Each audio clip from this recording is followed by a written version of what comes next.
All right, thank you, everybody. I'm going to open up the Board of Supervisors meeting for April 11th, and we're going to start with the Pledge of Allegiance, and I've asked our Assistant County Administrator to come on up and help lead us in the pledge. If you'll all please stand.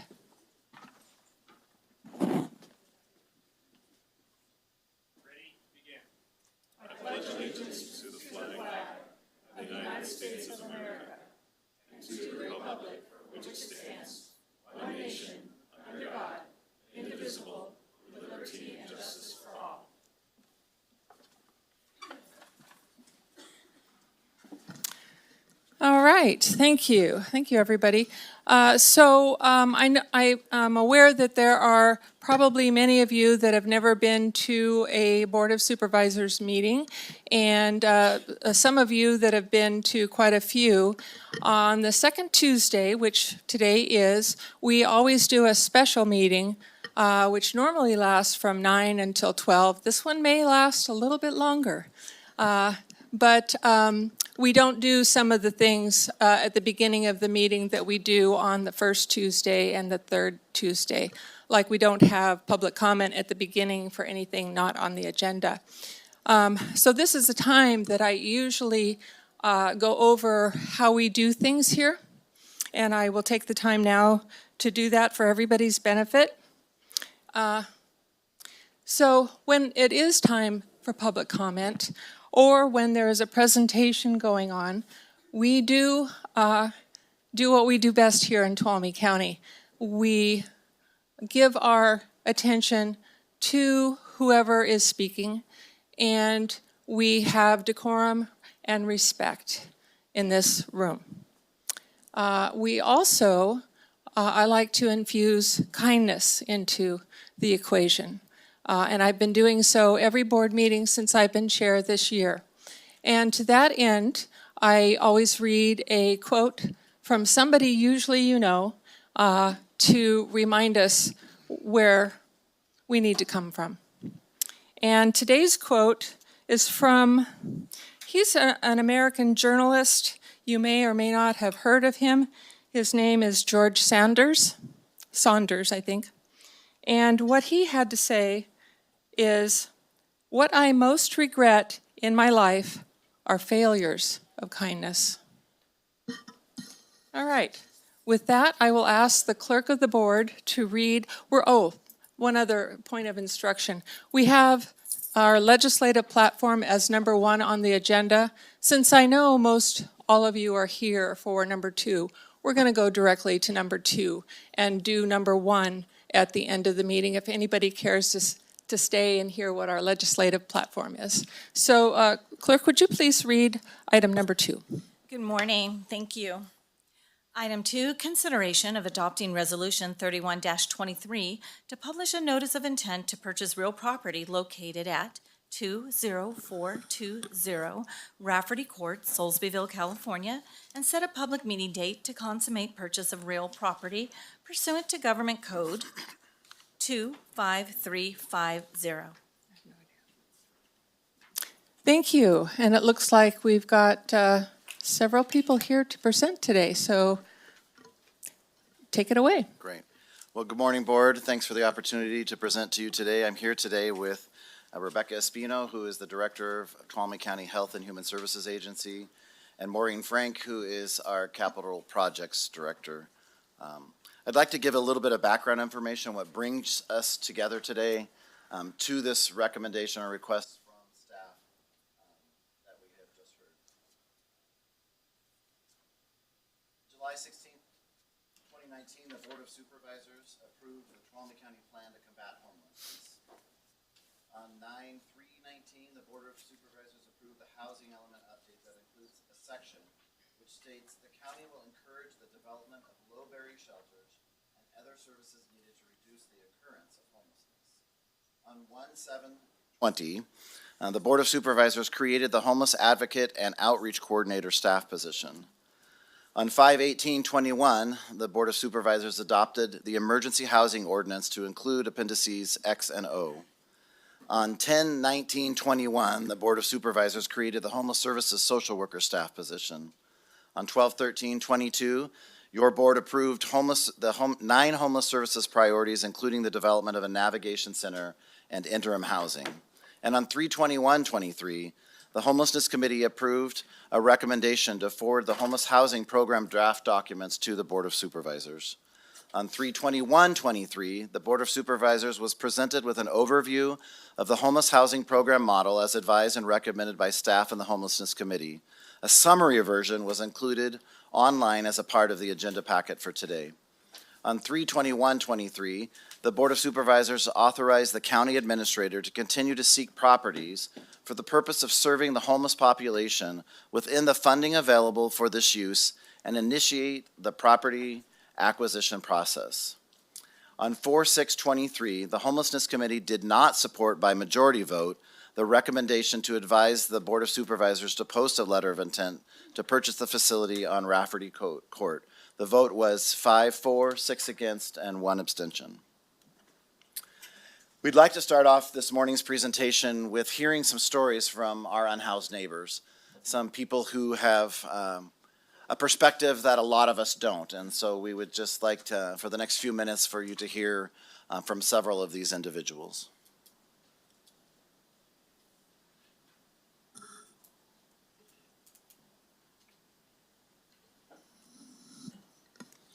Good morning. Morning. Board of Supervisors in Tuolumne County, thank you for letting me speak. My name is Rose. I beg no pity for my experience. I thrive on doing my best and encouragement to find success. For 30 years, I was an educated, well-versed individual and had a successful career. Raised 2 children and helped build a career of my husband. While pursuing my own education, working full-time, part-time, I enjoyed my life. You never know when your house of cards are gonna fall. Due to family dynamics, health, stability. My journey began about 6 years ago when I became disabled. I lost everything that I had. Originally, I was in Monterey County and had a very difficult time finding services. I went back to my home county of Stanislaus, same problem. Merced County gave me a little bit of help, but still hard for me to succeed. I was living in my car, not knowing what help was available, calling state representatives and senators, and having to dig for information. During this time, I bonded with a friend experiencing a similar situation. We continued looking for help together and encouraging each other. We ended up in Tuolumne County, and there we started receiving information from sources such as Interfaith and social services about the homeless shelter. And they had a homeless shelter in Sonora and one in Jackson.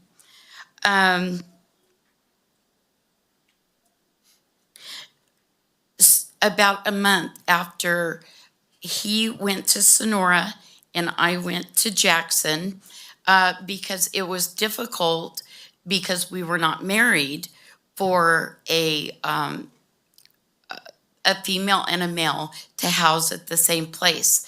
But we made that decision because we wanted to succeed.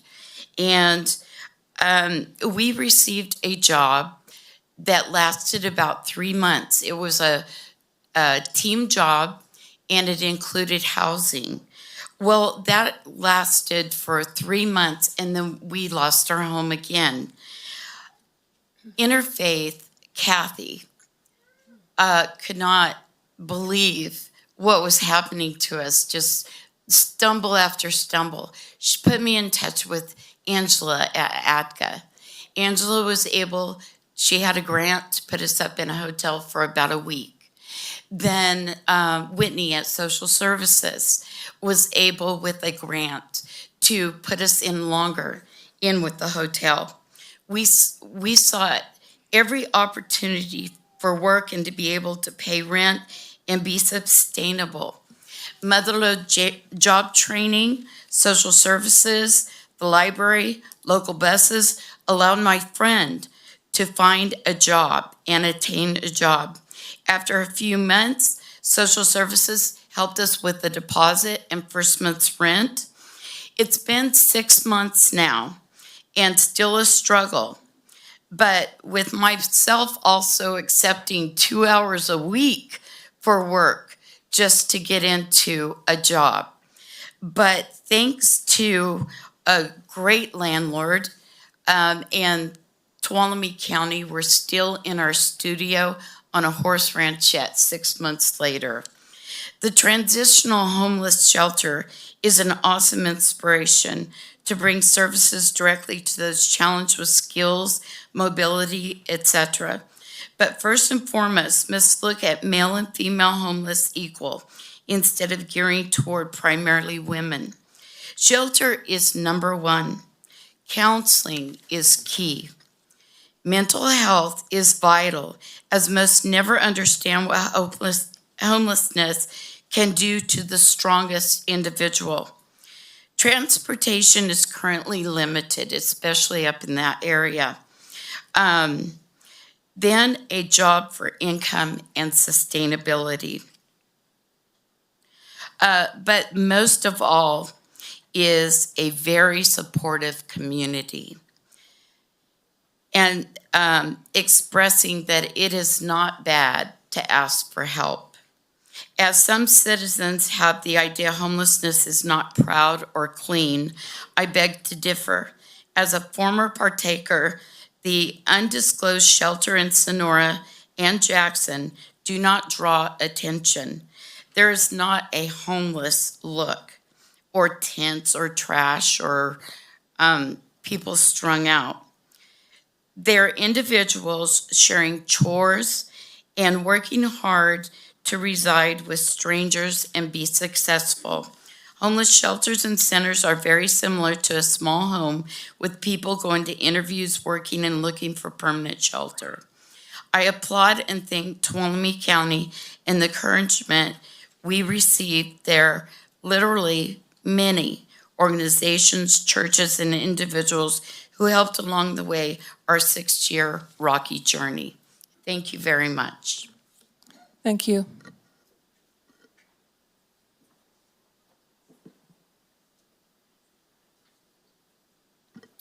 Good morning.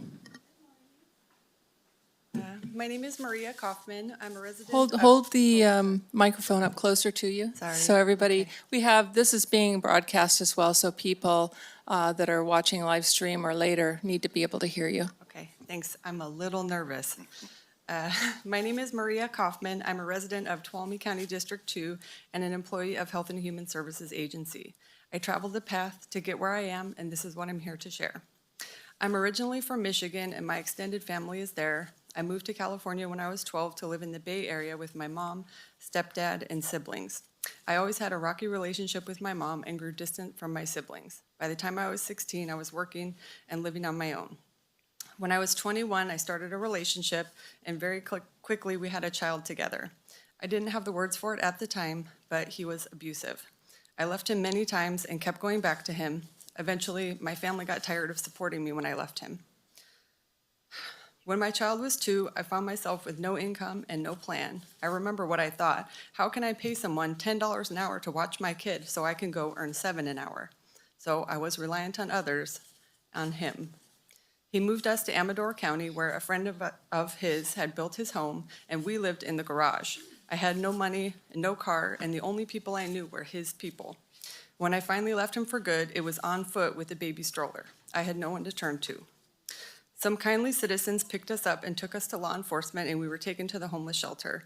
We were moved to the women's shelter there for about a week before we ended up at the Resource Connection in Calaveras County. I was far away from any familiar face, completely dependent on the kindness of strangers and the system of public and private social services. My child and I were allowed to stay at the Resource Connection shelter for 3 months while I built a life. The shelter was a home, and I had amazing roommates. The other women helped me get around town, showed me where the grocery store was, and they showed me kindness. I felt safe for the first time in a long time. The staff at the Resource Connection helped me in more ways than I could possibly explain. I received counseling and guidance. They got me in a grant program through First Five California, which paid for a lawyer to help me fight for custody of my child. I was able to get welfare benefits and food stamps set up thanks to my amazing eligibility worker. I opened a bank account in my own name. I got my driver's license. My child was enrolled in Head Start preschool, and she attended while I took my classes in counseling. There was a housing grant at the time called HPRP, Homeless Prevention and Rapid Rehousing, but I was too low on the list to qualify when I had used up my time at the Resource Connection shelter. So the Resource Connection worked together with Center for a Nonviolent Community, and my child and I were moved to the CMVC Women's Shelter here in Sonora. The staff at CMVC were just as amazing as those at the Resource Connection, and within a few weeks, I was approved for HPRP funding and looking for my own apartment. The program paid my deposit and 1 year of tiered rental assistance, which was 100% for the first 3 months, 75% for the next 3 on down. My incredible welfare work social worker offered me the opportunity of a lifetime to come work at social services in a subsidized work experience position. I was eventually hired on in a permanent position so that by the time my rental assistance was exhausted, I was able to maintain my housing. The services I used include emergency shelter, women's shelter, HPRP rental assistance, counseling, support groups, First Five, Head Start, CalWorks, CalFresh, Medi-Cal, Welfare to Work, subsidized employment, WIC, and ISIS. I also access community resources through ATCA, Interfaith, Red Church, and Seventh-day Adventist Church. So I can clearly see how having a navigation center with shelter beds will benefit our community. There is no way I could have been able to find or access all of the services I did had it not been for the many county and private social services staff guiding me. I had no car during that difficult time in my life, so sometimes going to one appointment was a whole day affair on foot and public transportation with my small child. I can imagine how our navigation center could function with many services on site. Today, we have many folks in hotel rooms. You can tell by my story that this is not a solution. While 16 nights or 28 nights worth of hotel room stay would have mitigated my symptom of homelessness, it would not have resolved my homelessness. I now live in Soulsbyville, and I have for about 10 years. I hear my neighbors' concerns, and I would just like to say that if they had found a property better suited to the county's need for a navigation center with shelter beds, I guess they would have already shown it to the board. Oak Terrace is beautiful and move-in ready and has all of the amenities, parking, and office space we need. This is an opportunity for us to provide safe and clean housing wrapped in a support system that can lead to actual success, and I feel that we would be negligent to pass it up. Thank you. Thank you.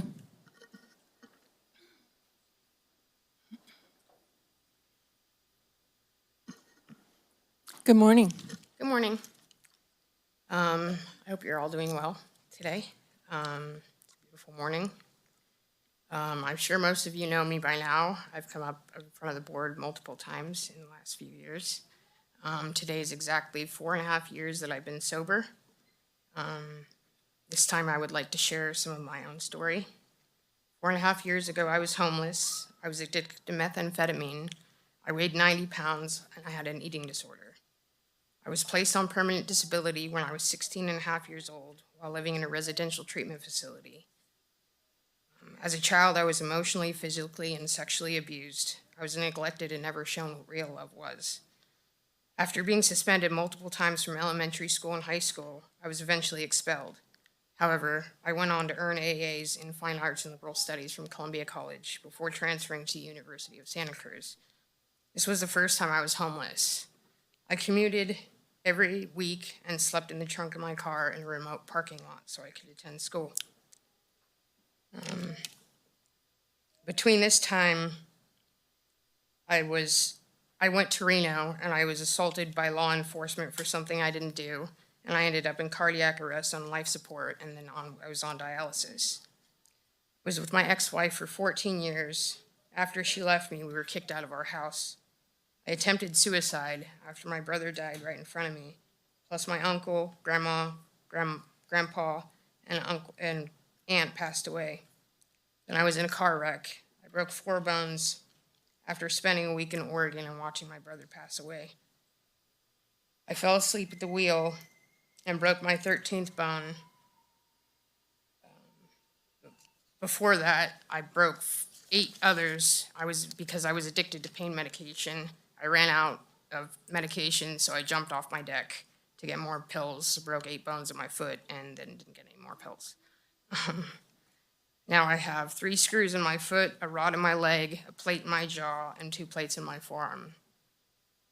I continued to use drugs and struggle with homelessness, and also made a lot of friends in the unsheltered community. My entire life, no one ever believed in me. I was never given a chance, but I was lucky enough to see the hearts of the unsheltered. I decided I didn't want to be a part of the problem anymore. I didn't want to hurt my friends, so I decided to quit using. I traveled every day from Tuolumne to the Enrichment Center. I would ride the bus or my bike. Sometimes I slept outside because it was important to go every day. Enrichment Center is a peer support place. I finally felt understood and not judged. One day I gave a ride to a friend. They dropped drugs in my car and I relapsed. I had no support because I just got kicked out of MAC services. One day I ran into my therapist, who I met 18 years prior, who was a student assistant at Somerville High. She said she was accepting new patients at Matheson Memorial, so I made an appointment right away. My appointment was on 11/11 at 11 a.m. I just found the drugs in my car, so I used until midnight. When I went in, my therapist knew I was high. She said she couldn't see me if I was actively using. She told me I had to throw the drugs away. I said okay, not really meaning it. Then she caught me off guard. She said something that changed my life. She said she believed in me because she'd seen what I can do. I knew her for a long time, so I really believed her. She told me to go home and throw the drugs away and then call her once I did it, and then she could finally see me. So I went home, I threw the drugs away, and that was the last time I've used. It was the first time someone believed in me, and I knew I had to prove myself.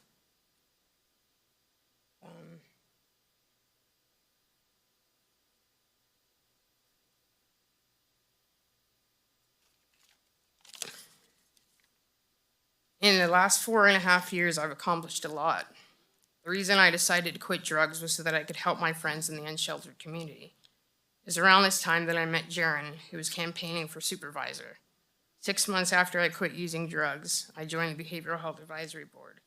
Later, I had the pleasure of working side by side with Jaron, picking up trash with 1 pile at a time at homeless camps, and served with him on the Behavioral Health Advisory Board. Later on, I replaced Jaron's position on the Behavioral Health Advisory Board, and was there to witness me intentionally get off of permanent disability, which I was on from the time I was 16 for mental illness.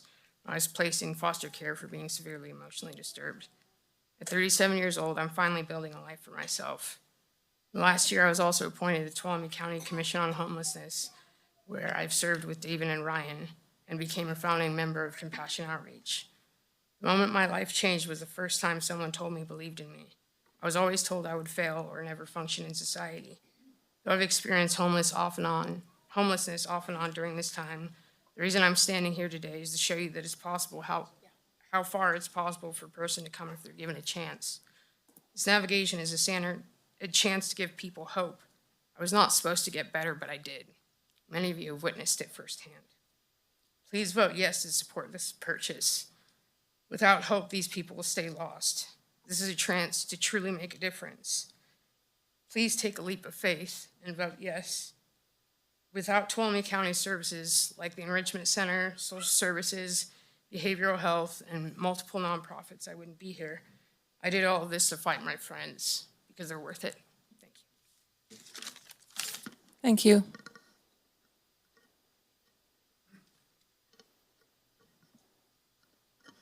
Good morning. Good morning, everyone. Thanks for the opportunity. My name is Mark Dyke, and I'm the Executive Director of Resiliency Village. We house unsheltered people in Tuolumne County, a nonprofit.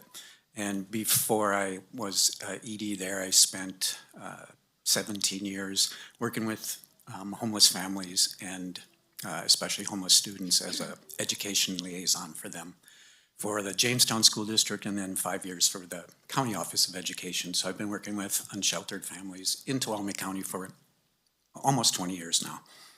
And I know we're going to hear a lot of emotion today.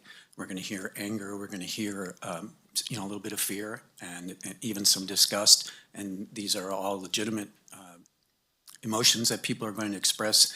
And I'm hoping that you'll listen and be willing to work with people. But I also hope that we're going to rely on data to make a good decision. That's how we improve the lives of children, and that's how we can work to improve the lives of the people who need our help. A lot of the folks who I serve in my role and who we serve as an organization, they're afraid to come here because of what's happened before and how it makes them feel. So I don't pretend to speak on their behalf, but I want to just tell you what it's like to work with folks like that and how we've come to be successful at what we do. We went through this process that you're going through, and we were literally run out of 4 different properties before we finally found the one that we decided we would just go ahead and do the work there. And we've been open for a little over a year and a half. We've provided over 5,000 shelter night beds without incident. And when we first got there, we had upset neighbors near and far. And over the course of time, we've been able to work things out with all of our neighbors. You can talk to anyone there that we haven't changed the complex or the issues in the neighborhood. The fears that people had just don't come to pass. So I want to talk just a little about the data for that.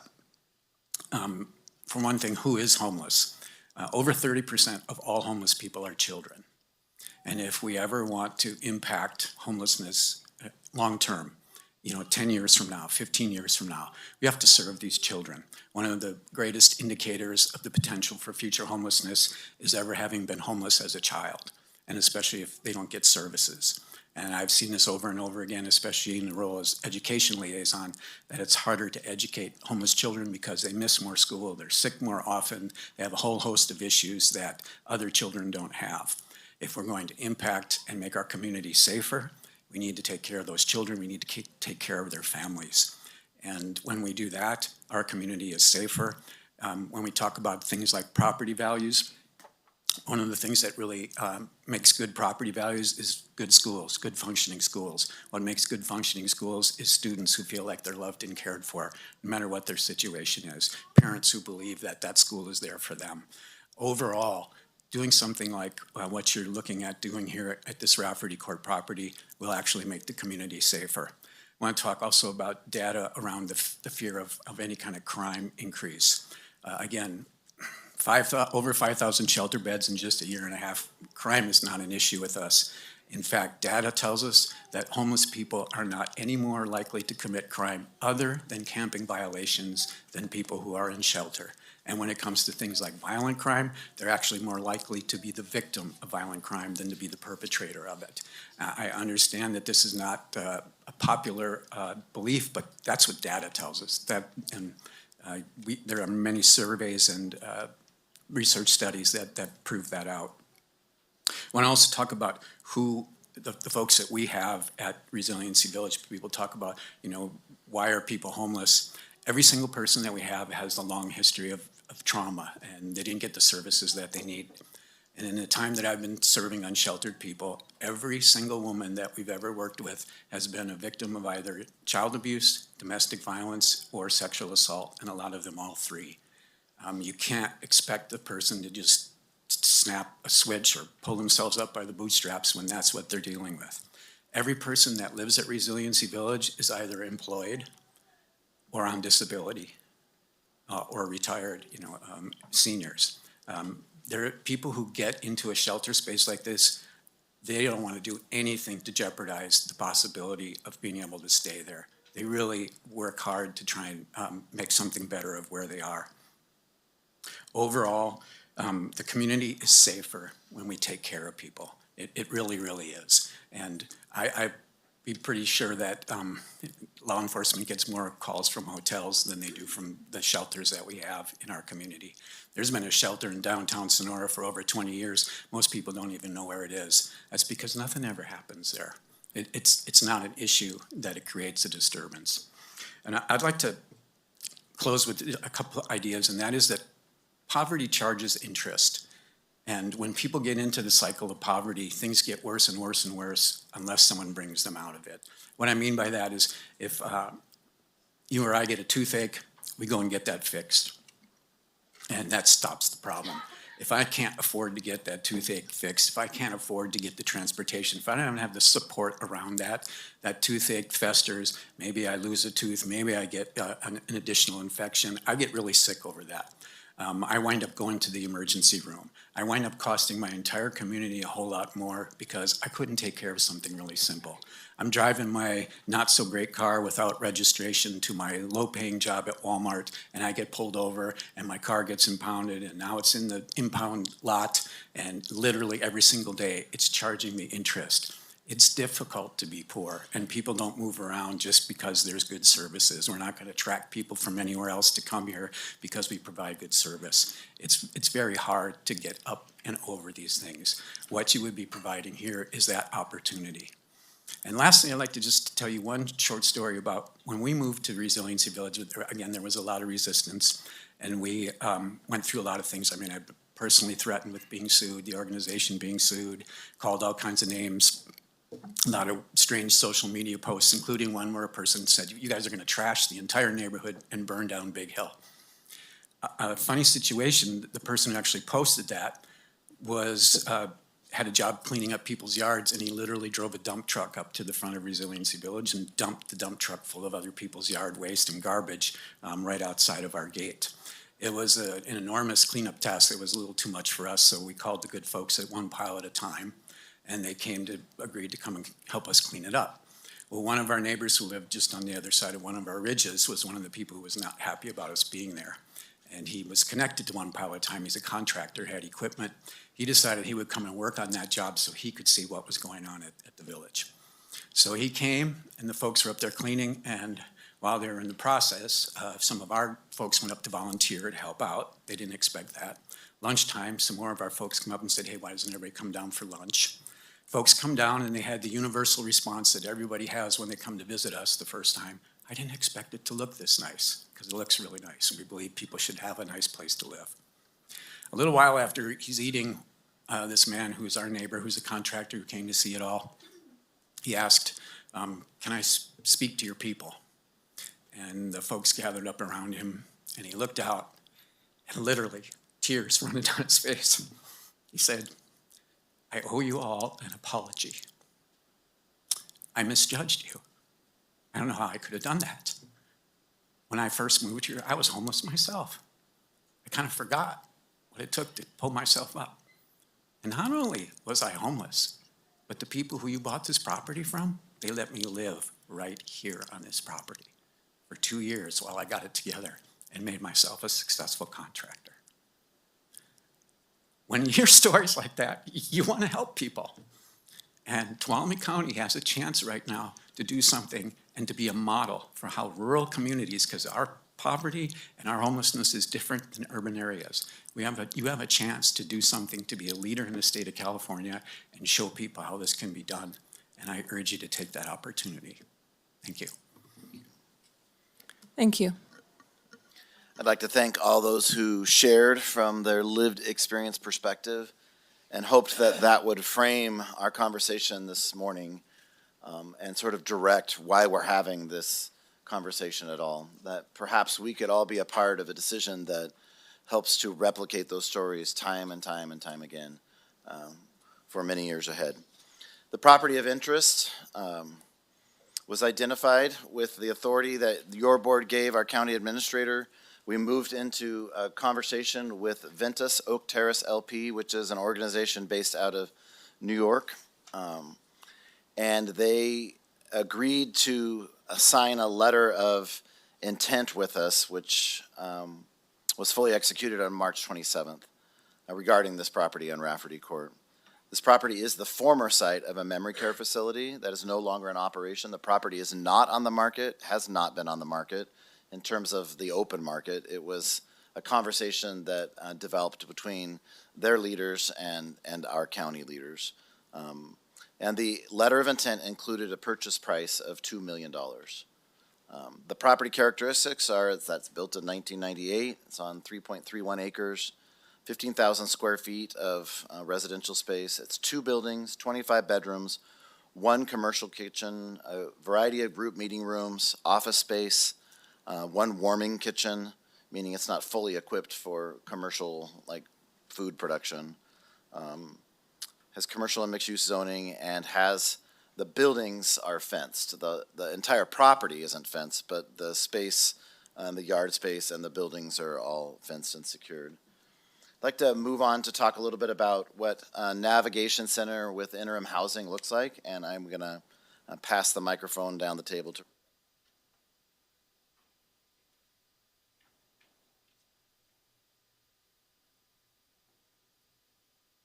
No. Good morning. Good morning, Chair Half, members of the board, Rebecca Espino, Health and Human Services Agency. I want to talk a little bit about the Navigation Center. There's been a lot of confusion on the term Navigation Center. If you probably Google it, it appears to be a drop-in center, and that is not what we plan to operate in Soulsbyville. When we first presented this type of a project in Columbia, we did talk about it being an open navigation center, and very quickly the community let us know that was not something that was embraced in Columbia. So we quickly pivoted and said we will not be doing an open navigation center. Again, quickly pivoted.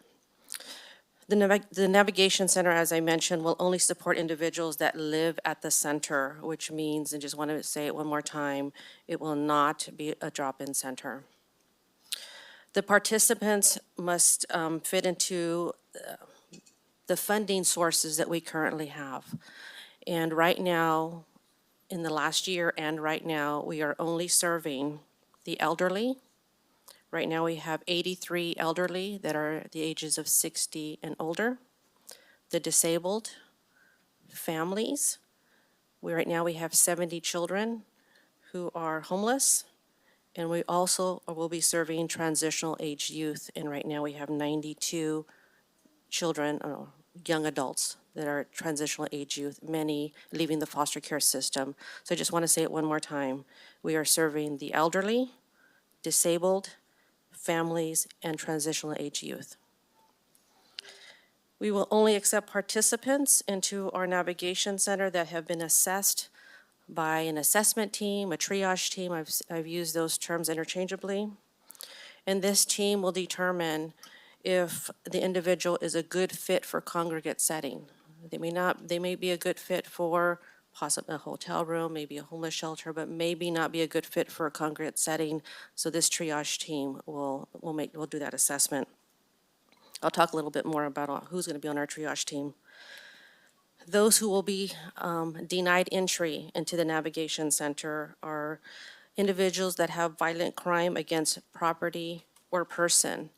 And our district attorney has committed, I think she's here, has committed to work with us to identify what that looks like. Because as she mentioned during the homeless committee, violent crime means different, it's now defined differently.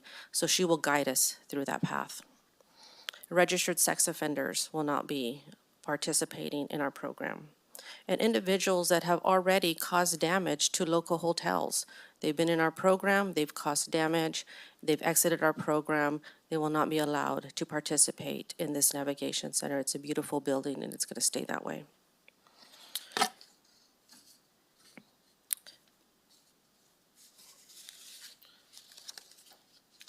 And then lastly, anyone who is deemed by the triage team, as I mentioned before, to not be appropriate for this site. So the assessment team that we put together are service providers who have experience working with our homeless population. They include ATCA. We heard ATCA many times from many of our presenters today. They've been doing this work for decades and continue to be one of the best, and they are going to be on our team. Center for Nonviolent Community that supports women and I think now men who are running for or fleeing from domestic violence. DRAIL, which will support our disabled So they will be part of our team. Area 12 on Aging will be part of our team. Resiliency Village, Chicken Ranch Rancheria. As of yesterday, the Refuge has agreed to participate as a part of our triage team. Behavioral health, public health, social services, and our veterans. On-site services will include support from Mother Lode Job Training. They have a grant right now that is specifically targeted for people that are trying to come out of homelessness, so they have agreed to participate. Our public assistance staff will be on site. Our behavioral health will provide group meetings. Public health will be connecting folks to primary care. There'll be case management. Public health also has a program to show folks how to eat and cook healthy. They will be part of our program.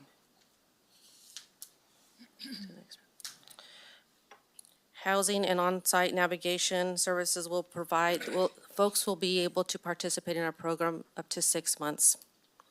After the 6 months, individuals will be transitioned to distributive housing sites, either owned by the county or our partners. We do have a partner that has distributed housing sites, so either one, we have options. The site will have a 24/7 on-site manager and a part-time on-site manager to serve as a backup. Folks need to take vacation, we need to have somebody there to provide that support. Although I've mentioned it before, I just want to say it one more time and be clear, this is not a walk-up navigation center. Only Tuolumne County homeless will be allowed to participate. This is easily verifiable.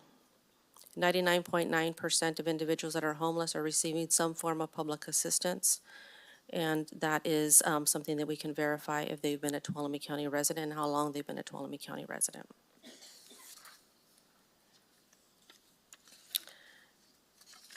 The service plan, our service plans are not cookie cutter. They are a plan that's specific to that individual. Each individual has their own barriers. You heard the speakers that spoke earlier. Some are running from domestic violence.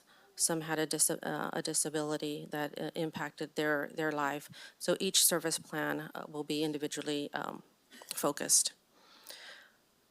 Participants with income will be required to pay 30% of their income toward rent, and this helps folks prepare for living in permanent housing. You're going to pay rent when you live in permanent housing. You're going to pay rent when you live in interim housing. Not everybody will have income, but most do. When we did our PIT count in 2020, last year, we asked the question, how many folks have income? 60% of our homeless had income. In addition to the list of violent crimes that the DA said that they would help us come up with, there's also public-facing opportunities to see if somebody is maybe a bad actor. And there's an e-court system, which is an electronic public-facing system that we have here locally. So we plan to use that service as well. And I think that is it on my slides. Thank you. Hi. Oh, got it. Hi, Maureen Frank, your Capital Projects Director. And what I want to spend some time today to talk to you about is the financial obligation that this program will have and the sources of funding that we have for it. In looking at the Oak Terrace Navigation Center or any project that the county wishes to endeavor to initiate, we always look at all the costs associated with the project. So in those terms, staff broke the cost down to acquisition, renovations, operations, and most importantly is the ability to fund this project on an ongoing basis and make sure it's going to be sustainable before we bring it to your board. So let's begin with the acquisition. It's up here on the slide. For the acquisition, in this category, it's the purchase of the property and all the closing costs associated with it and needed inspections. And with that, it's going to be a total of $2,007,036. Funding that will be funds from the Homeless Housing Assistance Prevention program and the opioid settlement funds that we have for this program. So that's basically your snapshot of the acquisition. Then, as far as renovations, staff went through the facility a few times and really looked at where the buildings were, what we needed to do to renovate those buildings to make it a well-run, efficient, and safe. And safe, as we just heard from Mark Dyken, safe for the participants, safe for the staff, and safe for the community. And so the things that we came up with that we want to renovate or change at the facility are the things that you see listed here on your slide. So we want to increase the outdoor parking lot lights. We need to replace the 4 HVAC units, 2 associated with each of the 2 buildings that we have on site. There needs to be some minor repairs to the trash enclosure. We want to add 6 cameras to the security cameras to the facility. As mentioned, we did have an open house, and so very carefully listening to some of the concerns that the community had, and one of them was security and who was going to be there. And we worried about making sure that, that not only the inside of the facility was secure, but the perimeter around it was secure, and we didn't have people, for example, one of the concerns we heard was people might just come and camp there and might camp outside the fence. And so we wanted to add security cameras. We need to do some minor interior renovations to some of the rooms. As Rebecca just mentioned, we have a caretaker that will be on site and will have a room there on site, and so we need to make some minor modifications there. We also need to buy some furnishings. We need to add some fencing to the facility, again, for security purposes, both for the participants and for the community. One of the buildings, they both have 30-year roofs, but one of them is about the end of its life, so we need to replace that. We want to get that done before anyone moves in. It's just a lot safer to do that. And then doing construction, there's always things that come up, and so just to safeguard us and make sure that we have a turnkey ready to go when we open this facility, we put some funding in for contingencies. Again, revenue for this, expenses for this portion of the project. We'll be using permanent local housing allocation funds and a portion of the opioid settlement funds for this portion. The next part is the operations. So ongoing, as you heard from Rebecca, is we have staffing costs. You see a 0 there, and that's because we'll be using existing Health and Human Service Agency staff who are paid for out of other funding sources. So there was no need for any additional funds for that.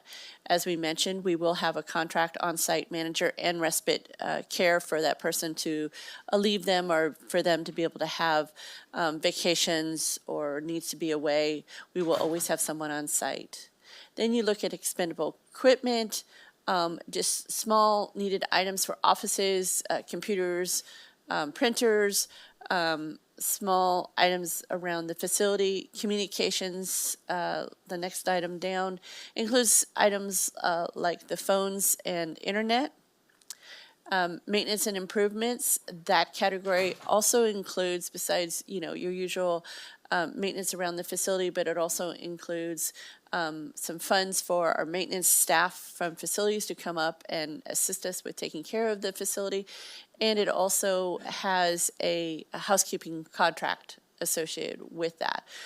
We do anticipate, like Rebecca talked about, that the participants of this program will participate fully as they're staying there at the facility to help clean. We wanted an outside contract to come in and do some deep cleaning and just make sure the facility is all that it can be and all that it should be.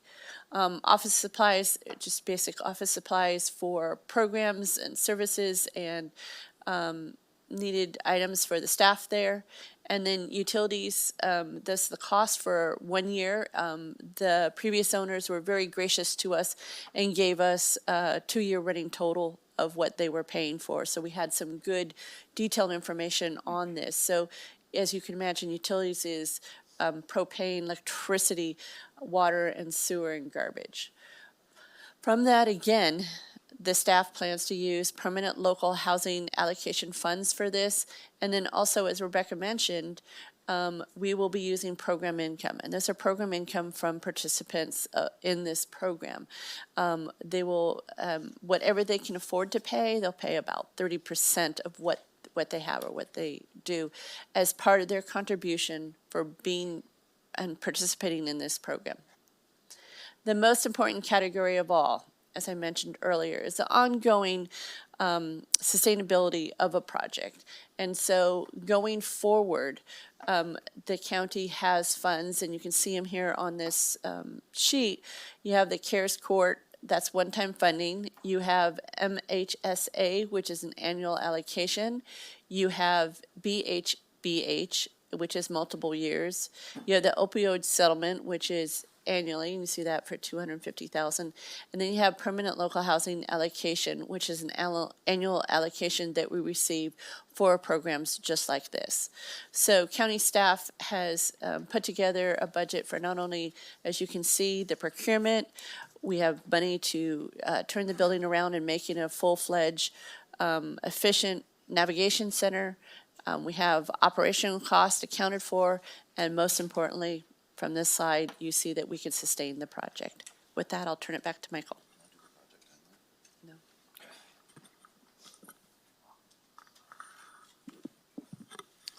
Just wanted to highlight what the timeline to get this project up and running would look like, especially with some of the legal requirements for the property procurement process. So if today we're before the board, the staff is requesting the board to post an intent to purchase, which, if approved, starts a 30-day process for public notice and input. It does not mean that we buy the property today. It means we notice the public of that intent. During the 30-day public notice period, staff will meet with Sonora Vista and Willow Springs Homeowners Associations, Sosebeville School Board, and other stakeholder groups to address concerns and seek solutions to those concerns. And there'll be a CEQA review that takes place. And then on 5/16, if today it's approved today, then we would come back in a month, and the Board of Supervisors would consider approval of a sales agreement. And if the board approves the sales agreement, it's at that time that escrow would be opened. Once escrow closes, which there's a variety of things that have to take place during that escrow period in order for it to close, but once that happens, it could be 30 to 45 days after May 16th, then staff would begin the process of necessary renovation and maintenance, purchase furniture, move staff and local partners into the building, and begin preparing to open the facility, which would look like a tentative opening would be sometime in the fall of 2023. I had mentioned the CEQA information, and so Quincy Yaley is here to speak to that. Good morning, Chair Half and members of the board and the public. Thank you for coming. My name is Quincy Yaley. I'm the Community Development Department Director, and I'm just going to briefly talk about zoning and environmental review for you and the public. The project site is zoned and also has a general plan land use designation of general commercial and mixed use. On the screen, that is the red area and the gray area labeled as such. I also, just for you in the community, wanted to show a little bit more, which is it shows the single-family residential zoning next to the property, as well as the blue, which is light manufacturing. This is an area in the county where it's not uncommon for us to have multiple zoning districts adjacent to each other. It's here, further towards Sosebeville Road, across the highway on Sunshine, and over on Longaway. We have a lot of residential, commercial, and industrial uses that are all living together in that area. In terms of the environmental review, the project would be required to undergo review from the California Environmental Quality Act, also known as CEQA.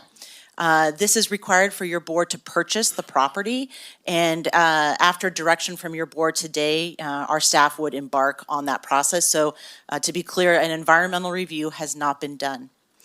I wanted to make sure that you and the public understand that there are 3 levels of environmental review. One is an exemption. The second is an initial study, which can result in a negative declaration or a mitigated negative declaration, or an environmental impact report, also known as an EIR. an EIR that tends to be in the news more, and so the public in our community tend to gravitate towards that concept when they think of environmental review. But I just want to make sure everyone understands that there are 3 levels, and our staff would be putting the project through the most appropriate level of environmental review once we have your direction.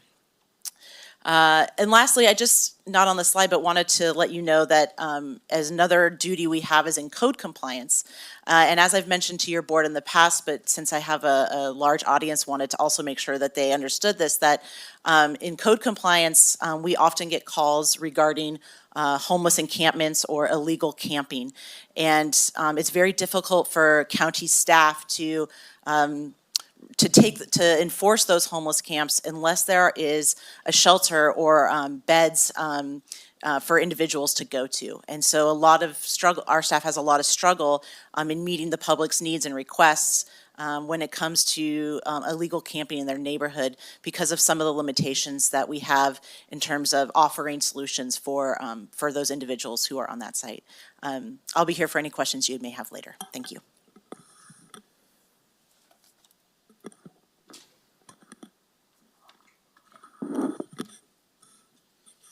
I wanted to give an overview of the opportunities for community input that we've had in the last several weeks, but also not exclude from our mind the opportunity to continue that engagement, not just in the next 30 days should your board vote to move forward, but beyond that, that there are ways to put together community groups with the different stakeholders to come together on a quarterly basis or monthly or as needed so that the ears are always open to problems and solutions, and that we could demonstrate that we care about the concerns of the community.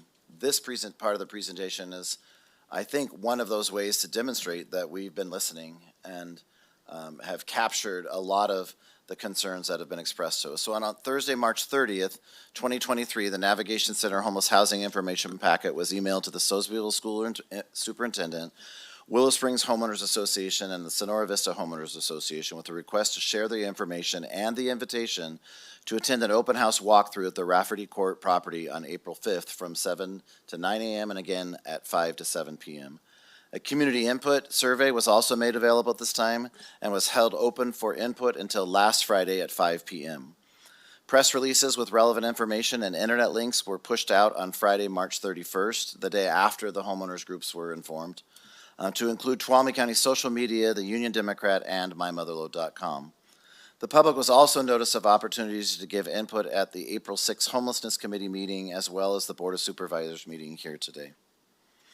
The survey that went out had 554 responses. You'll see the color in orange on the bar graph recognizes that 264 people from the Sosebeville area, people who said they live in that zip code, responded. 192 from the city of Sonora, which would not be like city central, right? It would be more than neighboring communities there. I did want to point out something, though, because sometimes data shows you the obvious things, but there's some other stuff in here that I just wanted to point out. We're going to hear more about the NIMBYism and not in my backyard. When there was a housing project that your board approved down in a shelter project down in Jamestown, there were 333 people from Jamestown who responded because it was in their backyard. For this initiative in Sosebeville, it says here on the survey that the number of people from Jamestown who responded was 15. I would venture to say if I looked back at that survey, the people from Sosebeville who responded to the Jamestown survey would be similar. Largely, we become interested and activated when it is in our backyard. Another interesting bit of information here. Did you attend the open house walkthrough at the proposed site? 131 said yes, 423 said no. Of those who responded to the survey, not those who actually showed up. Did you read the information packet that was made available at the open house walkthrough online at the links above? This was from the survey language. And 446 people said they did, and 108 said they did not. Would you recommend that county staff present this property to the Board of Supervisors with a request to start the intent to purchase property procurement and public process? 142 said yes, and 412 said no. The number of people from Sosebeville who completed the survey was 264. the number of people from Sowsville who attended the open house as indicated on the survey, there were way more, we know this, were 85. Of people from Sowsville who read the homelessness housing summary, 224. Of people from Sowsville who voted no, 234. And the people from Sowsville who voted yes were 30. So what we'd like to do now is, in sort of aggregating the information that came from the open house, the number of letters that have come to me and other staff members that shared those letters with me, as well as looking through the responses on the survey, there were just sort of a variety of buckets of thought of concern. And what I'd like to do with the help of other staff is I think we caught, there may be some things we missed, I'm sure we missed some things, but I think we caught the bulk of the concern that the community had expressed to this point. And I put those down here literally and also representatively of the comments that I looked through. And for some of these things, we have answers. For some of these things, we can work on. And some of these things, there is no way to address. And you'll hear some of that as we go through this. So I would just like to move through these. In terms of the program operations, is this a walk-in facility? We already said no, it is not a walk-up, walk-in facility. There are no general or medical services nearby. So staff, I'm just gonna chat, and if you have something to contribute to what I'm saying, then you go ahead and add to that. That would be great. There are no general medical services nearby. This is true. There are also none nearby Resiliency Village, and they would say that part of what has really helped stabilize people is to be secluded. It doesn't mean that they're not allowed out. This isn't a prison or a jail. People can come and go, and a part of what we can help do to stabilize people and to become self-sufficient is learn how to use public transportation or rideshare or any number of other things. A lot of the services that people who would be living in a navigation center need, like job training, tenant readiness, social services, behavioral health, we're taking there. So these people will not need to be trying to find transportation for those things. We will be addressing food services. There are some options on that. Again, most of these people that would be living here have food benefits, food assistance benefits, so it may not be as big of an issue as we think. Preparing that and storing it would be another thing to discuss. Is there reliable public transportation available? We always know that we can improve on things, and as there's a need that increases, we can try to meet that need in an increased way as well. Right now, I worked at an agency in Tuolumne County that served adults with intellectual disability, and we taught them how to use Dial-A-Ride, and we taught those adults how to use the fixed route bus schedules. So I believe that we can bring that same kind of education with success to this community. Why can't you use currently unused county-owned buildings? I'm going to pitch that to the other side.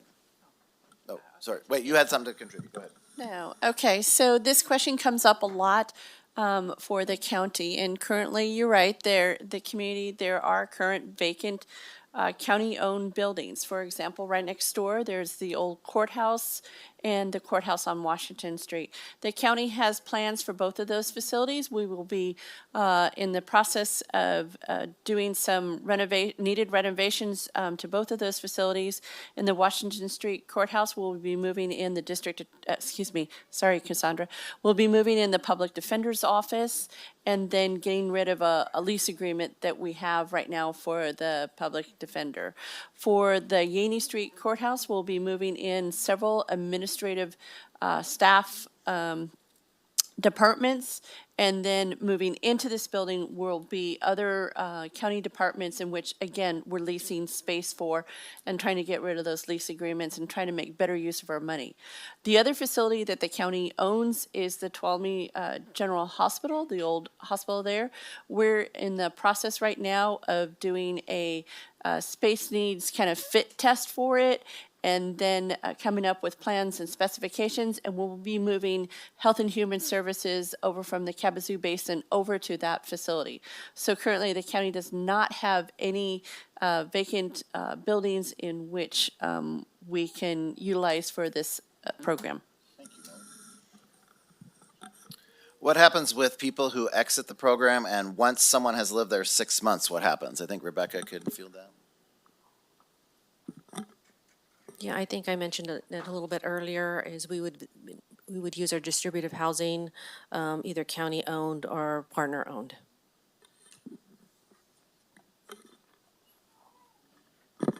It's a series of questions that were related to what are the eligibility requirements for admission. We have addressed that in former documents, and so I would just like to direct your attention to, if you do a Google search for Tuolumne County Homeless Services Virtual Bulletin Board, or you use the QR code that's posted on the table by the door, it'll take you to those documents. It's a long list. I don't necessarily want to go through what those list of eligibility requirements are. There's also a list on there of what would disqualify you from being admitted into the program, as well as what would get you removed from the program. And so that has been addressed. Where are operational funds coming from? Mo already addressed that in the presentation. Why aren't we spending this money on staff for sheriff and fire instead of homeless? Surprisingly, not surprisingly, we've had that question a lot. So the streams of money that we have available for us are not allowed to be used for other purposes than homeless services, so case management kinds of things, and or housing initiatives. So that's why. So that was sort of under program operations. I'm going to give the microphone to Rebecca, and she can address all of these, if that's all right.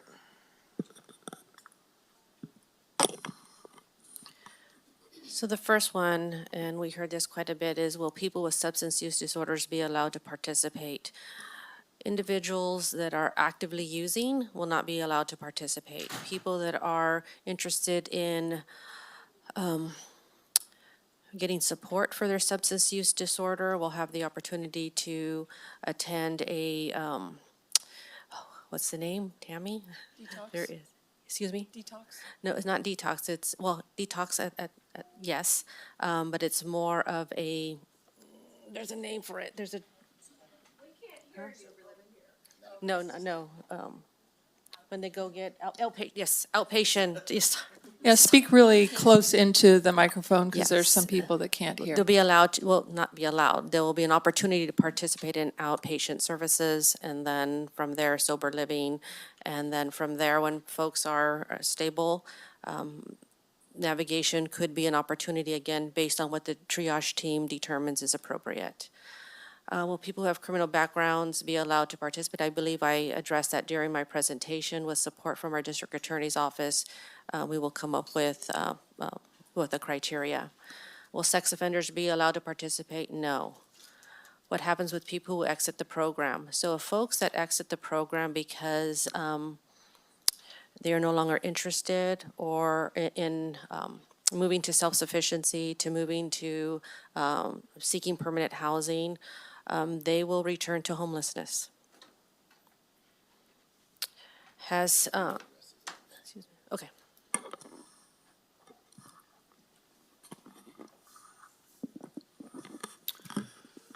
So in terms of community impact, it would be disingenuous to say there will be no impact on the community, because if the people are living there, there's going to be an impact. Again, this isn't a jail, so these people are citizens of our community, and they have the same rights that any of us do. So if that also means that they have the same right to be held accountable for breaking any kind of noise ordinance or any of those kinds of things that might be in a neighborhood. So will there be quiet hours? I mean, there is going to be in the facility. People are going to have to learn how to live cooperatively. We all grew up in families, or we went to college, or we've all had to live with people. You have to navigate some of that. Will people be walking around the community? If they want to. I mean, that's the answer. Our property values will decrease. That's one of those ones that there's a lot of concern about.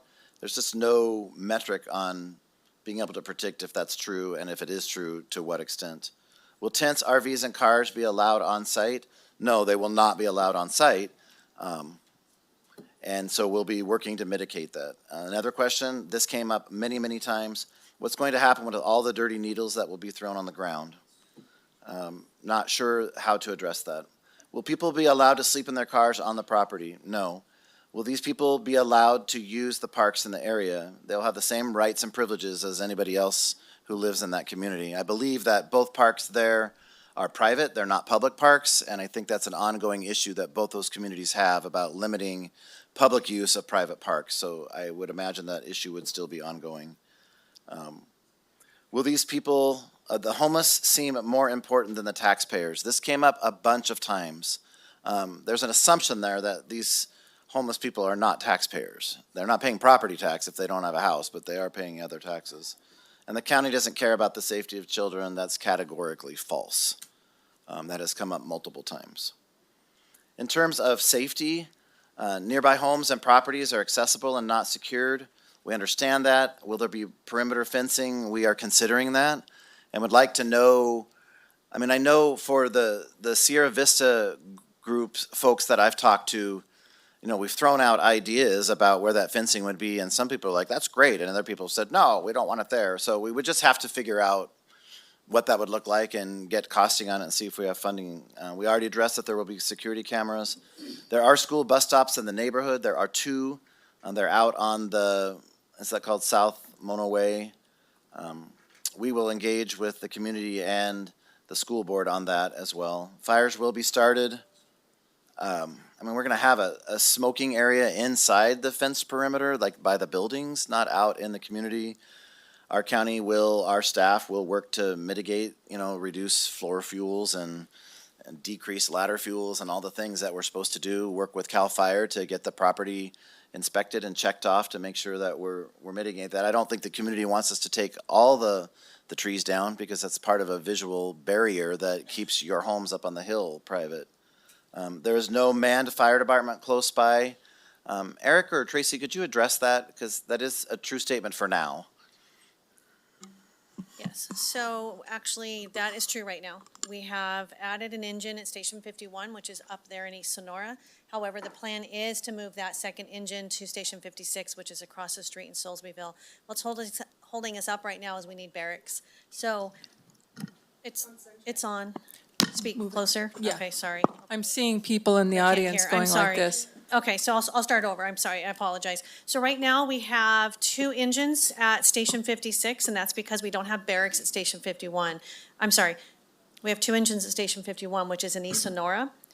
The intent and the funding is for one of those engines to go to Station 56, which is across the street in Soulsbyville. What we need to do is get a barracks in there, and we are working on that right now. As soon as we can get the barracks in for the staff to stay and live on site, then that engine will be moved to Soulsbyville. And we are working as quickly as we can to get that in place. So right now, that is correct. There's not, there is a volunteer station in Soulsbyville. The intent is hopefully, we're trying to do it within less than a year to get some form of barracks in there so that we can get a station in Soulsbyville. That would be 24/7. Yeah. All right, thank you, Tracy, for that. Will there be smoking allowed? We addressed that, yes, not in the building, but outside in a designated area, and not by the propane tank. There is a propane tank at the end of the cul-de-sac that serves Sonora Vista that could be vandalized.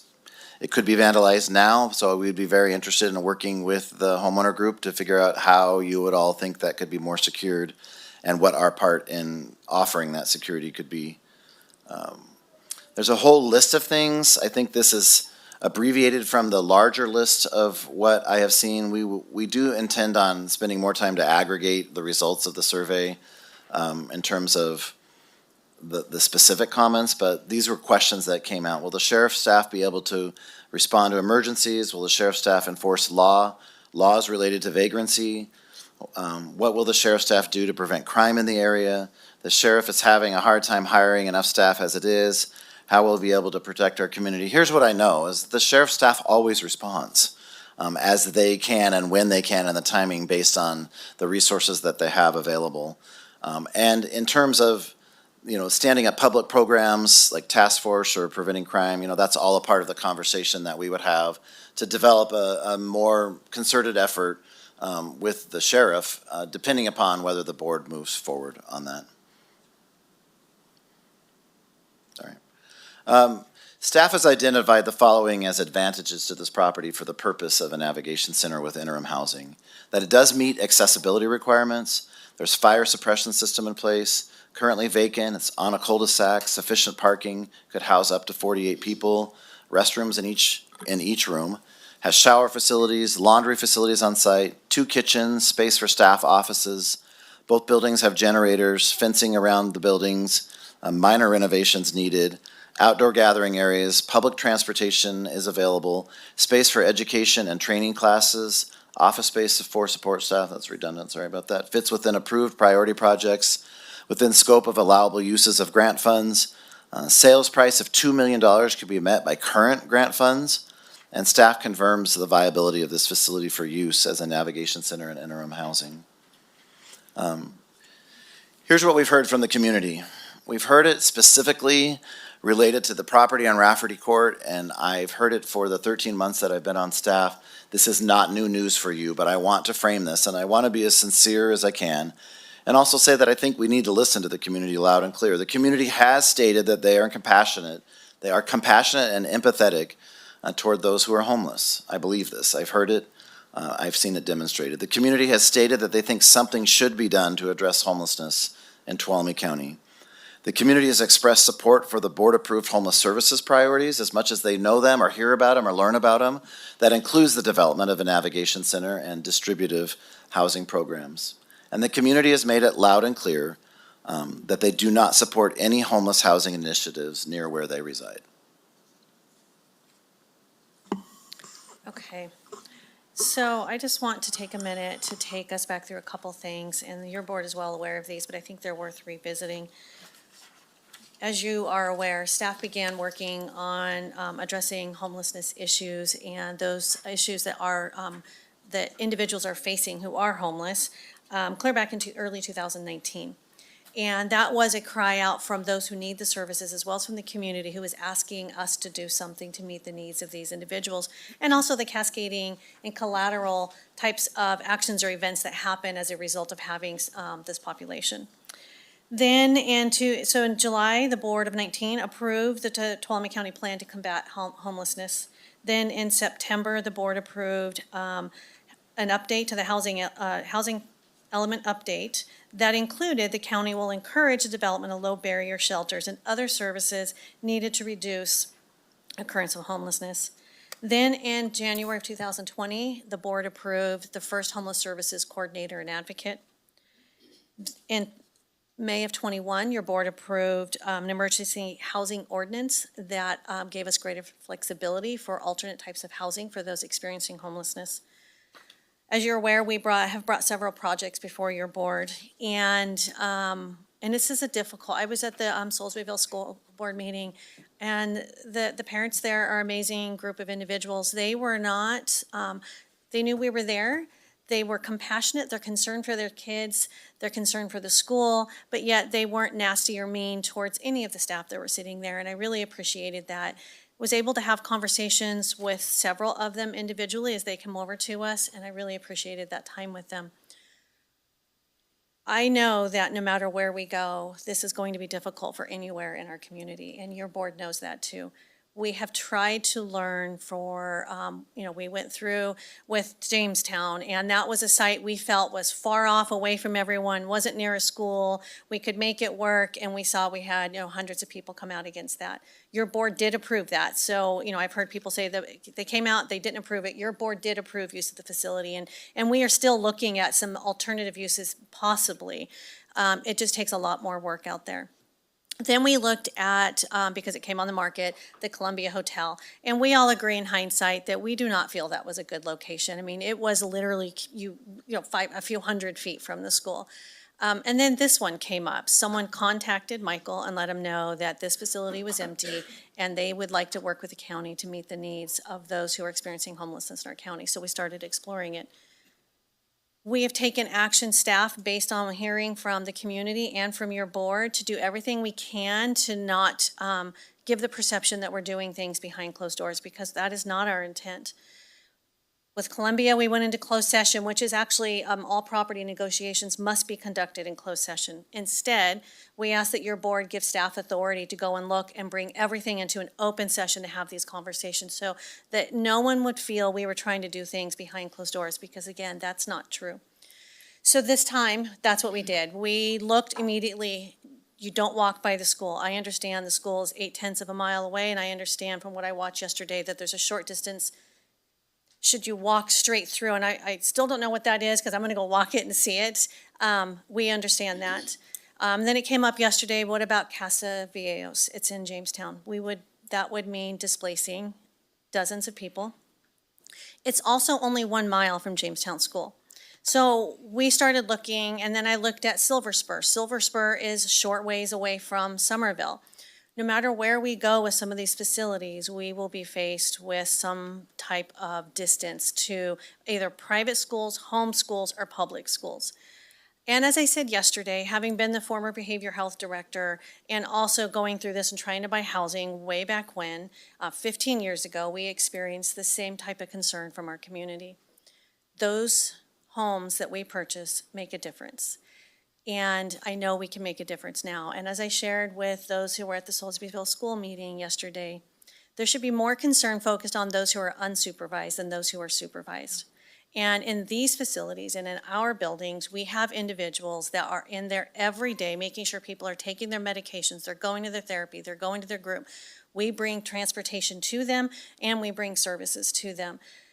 I know this will never be easy. And so I want, as I told the members of the Soulsbyville School yesterday and the parents, I hear them. And we will do everything in our power to address their concerns on an ongoing basis. It doesn't end. I had even offered, at one point, asked the group there last night, would they feel any better if we were to offer to pay for a school resource officer that would be on site for Soulsbyville as a mitigation towards their concerns for student safety? It was a resounding no. That's not going to meet, that doesn't make a difference. And I don't know what else to do other than at some point, and Supervisor Ryan Campbell said this during our last one, and it really hit with me, and I've talked to him since then. At some point, it will be what you said. You know, if not now, then when, and if not here, then where. And at some point, whether it be this location or another, either we need to make that decision or we need to decide that maybe we're just not going to address this at all and we stop. But there is a full cycle that happens here when we have a location for individuals to go. It gives tools for law enforcement because it came up, during yesterday, and I've had many conversations, as have all of us and staff and the board, about the impacts to law enforcement, both the sheriff's office and to Sonora PD for the number of calls that they get related to homelessness. This is one small step to approach it. There's a whole nother part of the circle that we need to complete, but this is the first step. And as you heard from those who came up and spoke today, the housing is the very basic foundation they need to begin to be stable so that they can begin the process towards success. And I am asking your board today that you would consider a resolution to publish a notice of intent to purchase real property located at 2420 Rafferty Court, Soulsbyville, California, and set a public meeting date to consummate purchase of real property pursuant to Government Code 25350. And of course, we are more than happy to answer any questions. So at this point, first of all, I want to thank everybody here in this room and maybe even in the vestibule. I'm not sure how many people are out there, but I want to thank you for your intent and courteous listening, and we hope to continue this after a break. I think it's time for everybody to take a break. We'll take a 10-minute break, come back at 10:34, and at that time, we will have board questions, clarifying questions to make sure the board understands what this program is, and then we will go to the public for public comment. So I'll see you all back here at 10:34. Thank you. All right, we're going to go to the next part of this agenda item, which is for the board to ask clarifying questions to make sure they understand what has been presented to all of us. And then it will be time for us to go to the public for their comments, and I'll explain that when we get there. All right, so I believe Supervisor Campbell would like to go first. Thank you, Chair. And thank you, Michael and team for this presentation. I think. Speak up. Oh. You're Somebody comes and sits here and turns down my mic. Does that mean they don't want to hear from me? All right, I'll use my grown-up outdoor voice. Okay. Thank you, Michael and team, for the presentation. I think it shows that you're paying attention because a lot of I have an entire list of questions and a lot of them have been answered already. So I really appreciate that. It shows me that you're listening to the concerns that I've had and concerns that I think we both heard in the community. But I had about three things I wanted to cover. The first one is related to you articulated, I think, and acknowledged the concerns that a lot of the community members have shared and the concerns that I've heard. But which of those do you think we can do something about? And which of them do you think, in your mind, rise to the level where those are concerns that we absolutely have to address before this is going to be a viable project? I think, without going through each one individually again, I think what needs to happen is to engage, if the board chooses to move forward today, then we need to get together with like the association leaderships, teams and the school leadership separately, and have them come to us with the concerns that they have that they want us to try to mitigate. You know, I know that some of the concerns, I put a lot of those, some of those concerns that were expressed were to let you all know that indeed we were listening, but also the kinds of things that we get. You know, some of them are just, there's no way to address it. But a lot of things can be addressed. The issues of safety, you know, fire, smoking area, issues of, like, in some ways, I think the community was coming to the support of our sheriff by saying, oh, is his staff gonna be able to do this? Of course he can, so we'll engage him in doing the good job that he does in that community as well. So we'll give opportunity for, I think, those stakeholder groups to identify, like, specifically, we need to address the security of our propane tank. I can't say how we would do that right now because I haven't really even heard what they would want for that. Or how do we deal with, you know, fire fuels that are on the embankment that, you know, go from the parking lot of Rafferty Court there up to the homes above it? How do we do those things? Well, there's a bunch of ways we can address that, but we need to know specifically what the need is. So I think I'm not trying to dodge your answer. I don't want to put priority on something that maybe isn't the priority of the stakeholder groups. I would like to meet with the leadership of the Willow Springs Homeowners Association after they've maybe vetted their community and they bring their top 15 or 12 or 6 concerns, whatever it ends up being. The same with Sonora Vista, the same with Sosbyville, and then staff will get on it. Like, the things we can mitigate, we will. We're not, you know, we want to do that. And I think more importantly, because we don't know what we don't know, is that if we get to move forward on this and then this stands up and is fully operational, we have to have a mechanism of continual, consistent meetings with kind of the stakeholder watchdog group that we bring our concerns. Like, I know this seems ridiculous, but what Mark Dyken said is true. When somebody brought a dump truck full of garbage and dumped it on their facility, we have seen that happen in some of the homeless encampments as well. So there's concerns that are going to go both ways that need to remain fluid and dynamic, but we have to be highly responsive to those concerns. So I hope what I communicate is we are not just going to be ears. We want to take action.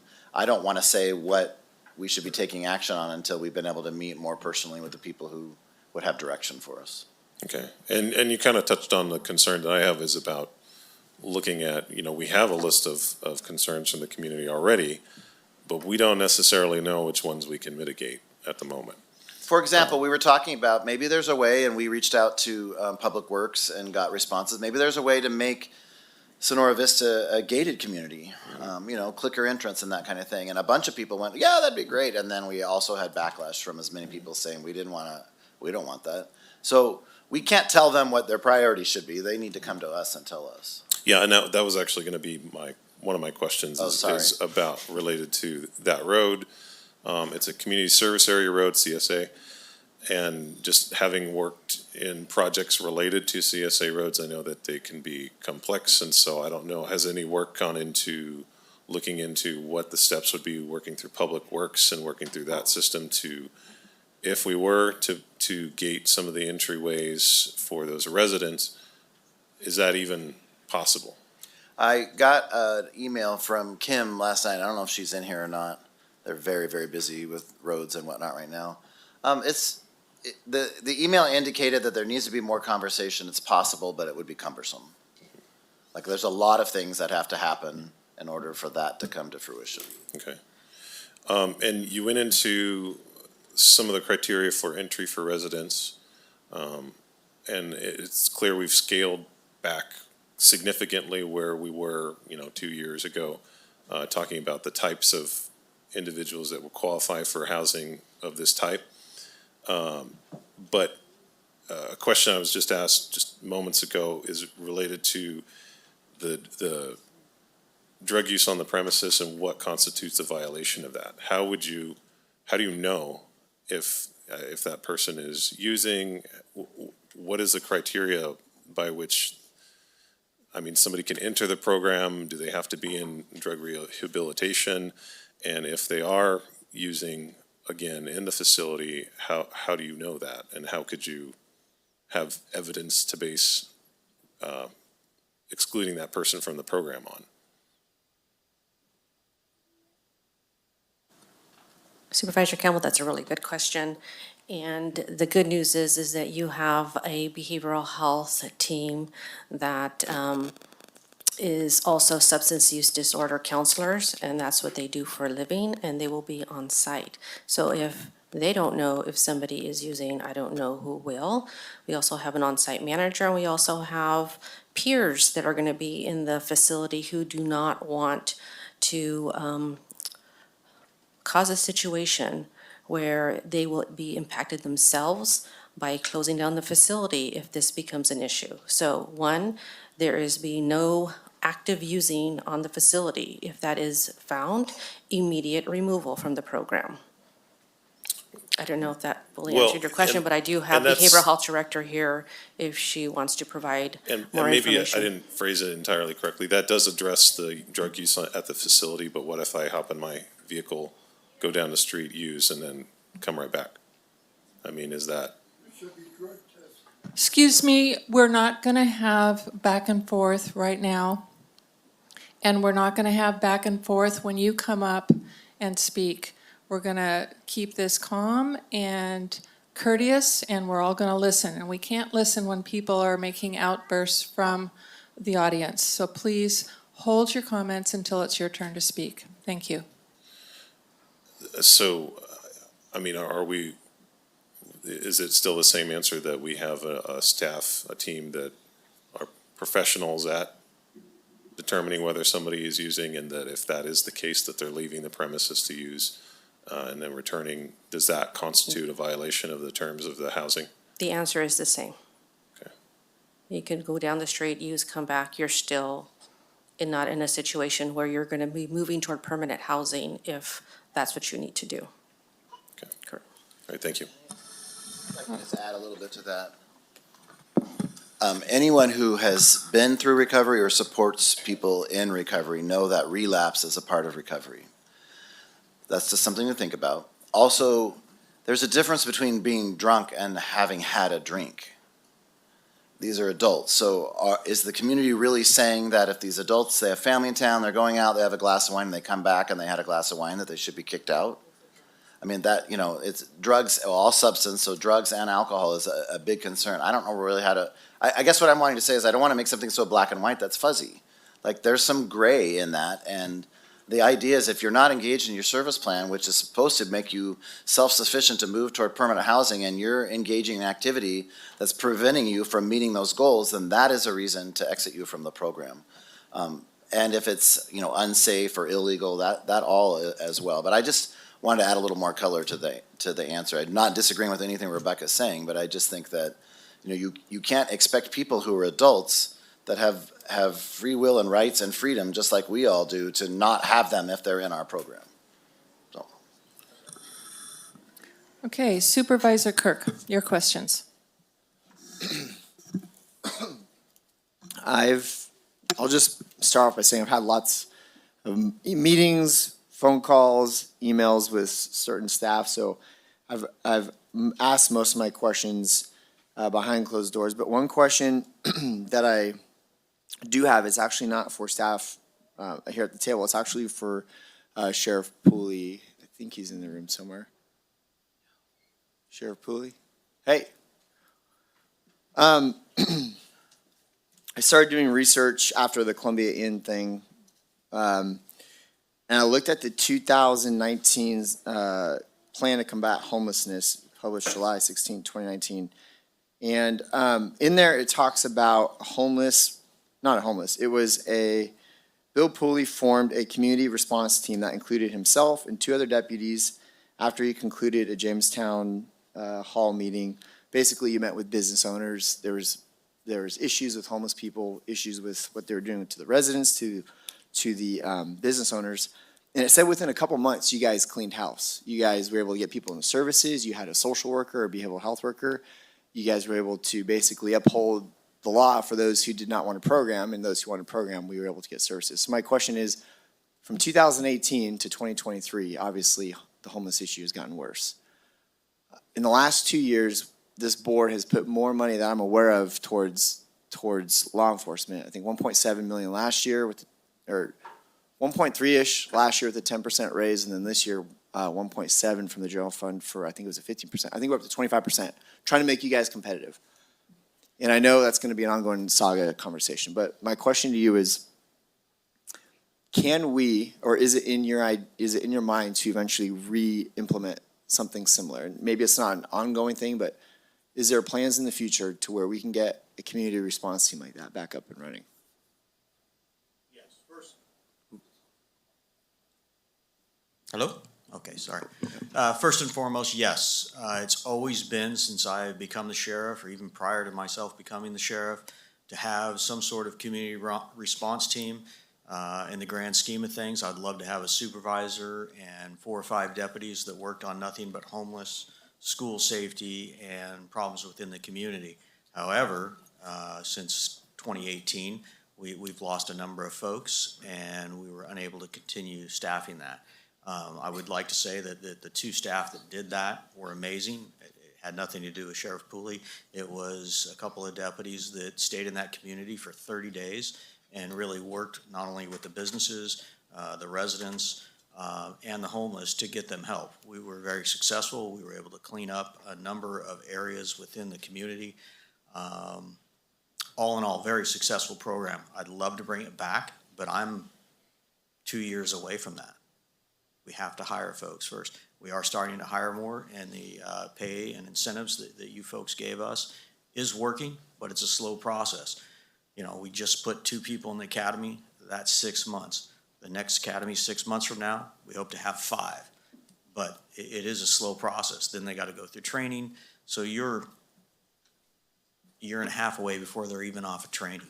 And that's if we don't lose anybody else. So where we would love to have it, I can't guarantee you it'll be anything anytime soon. Do you see us addressing, this is very specific, this site, but the homeless conversation is much bigger than just a facility like this. Would it be a wrong statement for me to say that, because, we have the data, and I'll make comments later, but this is part of my question. We had 380 referrals in 2022, 161 placements, 100 placed into permanent housing. But what that tells me is that we have 260 people who failed the program or who decided not to program. Would it be a wrong statement to say that part of the success of combating this issue is that law enforcement needs to be there side by side addressing the 260 that decide not to program? I can't speak to the 260. Sure. Because I'm not sure if they failed the program, graduated the They're program. back into homelessness. They're on our streets. They're Or illegal camping. Maybe they went and they're living with a family. I don't have the statistics to debate that with you. Okay. But I can say that law enforcement does need to be part of the solution. We deal with these folks every single day, and when we find them in a weakened state, when they want help, we have to reach out and get them help right away. Our staff, the days of trying to arrest yourself out of this problem are gone. We're not going to do that. It's not illegal to be homeless. But we can do a better job of providing services and helping Rebecca and her team solve this. And we want to be part of that solution, I can tell you that. Okay. All right. Thank you. All right, Supervisor Brandon. Great, thank you. And Supervisor Kirk jumped to one of my top questions too. I think in a lot of the historic investments we've done back to back, in really rebuilding our law enforcement capacity, get you the deputies you need, and then the entire law enforcement kind of agencies that support that as well and work with them, is having the community response teams that were a huge success in Jamestown, as well as the narcotics team, and looking into that. So thank you for jumping to that. I wanted to ask really only about 2 things. I had sent a lot of my questions to staff ahead of time, had some calls, and most of them were answered in responded to.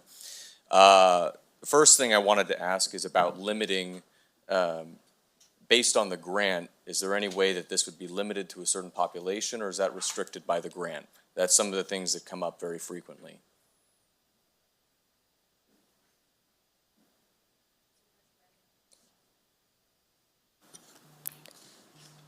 Supervisor Brandon, did you have a category in mind? Because right now, we're only serving the elderly, the disabled, families, and transitional age youth that are coming out of foster care. I was So assuming it was those four. those are the only ones we're serving right now. I didn't have a specific one Okay. to say, this, but let's say as an example, what was brought up in the comments was something serving specifically the female homeless community, which is a fairly large one as well. It's not so narrow that we wouldn't have enough people for the rooms.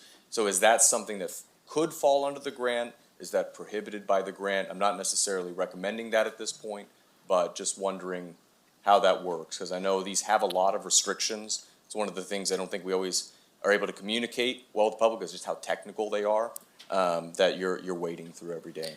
So each grant has its own category. So we have a grant that's specifically for the elderly, a grant that's specifically for the disabled, and then so on, a grant for families and a grant for transitional age youth.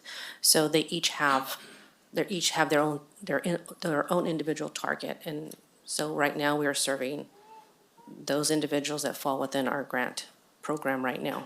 Okay, so all of those would be necessarily for the operations funding? Yes. And it wouldn't just be what I was thinking, which is the acquisition, the HAP money, whether that was restricted, if that. So I know that there's multiple ways of talking about paying for it: acquisition, operations, and programs and services. So. Right, so when you write a grant with a specific program model in mind, as long as it meets the criteria, the allowable uses of that grant funding. So everything we're doing, mostly by encouragement from your board, since I've been here, is we're applying for housing money, because of what Rebecca was just saying, that the State Department of Social Services gives us money for serving those 4 categories of people that she just mentioned, but those are for the social service side of things. What I'm working on is grant money for the housing. So there's nothing that limits the kind of homeless person that, if there's such a thing, that we can use money for housing. We just have to use that money for housing. We can't use housing money for social services and vice versa. Okay. So all of the applications that I have been a part of submitting, some approved, some still waiting for approval, hopefully waiting for approval, have all been for housing initiatives. Okay, thank you. My last question on that too is, some of the people there will likely be working jobs, but the disabled and the retired, it's not very desirable to have them sitting in the room kind of all day.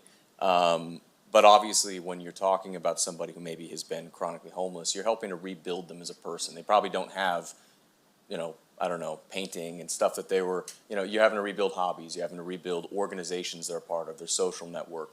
And I'm just reiterating that for my own, I know you know this stuff.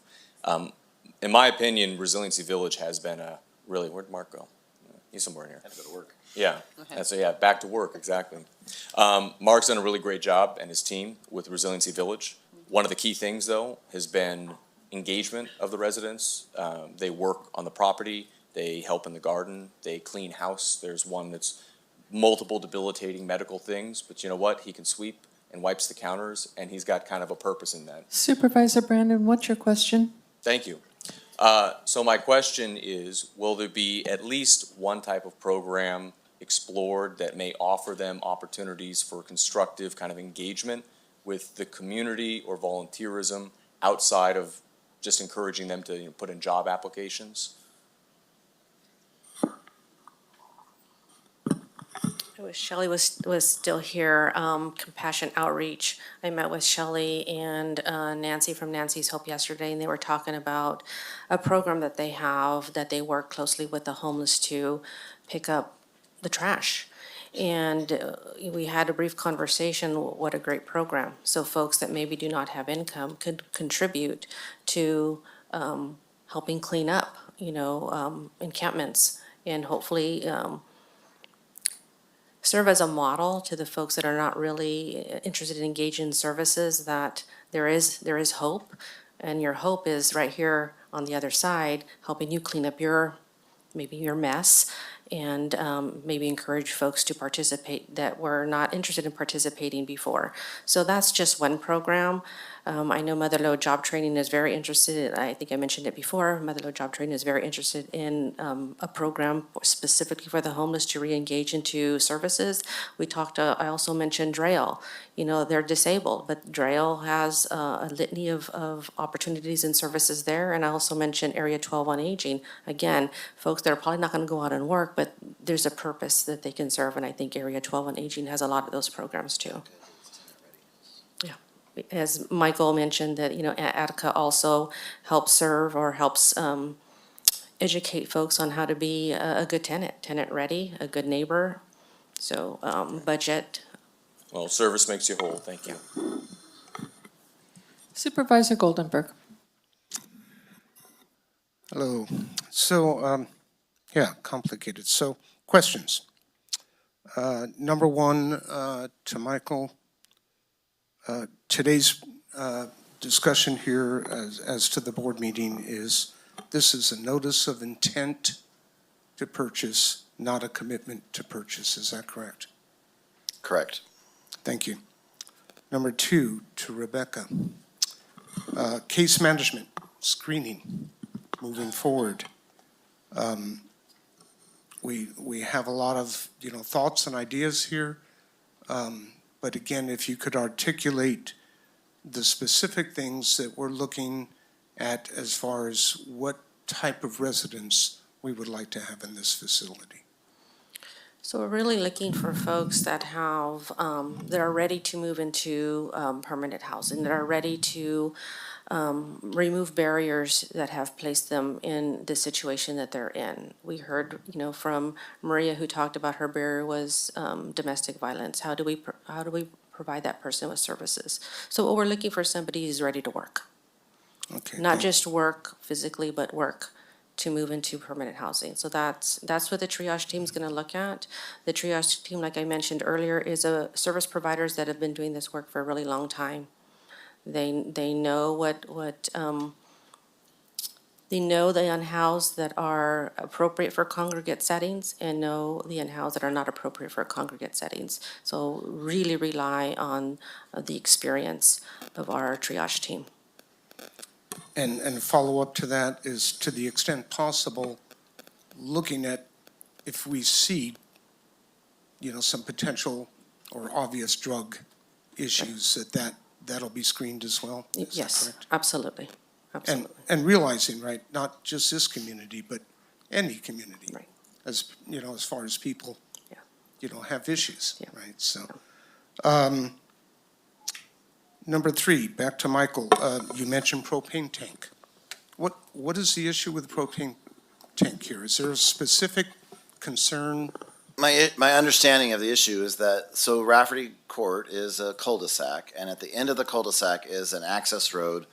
It's not even a road, it's just a path that is used to fill the propane tank that serves as the big propane tank that the whole community up above, you know, uses. And so they're just concerned, I mean, the concerns I've heard are related to just keeping that secure and safe, not only just because it's flammable, obviously, but because the people who live rely on that as a part of their utility service. Okay, well, I would hope that our fire professionals would, you know, have the appropriate measures in place. Sheriff Pooley, are you still, could you come back up, please?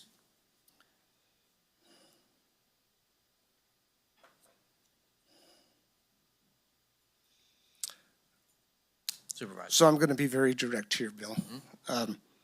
Are there specific concerns that the sheriff office has with this location, i.e. we looked at the situation in Columbia with the school being close proximity, but are there any specific things that the sheriff's office is concerned about this location that would give you reservations as to why we should or should not approve?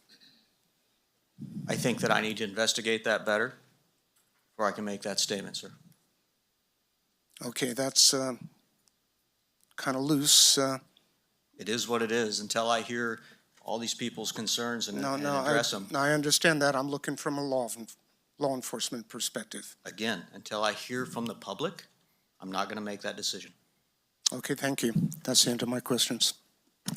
Okay, I've got a kind of a silly question, but I'm sure it's in somebody's mind here, and then I've got a more in-depth question. The silly question is, you talked about adding parking lot lights, and I'm wondering, I don't remember the name of what it's called, night sky lights or something like that. You know, the community, Sonora Vista, is up a steep incline and then above. So the last thing they need is for us to impinge upon their ability to see the night sky. So what can you tell me about that?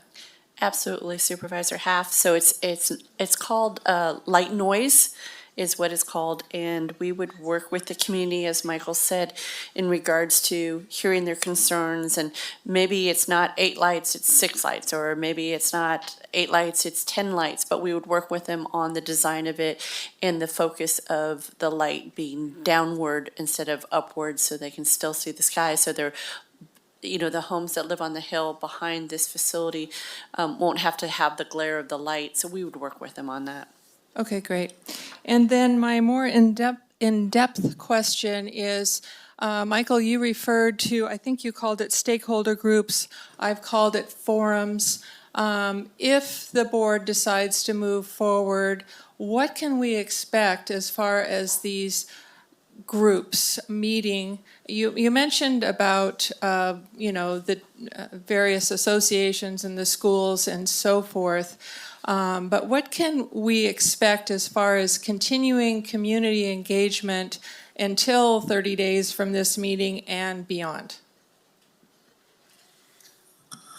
I am committed to what I said earlier, and it could be nuanced and matured a little bit, but in general, this idea that we would work with the homeowners associations and other neighbors, as well as the school, and however they want to represent that, to talk about the concerns that can be mitigated. So there's that. And then on an ongoing basis, the same thing. Maybe the chair or somebody on each of those homeowner boards, makes up one person or 2 people, and then we have some of our staff and district supervisor, however that all works out, school, so that we have regular checkpoints to talk about that, and that those communities would rely on their representation on their homeowner board to be engaged in that process. So that would be kind of like an advisory board to our social services Hopefully department? not one that is under Brown Act. Okay. But one that will have constant communication back and forth to continually have a check and balance of how things are going should we decide to proceed and actually 30 days from now purchase the property. That is my understanding of All right, thank what you. our notion is. Yeah. Okay. All right, so now that we've asked our qualifying questions, we are going to come to you in the audience, and we're going to do this differently than we did it in Columbia. I just allowed for anybody who wanted to come forward first to come forward. But then the people that were wanting to speak in favor were not able to do so. So I'm going to change that up, and I'm going to do this by category. And I'm going to ask the people who are wanting to speak in favor of this project to please come forward to the podium. And each participant who will be speaking from the audience has 3 minutes. Okay, so come forward if you are wanting to speak.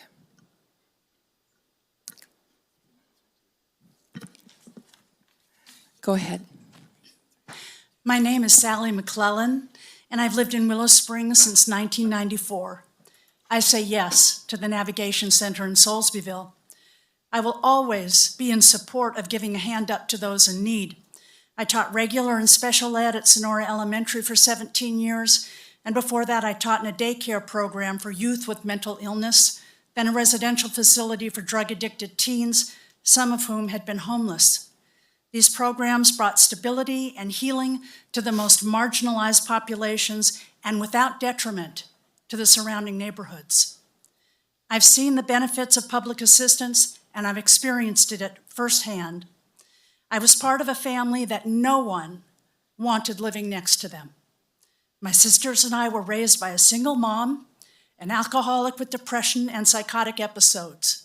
So we depended on welfare, food stamps, Medi-Cal stickers for doctor visits. Finally, Mom was placed in a rehab facility. She came back sober and uplifted, and we were so happy. You lift up one person, and you also lift up their children, their loved ones, their neighbors, the whole community, the county.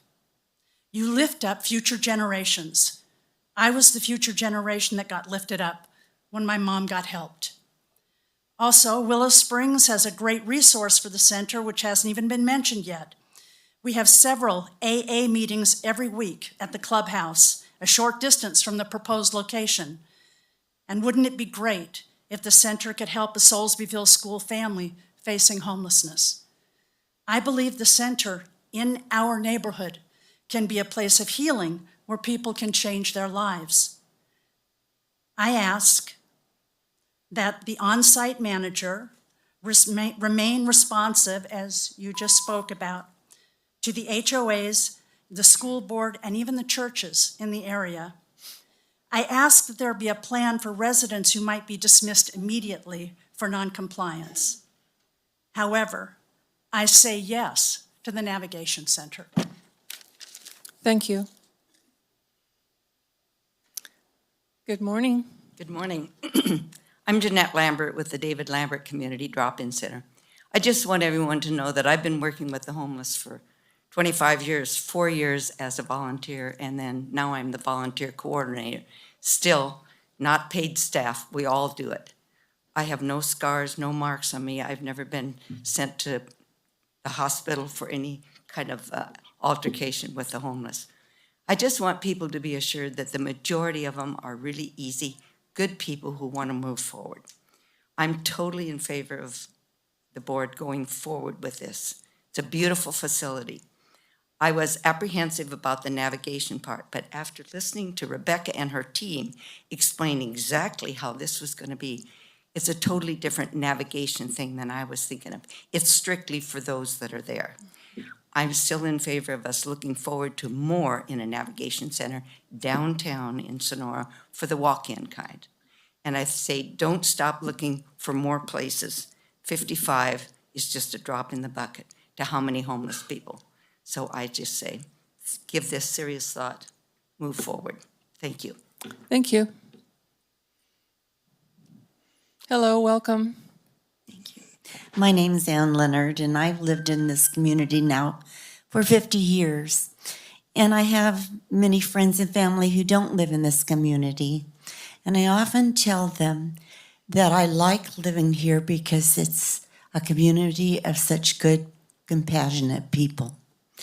When my brother-in-law visited from Austin, Texas, he said, when I'm driving down Sonora, people let you in on the street. That never happens where I'm from. These people who are unsheltered are part of our community. They're our citizens. They do pay taxes, maybe not for property taxes, but they pay sales taxes and other taxes. We need to show everyone in our community the compassion they deserve and the help they deserve to make a better lives for themselves. It's not easy finding a place, and I appreciate all the work that the city and the Board of Supervisors have done to try to find a place that will house these people without having a negative impact on the surrounding community. I toured the facility. I think it's wonderful. It's already almost ready to go. I hope that the board will go forward with an intent and continue their communication with the community. I also want to thank the board for what they've done to be transparent.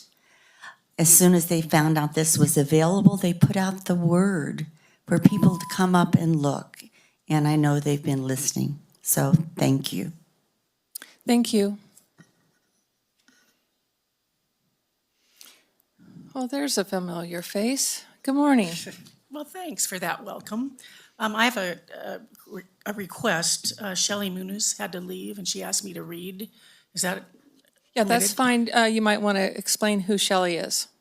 Shelley is on part of the Compassion Outreach team. They go into the camps every Friday and help clean up and organize garbage removal. And she's also on the board of Resiliency Village. So after saying that, I'm going to say that in her words. I'm Shelley Muniz. I'm on the Homeless Committee, Board of Resiliency Village, and part of Compassion Outreach. My vote is yes to recommend purchase of Oak Terrace. And here's what I know. There is no room at the inn. There's no place in Tuolumne County we could propose housing for our unsheltered friends and neighbors and not get criticism and complaints. Here is also what I know. I work with an incredibly dedicated and passionate team of people who care not only for our unsheltered, but everyone in our community. Every week I visit our unsheltered with our Compassion Outreach team. As with all groups of people, there are various reasons why decisions are made in life, many due to unforeseen circumstances. In the camps, we see mothers, fathers, brothers, sisters. We see children. Over the past year, we see more people in their 60s or 70s who have lost their homes due to financial difficulties. Their stories are real and they're heart-wrenching. And Shelley would like to visit everyone to visit Resiliency Village. It's a successful transitional housing facility.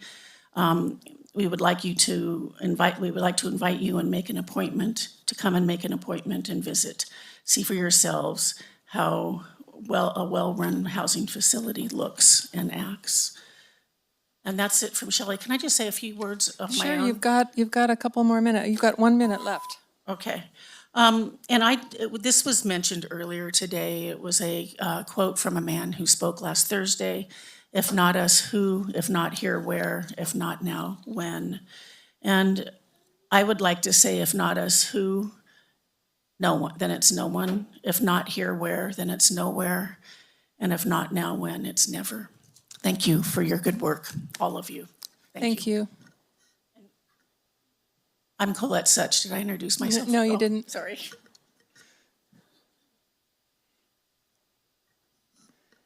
Good morning. I'm Myrna Doring from Jamestown.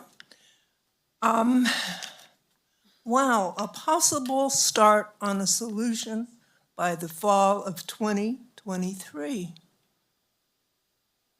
And what a bargain.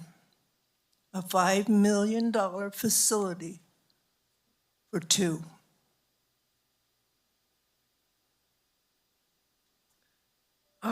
We've been dealing with this for so long. Let's get started, okay? That's all I have to say. Thank you. Good morning. Welcome. Good morning. I'm Patty Irvin, and I am a resident of Willow Springs, a homeowner for 30 years. And I just wanted to come up and say that I support the purchase of the Navigation Center. I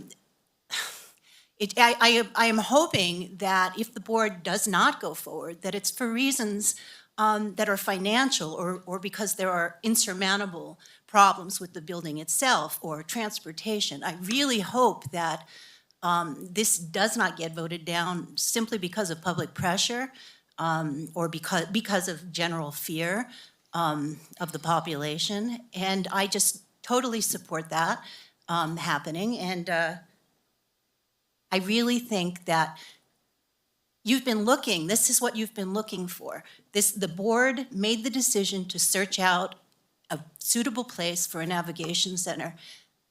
That work has been ongoing. A lot of things have failed. At what point do you say, this is what we've been looking for? I really don't think it's going to get any better than this. There's no better place in Tuolumne County. The building is beautiful. So I really hope that this is This is what we've been searching for, and I urge the board to vote yes on proceeding. Thank you. Thank you.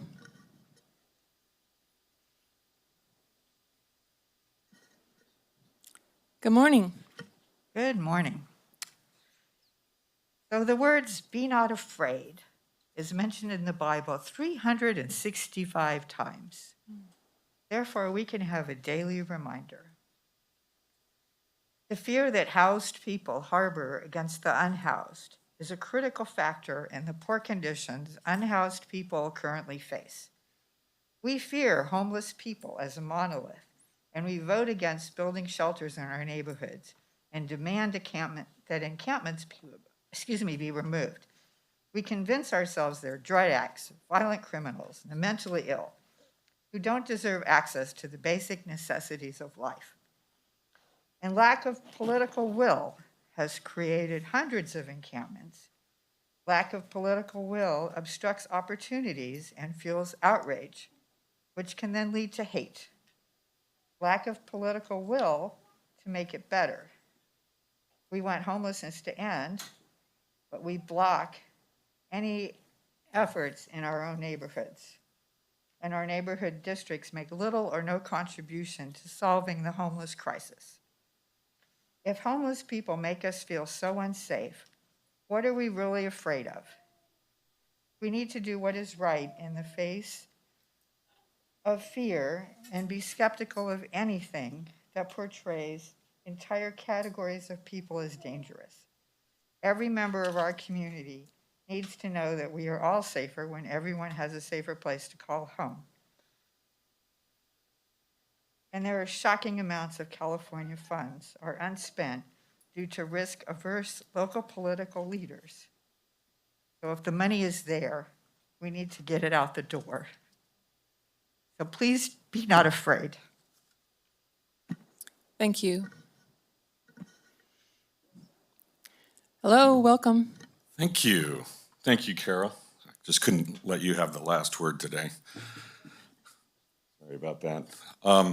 My name's Joe Bors. I'm the Executive Director of ATCA, and you've heard a number of people mention what ATCA does to support the homeless. We do more than that. We have 40 different programs plus with the food bank in Jamestown and Head Start, Early Head Start. We've got energy assistance and a number of other suicide prevention programs and things that we do. So we're not just homeless, but we also have a capacity of on the order of 20,000 bed nights per year with 3 different shelters across 2 counties. So I also sit on the Tuolumne County Homeless Committee, and last Thursday I sat on that committee, and we were tasked with a question which sounded a little bit different to me then than it does today. Thursday, the question was, would I recommend to the Board of Supervisors to buy that property? Well, today, I'm being asked, would I recommend to the Board of Supervisors to enter into a letter of intent to purchase that property? This morning, I had an opportunity to read the content of that resolution, and I'm no lawyer, although I did sleep at a Holiday Inn Express last night. Just kidding. I don't see any risk associated with that. So I would switch my vote to a yes to sign into a letter of intent to purchase that property.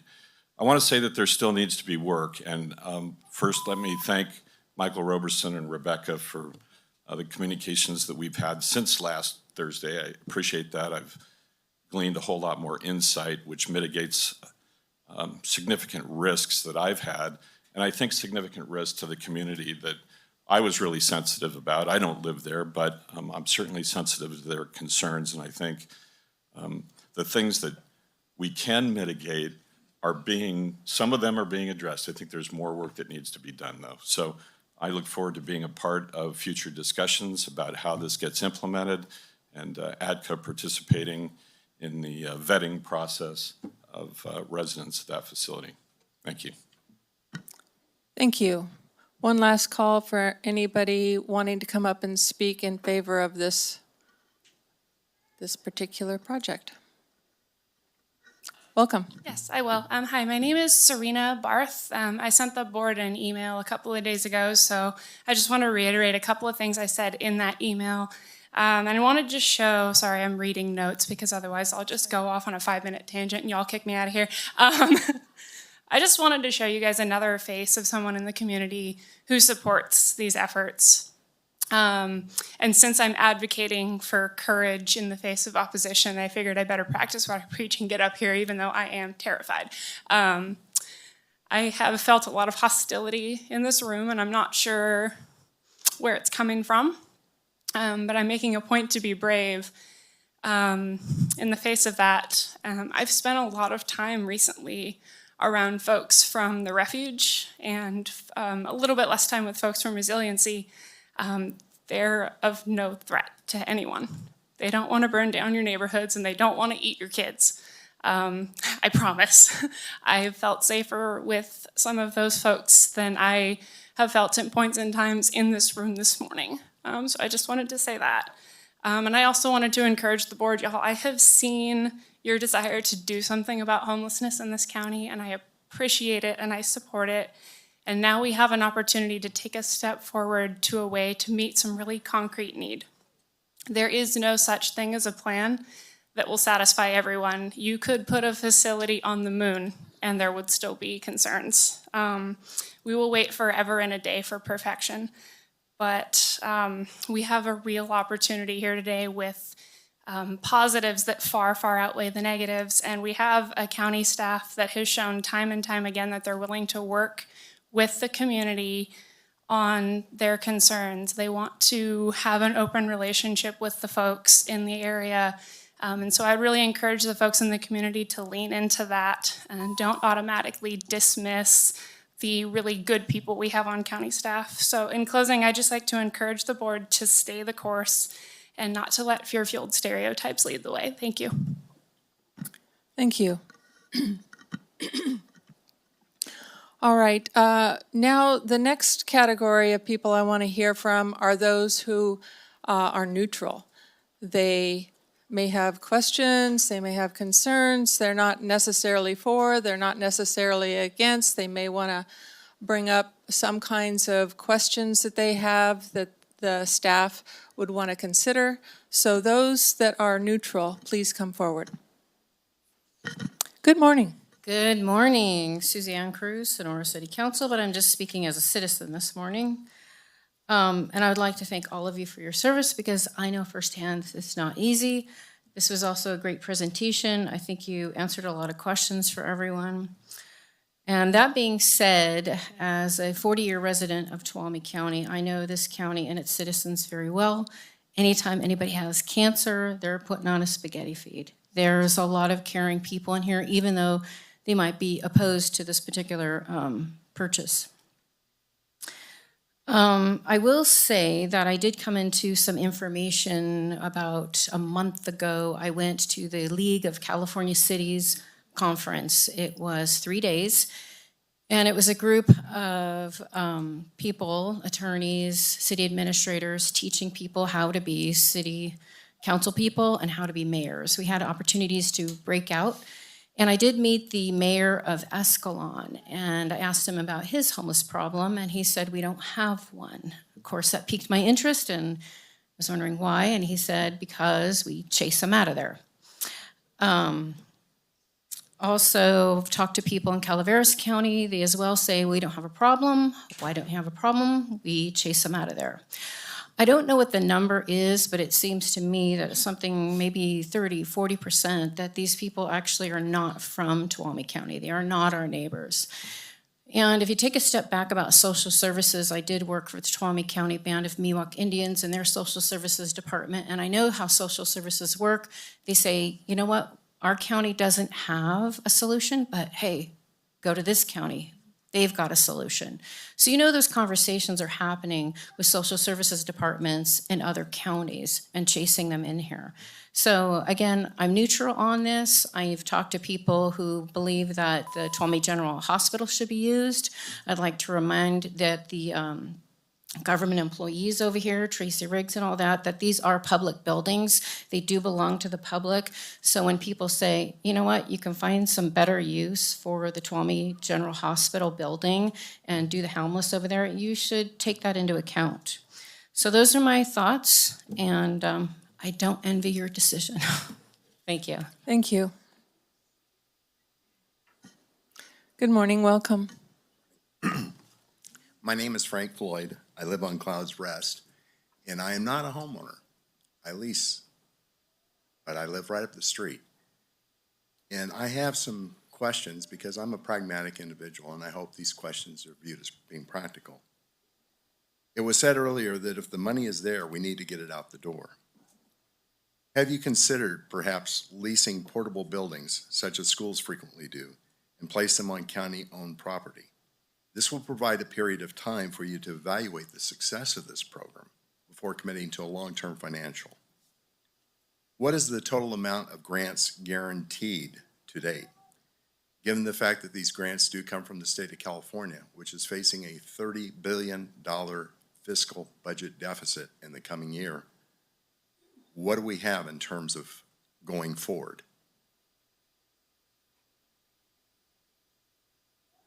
My next question regards operational expenses for the facility that will be staffed 24/7 with all necessary services being provided on site.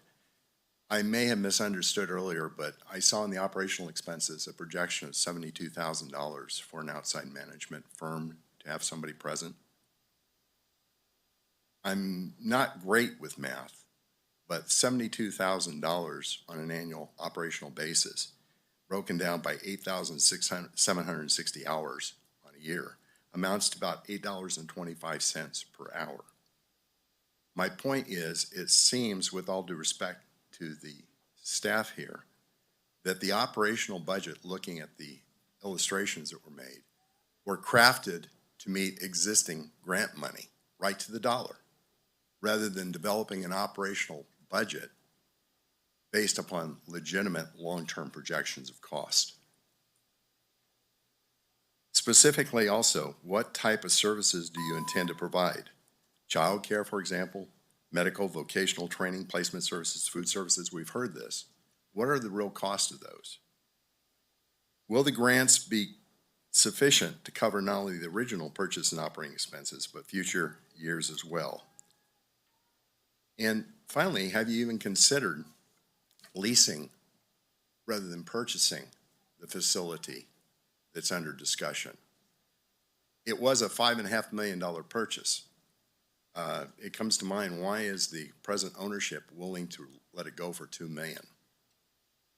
What is the long-term financial benefit to this county if this facility does not operate for the full period of time? Have you considered leasing it for 2 to 3 years to see if this program is a viable program before making such a long-term commitment? Thank you. Thank you.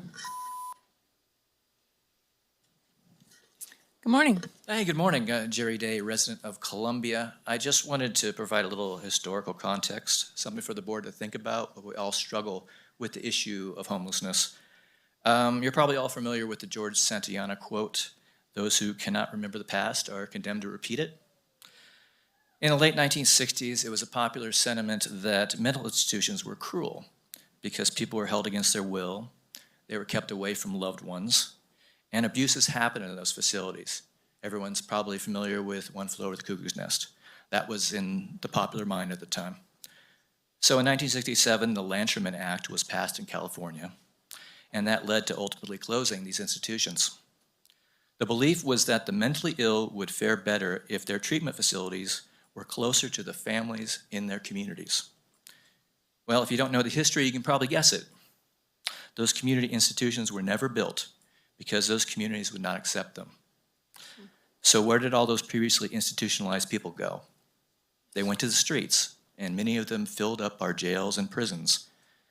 And those people, and in turn our society, has been paying for that ever since. That is the start of this story. Now, homelessness is far more widespread, and there are all sorts of people who are homeless, those mentally ill just being a fraction. But they are the visible ones that can be frightening. And despite assurances to the contrary that those people will not be housed here, those images persist. So I'm not speaking for or against the merits of the specific project, mainly because I haven't educated myself on it. But I think it's useful to know the history. And I'm wondering now if homeless community centers, like those for the mentally ill previously, are not going to happen. If no one is going to accept them, are we headed again to institutions? And then at some point down the road, will we go through the same cycle again? Thanks. Thank you. Hello, it's still morning. Good morning. Hi, my name's Jahia. I'm a homeowner in Willow Springs. I know the proposed building may seem like a good option for the board to consider and checks many boxes. On paper, I understand it may look like a good decision, and I'm not disputing that issue by any means. But I do want to outline some concerns as follows. So one is the navigation center management. Management of the facility is what will make or break the program, and it will be what ensures the community surrounding is not negatively impacted. An underfunded and unsupported program could have many detrimental effects to the surrounding community. The community surrounding the building you're considering is a well-respected family-centered housing development with parks and schools within walking distance. The quality of management of the facility will be the utmost importance. Moving forward, extreme security should be weighed in the quality of the program, and full understanding how it will be run should be well understood and publicized so that the community can help keep it in check. Some questions to consider would be, will the ratio of clients utilizing the facility to manage personnel be appropriate amount to maintain the integrity of the program? A 48 potential people to 2 management seems a little lopsided to me. Are the people licensed and qualified to provide the services? Will full-time security be provided to protect the surrounding community while providing safety to the clients in the program? And will it be sustainable? Additional service paid, and number 2 item, additional services paid out of the general fund. I understand that the funding for this site and services is intended to come from state funding.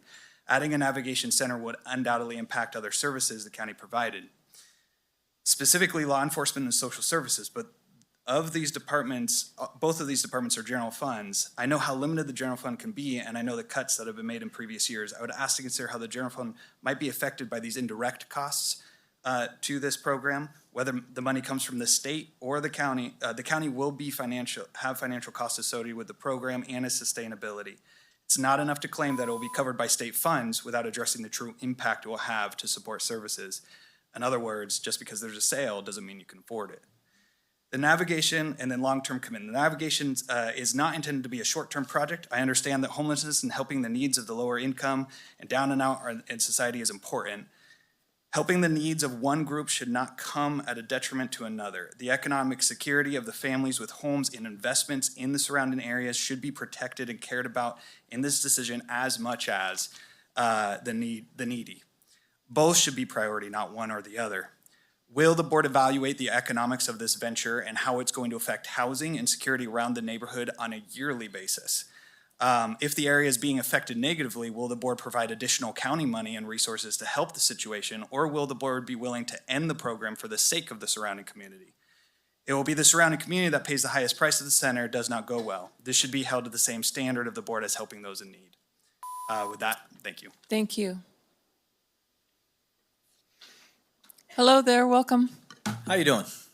My name is Pablo Martinez, and And you're speaking to the board, just so you know. yeah, well, the girl that came up here and actually spoke, even though she felt some animosity.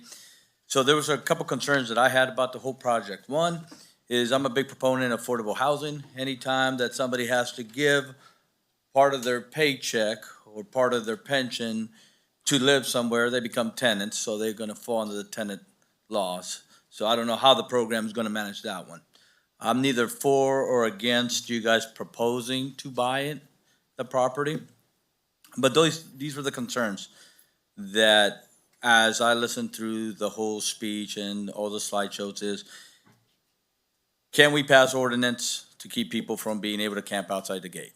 Because if we can't get rid of them, because we have no housing, then we become another Camp Hope. And I think that's the biggest concern most people have. The reason why I'm not against putting a proposal is because it's a proposal. Making sure that the funding is correct is probably the biggest thing. And the last thing is the people that live there and have property values have a true financial, economic concern with it, and also a safety concern with it. And of course, if you're that district supervisor, I feel sorry for you. That's it. Thank you. Good morning. Tom Durston, I live in Sonora Vista also. Now, first of all, I want to support your intention and effort to bring some permanent solution to some of the homeless people. And some of them are healthy enough mentally and emotionally and strong enough and motivated enough that they will succeed with a program like this. And so go for it.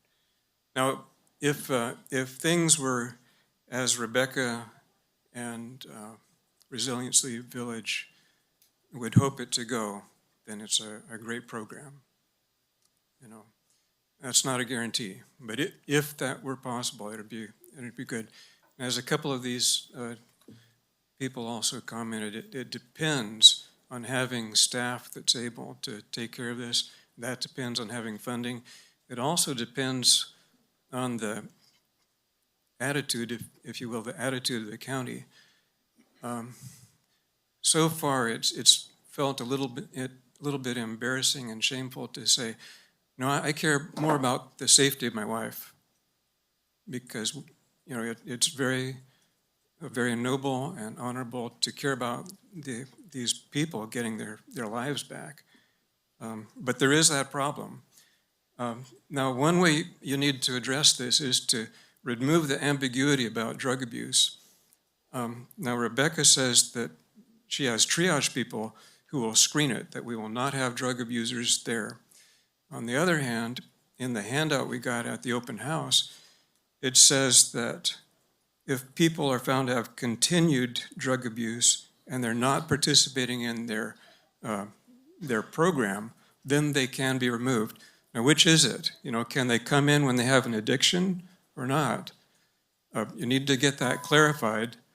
And on the issue of fear, there's irrational fear and there's rational fear. If my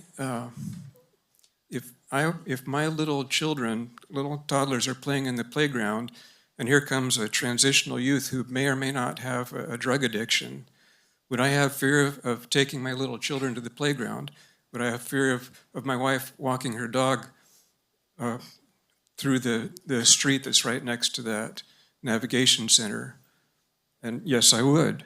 And so this is going to restrict the usability of part of the neighborhood unless you get some good, solid, concrete, reliable guarantees about the security of the neighborhood.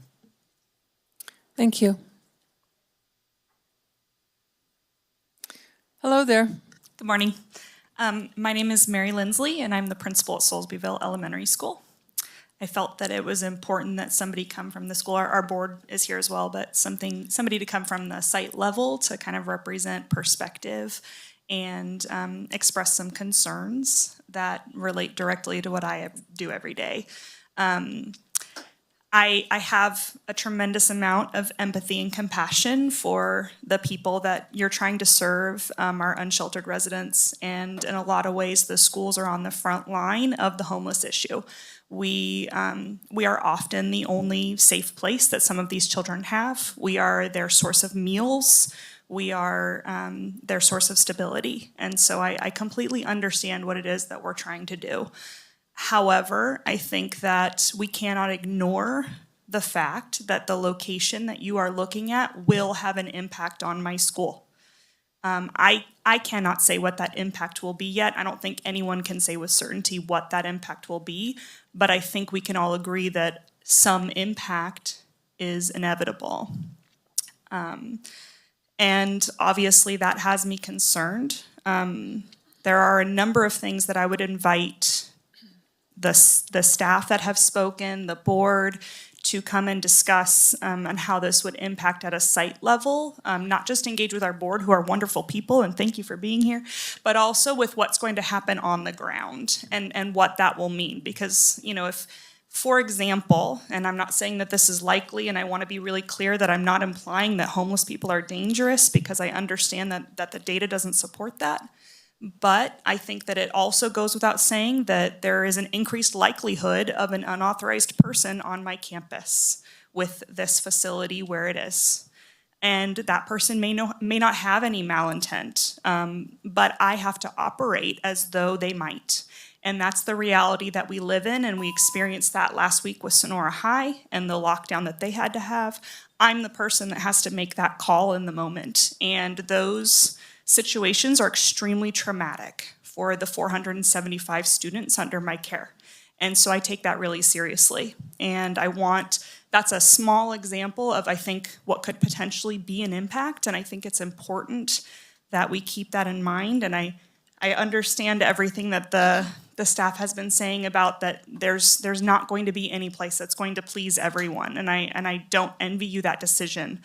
But I also cannot ignore the impact that this will have on my site and the children, that their safety is my primary concern, and not just their physical safety, but their emotional and their mental health as well. So thank you for your time today. Thank you.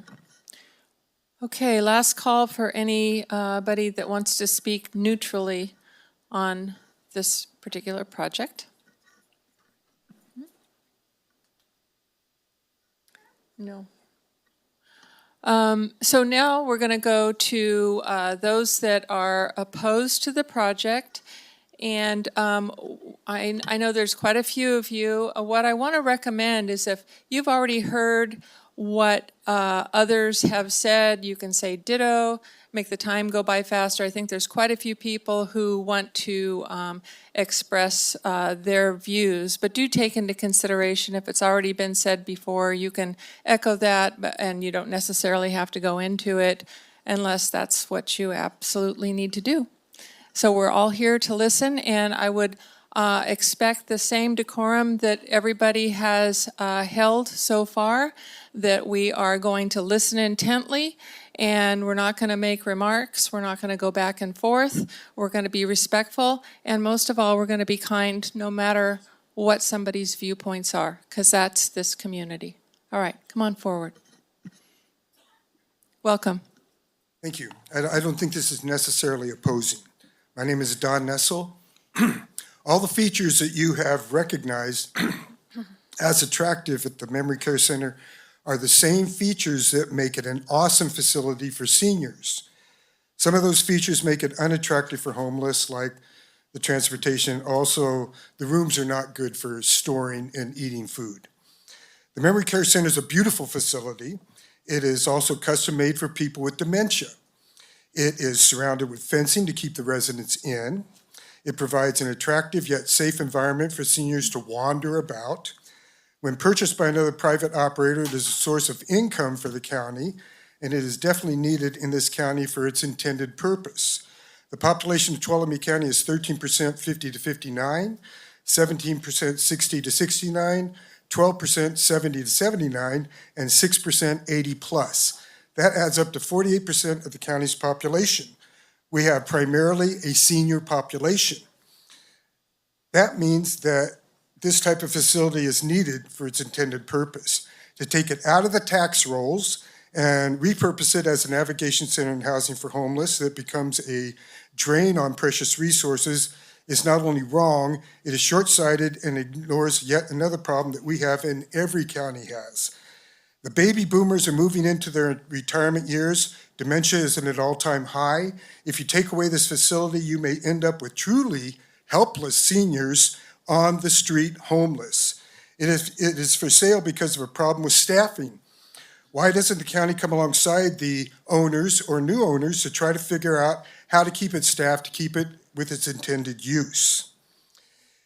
Is the governor's hot button on homeless going to drive your decisions on what to do in Tuolumne County? Maybe we should handle this as a local issue and do it locally.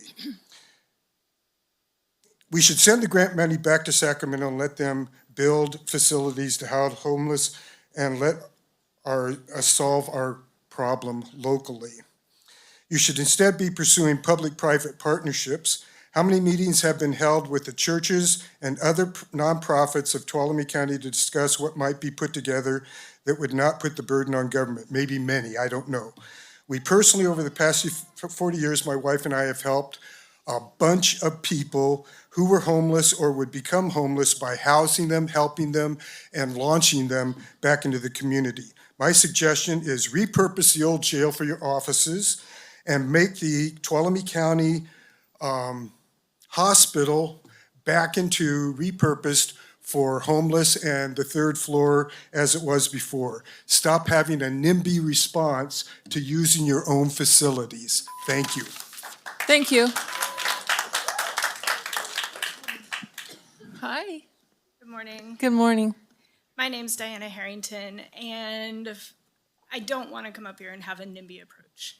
I understand that this is an important topic and needs to be addressed, and there is no one perfect place where we're going to be able to put a center that is going to make everybody happy.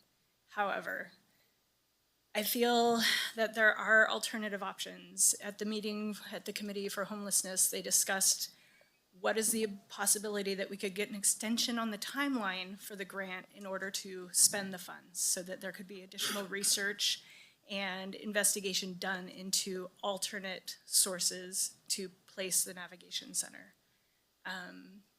My children do attend Soulsbyville School. It is a very short walk across the hill from the current location that you're proposing to make the intent to purchase to the campus, which is not fenced. The school doesn't have the funds to put the fencing up. And intentional, unintentional, malice, not malice, like Mrs. Lindsley said, it impacts the students. It impacts their learning, it impacts their day, it impacts the discussions that they then have to have with their parents as to why they got stuck in their classroom for however long it takes to clear the campus. And I know families that live within the community right next to the center's proposed location, and they have concerns. Their children are going to play at the park that is just a hop, skip, and a jump up the street from the center. And we can't control people. And I know that the people that are going to be in the center and intending to use its services are going to be good people. They're the ones that want the help. Mm-hmm. And that is great and valuable. But we can't control the people that might come up to visit or come up to investigate and say, hey, we've heard about this place. I know it's not a walk-in center, but you also can't control the public that might come into the area and be there. And I also have concerns, even though there's been expression that at the end of 6 months, we're going to move all these people into houses. I would love to see that happen, but I also don't see the resources within the community currently to be able to house 50 individuals at the end of 6 months.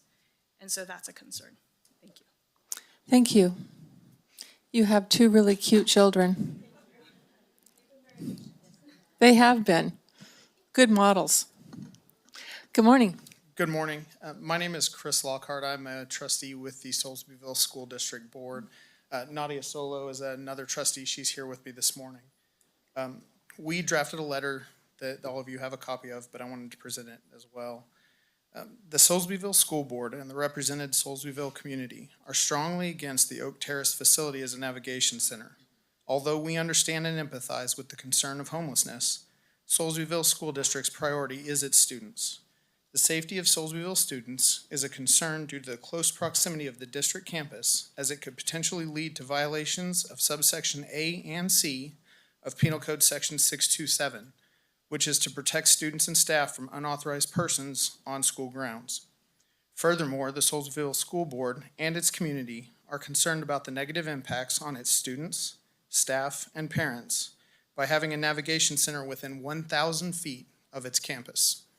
The main concerns are the potential increase in crime and emergency calls in the surrounding Soulsbyville neighborhood, potential increase of traffic from non-community members into the backwoods near the school, potential decrease in the value of homes that could impact the school's budget, our impact on enrollment, and the disruption to students' learning environments.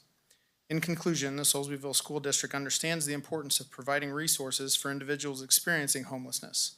However, it is also extremely important to consider the practice of placing a navigation center close to an unsecure elementary school. The board discussed at length all the different things, and several options were put forward as potential solutions to the problem, but that's, to be blunt, your problem. We can't solve that for you. What we can say is that 1,000 feet from an elementary school is not the place for this center. There will be success stories from this center, but there will also be failures. How many failure incidents that bleed over into this school are acceptable for you as a board? The answer should be 0. The proximity to the school from this facility cannot preclude that these events won't occur. And the potential for them to take place, even so much as a lockdown drill for an unsupervised individual that's not on campus with permission, is a major negative impact our children don't need. That has to be considered, as well as all the other information that's going to be presented today. Thank you. Thank you.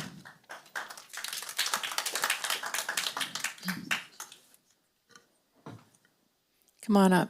Good morning. Hi. Hi.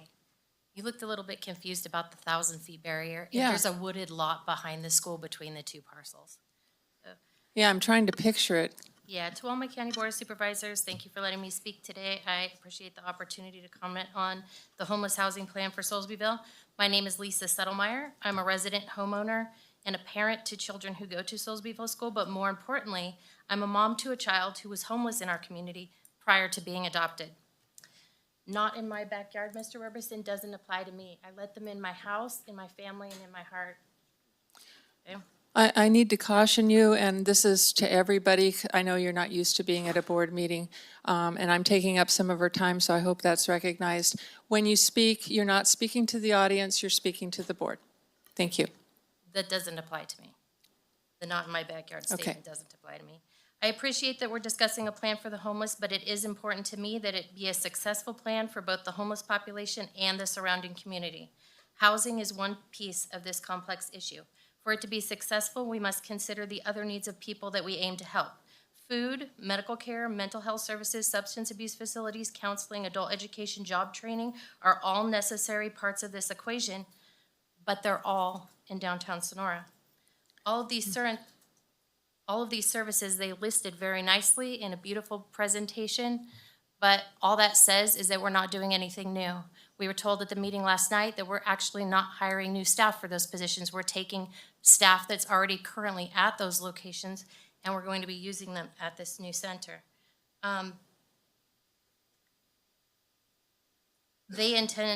So bringing those current staff from other agencies further limits already underserved population of the other 730 plus homeless in that area. Housing people in that location that is not in close proximity to those services does not work. Even the most eager person pursuing every service available to them would struggle to find a job in the Soulsbyville area, save for a vehicle and find affordable housing in the Soulsbyville area, making them ready to transition in the 6-month allotted time difficult. Jobs and affordable housing are more likely to be found in downtown Sonora, all highlighting the fact that it's a poor plan in an unlikely location that provides more barriers to their success. My concerns for the community are that the planned location is within 1,000 feet of Soulsbyville School with an open, unfenced, wooded area separating the two parcels. School children walking to and from school and waiting for the school bus go directly past that location.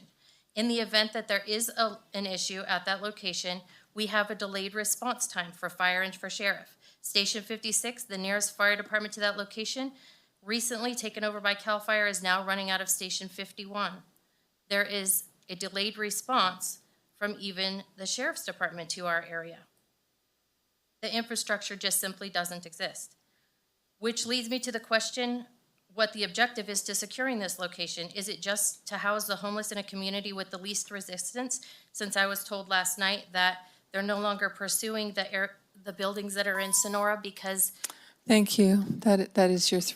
Did we add some time? Did we add some time? Okay, thank you. It wasn't stopped. Okay.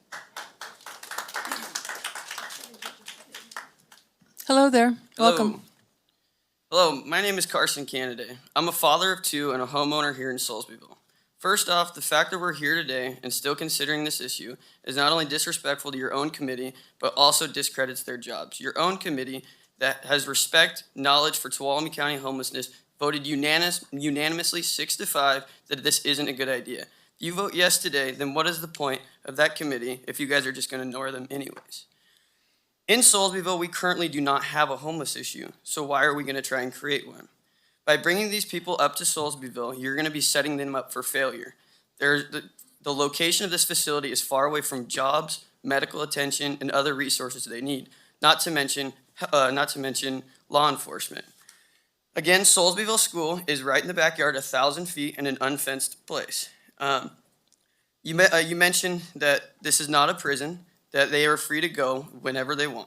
Well, in Soulsbyville, there really isn't a place for them to go. You have our 2 parks and our pond. That's basically all there is. Also, next, you talk about if they get caught with drugs or whatnot, or don't comply with the entire thing. Where do they go after that? Do they just if they get kicked out? Do they just go into our backyard? Again, there's a giant place in Soulsbyville that backs up to the school that's completely wide open fields. That has the potential of being the next Camp Hope. As you can see from the surveys and stuff, the community is not for this, not even a little bit. You guys, at the end of the day, you're supposed to work for us and do what's best for our community. Not only is this community against this, but your own committee is too. At the end of the day, you have a reputation and your name. And if you allow this to go any further today, I believe that'll put a major blemish on all of you in this town. Thank you. Thank you. Good morning. Hello, I'm Michael Spiegelman, and I'm a homeowner in Sonora Vista. I happen to have one of the homes that is 0 lot line difference from the property being proposed for the homeless shelter. There's also another 10 to 12 houses that are in my same situation, okay? There is, to help the homeless is a good cause. There's no doubt about it. But it's also the very wrong location, and there's no doubt about that either. First of all, we share roads. We butt up directly up against it. We are adjacent to it. It's all visible to everybody in the community. There's 117 households, and it's important to know these are private property. Where are they going to go? This is private property, and so is Willow Springs, and it is 400 plus homes. Where are these people going to go? They're not allowed on private property. So they're going to hang out near the freeway? What is the resolve to that? The roads also, they're not gated. There's no separation between my property and the proposed site. And it's been stated as a direct road. It's a couple 100 feet. There's a kiddie park we have. Okay, there's no stopping anybody from going to there. Another couple 100 feet, they go to the back of Soulsbyville School. They cut through that open lot everybody's talking about. Who's going to police this? There's just too much liability here. First of all, it's not centrally located near grocery stores, services, restaurants, medical care. It would be a large liability because it would endanger the public safety of the most vulnerable, the seniors and the children that live in the surrounding area. There's no protection for nearby Soulsbyville Elementary School or local parks. Fires has been brought up. Yes, the bushes go right up to the home districts. If they happen to light on fire, it's a disaster. There's not just one tank, one big tank that serves our community. They got 2 propane tanks on each side of the building. So that's an additional hazard. Yes, it will hurt property values. I went to the open house. I talked to a realtor. She said I can expect to lose Thank you. $100,000 Thank you. on my property. And what is Thank you. that Your gonna do to time, the your time taxes is, and your time everything is else? up. Thank you.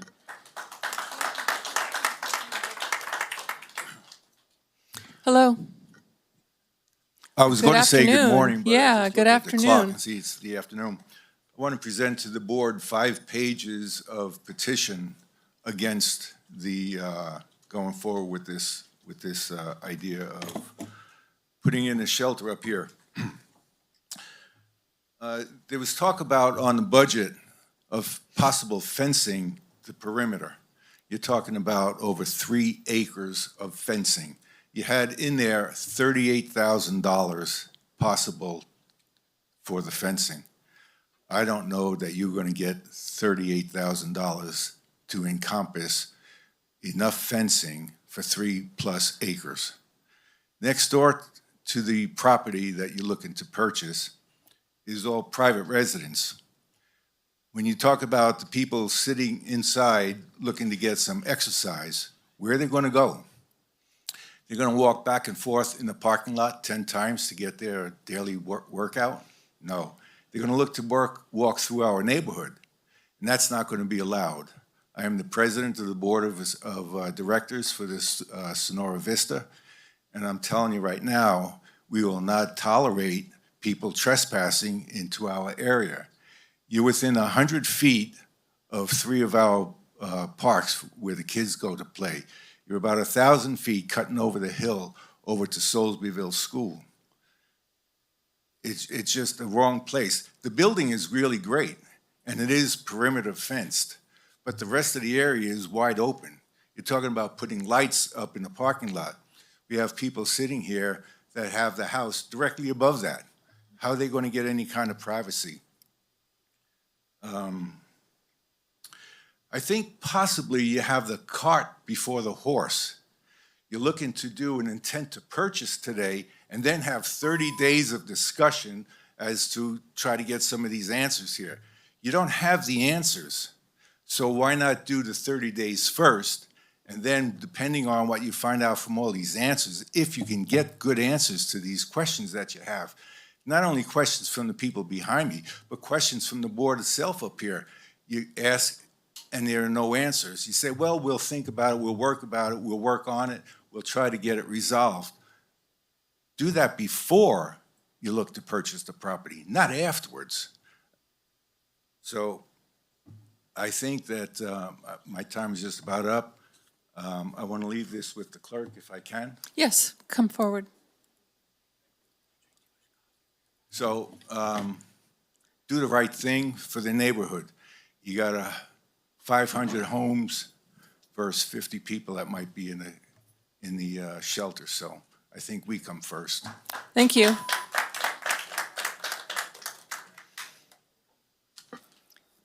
Hello there. I try to hang in here if I can. Yeah, you're doing a good job so far. Yeah, thanks. My name's Pete Kelly. Oh, speak right into the microphone. If you need to adjust it, you can. Thank you. My name's Pete Kelly. I'm one of the ones that live directly above the center that you're talking about. I am greatly concerned with the impact that this center will have on our values of our home and the surrounding homes. It's been estimated, I'm going back on the real estate estimate, that our home values would drop by about 100,000. We have approximately 600 homes within a half mile of the proposed center. That equates to $60 million in property devaluation in this turn. We'll end up with the county receiving less money via property taxes as properties get reassessed. Just so you can save a few bucks on buying a property, in my case, the only source of income I have is I'm on private disability, okay? That's my source. The only shelter I have is what my home value is. I lose that, that's a huge hit for me, and that's a hit for everybody, okay? And like I said, your values, your revenues will go down in the long term, all right? Also, they were talking about the park. It's gonna be a liability for us and you guys. Somebody gets hurt on that, all right? I also did a post on Nextdoor a while back to let people know what was going on because we weren't aware of a lot of this. We've had over 4,000 hits on that post. Probably over 100 and something side posts to go with it. And I can tell you 9 out of 10 of those people don't want this, okay? I can bring that up for you anytime. Also, my position, I worked for the Public Works Department of the City of Newark, all right? I was in charge of things like this. We had homeless shelters there, the housing type. They ended up becoming a mess. We ended up, yes, cleaning up drugs, needles, everything. Okay, there's no way of stopping it. You go out with good intent to try to, but this is what happens. And this is just from my experience of 20 years of this. So I just hope you guys would consider our rights too, all right? You know, we're not against the homeless. I'd love to see this put in some kind of land place somewhere where we can build up and do it right. Sit back and have an architect do it correctly. I know you're got a grant coming and you have to use it, but please consider our rights too. Thank you. Thank you.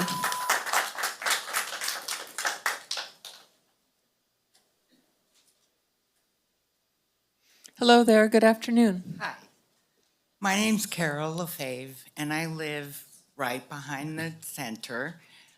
First, I want to start off as saying I don't think I'm a careless person, that I don't care about the homeless, because that is not true. I do care, but I've worked all my life for what I own. And I did what I had to do to make it for my family. And putting homeless next to me isn't fair. If they knocked on my door, I would give them food. If they were cold, I would give them a blanket. I've worked and paid my taxes so that they could have their food stamps, their welfare, and all the benefits they get from being homeless. Now you want to literally put them in the sanctuary of my home, my backyard, with lights and cameras to see what I'm doing on a daily basis? No, I need my privacy. I need my time. And my house values, who's going to take care of me when I'm homeless? Because you're going to take away my home. Because the homeless, when there's nowhere to go, they're going to end up in my backyard. They have to take 10 steps up the hill to get to my property, and then you can't get them out. It will be my job to get them out because they'll be on my land. This is not fair to our residents. If I wanted a gated community, I would get a gated community. I would have moved to one. I don't want to be behind a gate. I paid my taxes and I deserve my freedom. Thank you. Thank you. Hello there. Hello, board. Thanks for being here. My name is Ray Lonjoy. I'm a lifelong resident of Tuolumne County, and I grew up right next door to Solesville School. I lived next door to Solesville School for 18 years.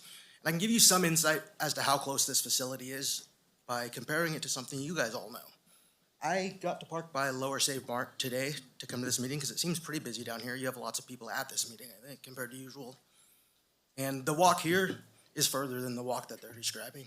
I've done it numerous times, especially when that housing project was in development. It was pretty neat as a kid to go up there and see all the tractors and all the stuff, but it was not a long walk. It was the simplest walk in the world to go from one spot to the other. So don't expect that not to be an issue that comes from this particular location. Another thing that I'd like to point out is that there seems to be a sense of urgency with this vote today. Of if not now, then never. I've heard that several times, and that's interesting to me because I thought there was next week and next month. But if I was an elected official moving forward with a project that might not be publicly supported wholeheartedly, I might try to do it quickly and quietly. And that's kind of what I see here. We talk about trying to inform people. I think they sent out their letter to the school board and to the two neighborhood groups 11 days ago. That's not a lot of time for people to organize and come up with a theory. It's not a lot of time for them to organize in reality. 11 days isn't a huge amount of time, and To speak further to that idea that there hasn't been time and due diligence in looking at this, we heard about a vote that the committee had. And the vote, it sounded like was 6-5, not in favor of this particular point. I think we also heard a member from the public state that they were a voting member and they would change their vote knowing what they know today. That meeting was 5 days ago. If the members of that committee can shift, can pivot from the meeting vote to this, are they well informed? Is that what a well-informed voting member does? Is that what you guys usually do? A few days later, do you vote differently than you did? Because all of a sudden, in 2 days, I got some new information. It doesn't seem like we're making choices on like sound due diligence. That's all I have to say. Thank you. Thank you. Come on up. Welcome. Hello, my name is Brian Whitmer. Born and raised here in this county. Went in the military, served 8 years, stopped lost for another year, 9 years. Came out with some very emotional scars. I'm not here to complain about this facility as a resident. I'm here to talk to you about being a prior resident in a facility like this. Due to my PTSD after COVID, isolation got the better of me. My cognitive state depleted dramatically. Went to the bottle, drinking a couple bottles of vodka a day. It was bad. It was bad. I am that success story of what this program can do. I almost lost my family, my friends, my house, everybody. Almost lost everything. But with their help and this program, I came out a better person. And I will forever be grateful for programs like this. Now I'm going to tell you the knee bending, crying, sorrowful part of it all. I had 3 people that graduated the program with me, committed suicide. Relapse, committed suicide because they were not integrated in the community, because there was no jobs provided outside the Menlo Park VA Center where we had this program. So as soon as they were released, they were abandoned once again. There is no resources in Soulsville that are going to promote success to these people. They're going to walk out, feel abandoned by the program because they don't have a job established. They don't have resources available to them. I had something established. I had a great job that provided me 3-month leave so I could be in this residential program. These people won't have that. It means they have nothing to go back to unless it is established in our community. It needs to be in a location where they can develop rapport with our community, have insights with the jobs and our community to have some feel of contributing factors, because that's what people want, is to be a contributing factor to society. They're not going to find that in Soulsville. All the jobs are taken. It's such a small community. And I'm so afraid of the possible life's loss because of the inability for us to integrate them into society because the resources aren't available in Soulsville. So I really hope you guys take this to heart, because this is impactful to people's lives and their welfare and their future. Thank you. Thank you. Good afternoon. How are you? Good. How are you? I'm doing all right. My name is David Woods, and I've been an educator and coach in this community for the last 33 years, and I still presently teach with Somerville Union High School. I live in the Sonora Vista area, and I'm trying not to be repetitive, so I've listened to what everybody else has had to say today. I hear a lot about the nonviolence of homeless people. Well, most people are not violent when they're not using. When a person is on meth, they're very violent. When a person is a drunk, they're very violent for the most part. Not every drunk is violent, but majority of them are. We deal with homelessness at our high school all the time. We have students, many times when they turn 18 years old, the parents say you're on your own, they kick them out. But we have families, fortunately, within the Somerville community that take those kids in, who take them into friends' house. My wife and I, over the years, have taken in a number of teenagers into our own home and have cared for them and kept them until they were young adults. Every year, the sheriff comes and talks to our school, to our faculty, and says the number one problem in the community is meth use. And meth is very prominent in the homeless community, and it causes extreme violence because they are so hyper. I had an experience that maybe not everybody had, but a few people that are here were in the neighborhood at the time. We were one of the probably mid-range earlier residents of the community. We built our dream home there. My wife and I worked very hard our entire lives to get what we have now. And one day my grandchildren were at my house and this young man knocked on my door. I opened the door, didn't know who he was, and I said, "Can I help you?" And he said, "I need money." I go, "What do you need money for?" He goes, "I need money." And I go, "Well, I'm not gonna give you any money." Another fella next to him started to push by me to try to get in my house. I stopped him. I walked out on the porch, realized there were 3 young people. I said, "What are you guys doing?" They said, "We're going through the neighborhood begging people for money." I go, and all of a sudden it dawned on me, they're on drugs. They're high. I said, "Guys, you need to leave this neighborhood. You're gonna get in trouble." I physically had to stop them from entering my house where my grandchildren were. People talk about being afraid. Was I afraid for my kids? Yes. Was I afraid for me? No, I can handle myself. So I called the sheriffs. I've called the police in my entire life one time. That was it. Later, they came back to me and said there were 5 young people in their 20s, all high on meth, going through our neighborhood, this neighborhood you're talking about putting this home in, high on meth, asking people for money. I'm concerned that's going to happen a lot more if they come into our neighborhood. So I'm asking you not to do it. Thank you. Thank you. I want to say at this juncture, we have time for 2 more testimonies. So the 2 ladies that are right here in line, we're going to ask you to come forward. And then anybody else wishing to speak, I'm going to ask our CAO, Ms. Riggs, if she will find somebody on her staff to make a list of those who want to continue. We do have to provide our staff, according to law, with a certain number of minutes for lunch. So what we will...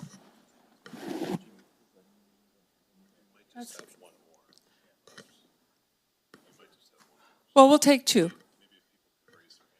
We'll take 2, and as soon as we have somebody from staff in here to take names, because we will continue after we come back.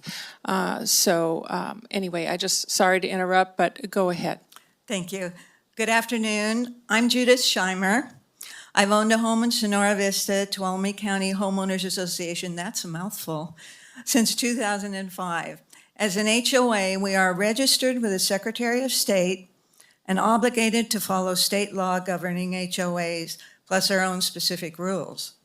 All owners pay dues to maintain a playground, park, all other common ground, and our roads. Governing documents assure that all residents maintain certain standards on their parcels to keep our neighborhood attractive and property values high. I specifically chose this community when purchasing my home, understanding its value would be retained with rules and regulations as part of an HOA. I knew Oak Terrace Memory Care Center was a medical facility in full view from my patio, with their boundary abutting my property. I willingly accepted this type of business as a neighbor. I attended both open houses and the committee, homeless committee meeting. I've read all the documentation provided on the proposal. Thank you for providing the additional information today, especially the financial information. Now, each one of you board members has my email with 10 points of concern. Time prohibits reading those points now, so I will address just one additional consideration that Mr. Campbell brought up earlier. As you saw from the assessor's map, this property, Oak Terrace, is completely surrounded by Sonora Vista, except a small section running parallel to Mona Vista South Frontage Road. The only entrance to Oak Terrace is on the street named Rafferty Court. The street is part of all roads within Sonora Vista HOA and owned by Sonora Vista. Our road system is CSA 48, a dedicated public easement maintained by the county and to which all owners pay on their property tax assessments. Oak Terrace holds an easement to enter the property on Rafferty Court and also pays towards maintenance. This type of county road designation does not allow Sonora Vista to close our community to the public by installing gates across roads. This is an important consideration.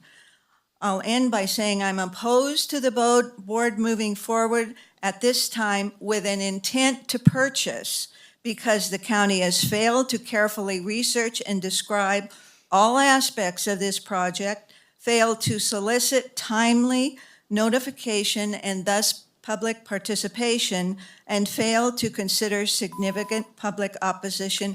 Thank you Thank for you. all the work that you have done. Thank you. Okay, we've got time for one more person. Hi, come on up. And I think we have somebody, Christina Cunha, is that right? Liz, okay. Liz over here, before you get started, is going to take names of people who want to come back after lunch to provide their testimony as well. And if Go we ahead. could, before we get started on my 3 minutes, it was mentioned earlier about the homeless task force in 2018. Can't hear. Before, it was mentioned earlier in the meeting about the homeless response team from Jamestown in 2018. I was directly involved with that. So I'm willing to offer my information or my insight to both the board, the administrator's office, and the homeless committee, so you guys can understand why we were so successful and impactful on what we did down there in Jamestown.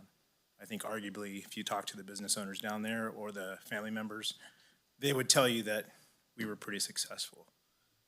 So I move on. I stand before you. My name is Ramel Cuellar. I stand before you today to voice my opposition to the proposed homeless navigation center in our community. While I sympathize with the plight of the homeless, there are several reasons our community, there are several reasons why I believe this center is not appropriate for our community. The location of the center is too close to 2 school bus stops in Soulsbyville Elementary School. This could put our children's safety at risk as we do not know the nature of the occupants. Our top priority is the safety and well-being of our children. We need to ensure that they are protected from any potential harm, especially when it comes to interaction with strangers. The fact that we do not know the nature of the occupants of the center only adds to our concern. We do not know who these people are, what their backgrounds are, and this uncertainty is a major cause for concern. Moreover, having a center located so close to schools, bus stops, and elementary schools means that our children will be in close proximity to the occupants of the center. This proximity can potentially lead to objectionable interactions between the center's occupants and our children. The lack of resources for the occupants of the homeless navigation center after hours is a major cause for concern as well. This could lead to situations where the occupants are left with nothing to do and nowhere to go, thereby increasing the likelihood of engaging in activities that could pose a threat to our community. The homeless service coordinator told our community the homeless committee will vet or background check the occupants. However, it has been made known by the sheriff's office and the district attorney's office that they will not be conducting background checks. Background checks are essential to ensuring the safety and well-being of our community, thus leaving the background checks in the hands of a private, costly company who will pay for this cost. Furthermore, the homeless committee told our community that the background checks would be conducted via social media and taking occupants by their words. We cannot solely rely on social media checks and taking occupants at their words. We need to know the requirements for disqualification based on a person's social media accounts or activity. This is a very sensitive issue that needs to be addressed to ensure the safety of our community. The potential for fire insurance to increase or the probability of getting dropped from our current insurance carriers is a real threat. The proximity of the center to our homes increases the likelihood of fire and may pose a serious risk to our properties and our families. We need to be proactive in ensuring the safety of our community. It is not enough to simply hope nothing happens. We cannot take chances with safety of our schools, children's, families, or properties. As concerned members of this community, it is our duty to hold the authorities accountable and to ensure that they take the necessary steps to protect us. Finally, it appears. Thank you. I just urge the board in closing that we just not move forward and we just take our time before we make Thank a you. purchase. All right, so in the remaining few minutes that we have, I just want to again thank you for your courteous behavior today. This is not a topic that we all agree on, and you have been very respectful, and I so appreciate that. It's going to make it easier for everybody, no matter which way we go. with this. And with that, we will recess for lunch, and we will meet back here at 1:30. But I think we're going to, for the board, we're going to have a closed session in the interim. So I'd like the clerk of the board to read what that closed session is. And notice to the board right now, we're not going to take our lunch until we're done with the closed session. Okay, but the community can go. Go ahead. Thank you. Yeah, the closed session is not related to this issue whatsoever, and the clerk's going to read it now. We just have this on our agenda so that we can attend to it. Go ahead. Thank you. Closed session, conference with legal counsel, existing litigation, Authority Government Code Section 54956.9, D1, Southern California Edison Company versus California State Board of Equalization, Orange County Superior Court, case numbers 30-2022-0125-8057-CU-MC-CJC and 30-2022-0125-8109-CU-MC-CJC. And County Counsel, Sarah, do we expect to have a report out on this? So we will be reporting out on, okay, we will be reporting out on this after we come back from lunch. But for right now, is there anybody from the public who would like to comment on this particular item?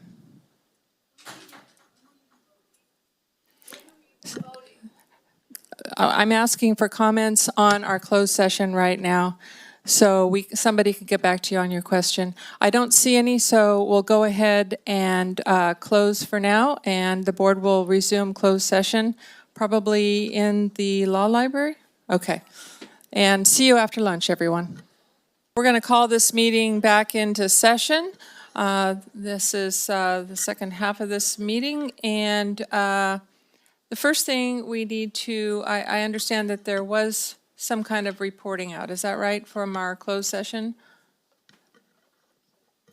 No, actually, there was not. No, Nothing to okay, report. all right.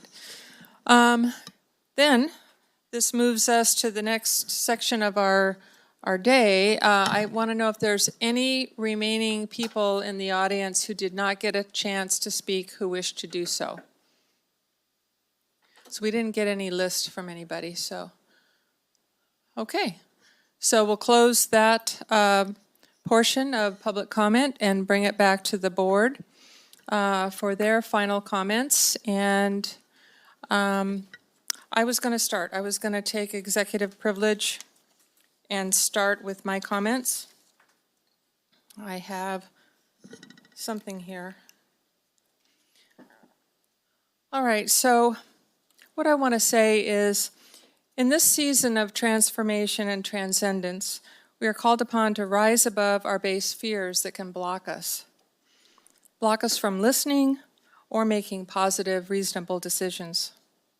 The decisions before us today may not only give a hand up to those of us who are less fortunate and truly desiring the help, but has a potential to transform our whole community, to become stronger in our resolve to do what we do best and what we are known for here in Tuolumne County, coming together to help our neighbors when in need.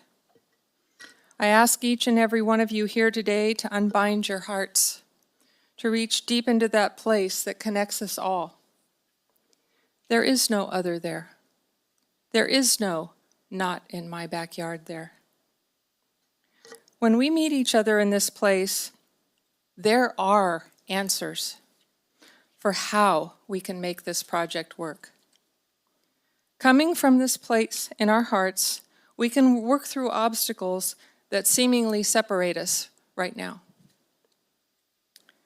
From this vantage point, there is plenty of room to work miracles for those who are sincerely ready to become an active and productive member of our community again. It is also truly a wonder when we, in this room and in this community, are able to remove the obstacles that fear presents. We recognize that in times like this, fear shackles our ability to make good decisions. So I ask everyone here to reflect on the program that was presented this morning. Did you take it in, unfiltered by the anxiety and angst you walked in here with? Today, I am calling on us all to practice living the philosophy, the religion, or the morals that we claim to have. To reach deep for the highest version of ourselves when making the decisions before us today. For this project will be a series of decisions. It's not going to end today. Many of these decisions may come after today's board meeting if we decide to move forward. There is plenty of time to become an active partner in contributing to this process with the Department of Health and Human Services and our homeless coordinator to serve a very specific segment of our unsheltered community. These folks are currently being and will continue to be case managed as outlined in today's presentation. With your help, I believe we can work through most all of the concerns that were voiced today. It is my highest hope that we can make these choices together as a community devoid of fear. That's when we make our best decisions. And above all else, this is what truly matters. All right, who's ready to go next? Supervisor Goldenberg.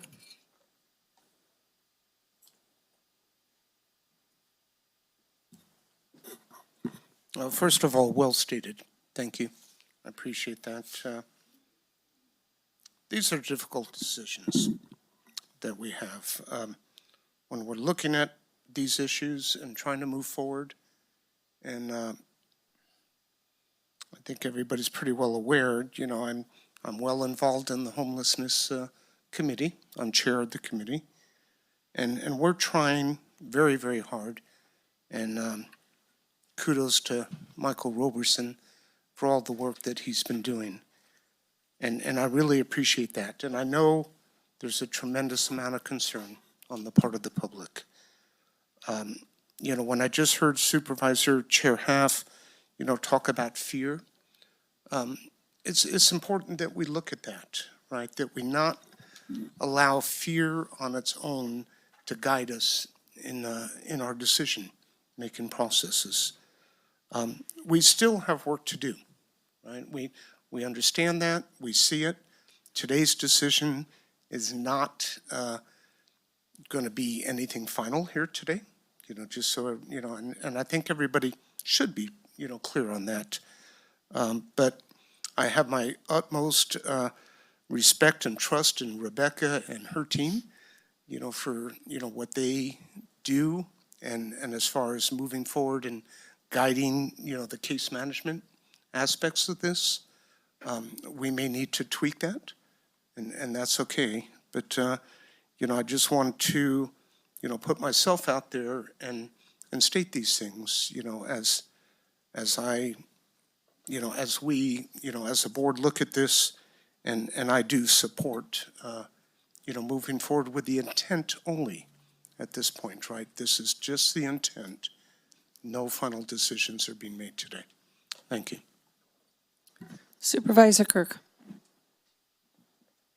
All right. I'm sorry if I'm a little long-winded, but I think the conversation merits it. So I just want to speak to, I think, 1, 2, 3, 4. I got about 5 bullet points of things that people brought up that resounded with me that I just want to address real quick. Property values. I spoke with several homes and a few brokers, and yes, they are going to be impacted anywhere from 10 to 20%, but I'm being told that if the program is done right and that if we have success, that those values should come back fairly quickly. So I got that information. Regarding, somebody brought up a really good point about what happens after 6 months and then they're kicked to the street. That is not the case. My understanding is that 6 months is kind of the idea, but that staff is going to be working with individuals to make sure they're successful when they leave, job placement, all that good stuff. So I think we need to do a better job of maybe explaining that to the public into the future. Long-term funding, that was a big concern of mine as well, but as was noted in the presentation, the people who are going to be participating in whatever facility the board chooses to utilize, they're going to be funding it, and then also we have pre-existing funding and annual funding to cover it, so it's not all grant-based. And I will just say, when it comes to any sort of funding in government, welcome to our world. Welcome to our budget process. Welcome to the stuff that we have to make board decisions as boards. Some years it's, are we going to be able to open up or keep libraries open? Some years it's surpluses. That's just the way government works. So you can never predict the future completely with funding. So I'm just putting that out there. As far as the county being NIMBY regarding the old hospital, I have no problem utilizing the old hospital if I think it would be the best solution. But we have grant monies, we have studies, we've already started transitioning people into that facility. And at the end of that transition, we'll have about 100 folks from the county working in that old hospital. And if you look at the amount of money that we're going to be saving over the course of our lifetimes from getting out of rents and placing staff into that facility, if you look at the homeless numbers, 700 approximately, and we've placed about 100 in the last year, 2022. The idea is to work our way out of this problem, not completely, but if we kick butt and we do it right, in the next 3 to 4 years, we should really mitigate that number. And so when people talk about the old hospital, I want them to know that I'm thinking long-term. If we mitigate that number down to where I think we can get it, that old hospital would also be, it would just be too big for the solution at hand. And then some people talk about, when they're done with the program, where are they going to go after that? Where are they going to be placed? I've charted it out. Tuolumne County versus the state. Some people argue with me because I do agree we have a lot of Airbnbs, we have a lot of second homes. However, per capita, we actually have plenty of housing. The problem that we have is we don't have the transition piece to get them there. Okay, so those are just some concerns that I wanted to address. Now I'm going to talk about, real quick, about this site. And I just want to put it out there, before the Columbia Inn conversation, I was really not checked out, but I wasn't engaged with this homeless conversation because I'm not on the commission. If you look at what California is doing across the state, it's a mess. It's not working. Within that, though, there are certain communities that are doing it right. Look at the city of Coronado. You look at Houston in Texas. There are areas that are doing it right. And so my stance has always been find a model that works and support that model. We don't need to reinvent the wheel. But after Columbia, I got pretty frustrated and annoyed because that conversation, I tried to end it with helping women and children, and we didn't have the support. And that's fine because I don't think it was the best location. But when we talk about finding a model that's successful and making it work, after that meeting, I dug into our data, I talked a little bit about the plan to combat homelessness and law enforcement and stuff. But what I found was, starting in 2022, I just want to highlight this. 21 families prevented from going homeless, 380 referrals, 161 placements, 100 permanent housing. So we have a model, and if you look at the criteria, and let me just speak to this, it's only going to be Tuolumne County residents. I have some questions about how we're going to vet that, but it's going to be Tuolumne County residents. We have accountability built into screening with that team who's going to vet these people. We have accountability built into participation, and then we exit people out who aren't going to be accountable and who aren't going to participate.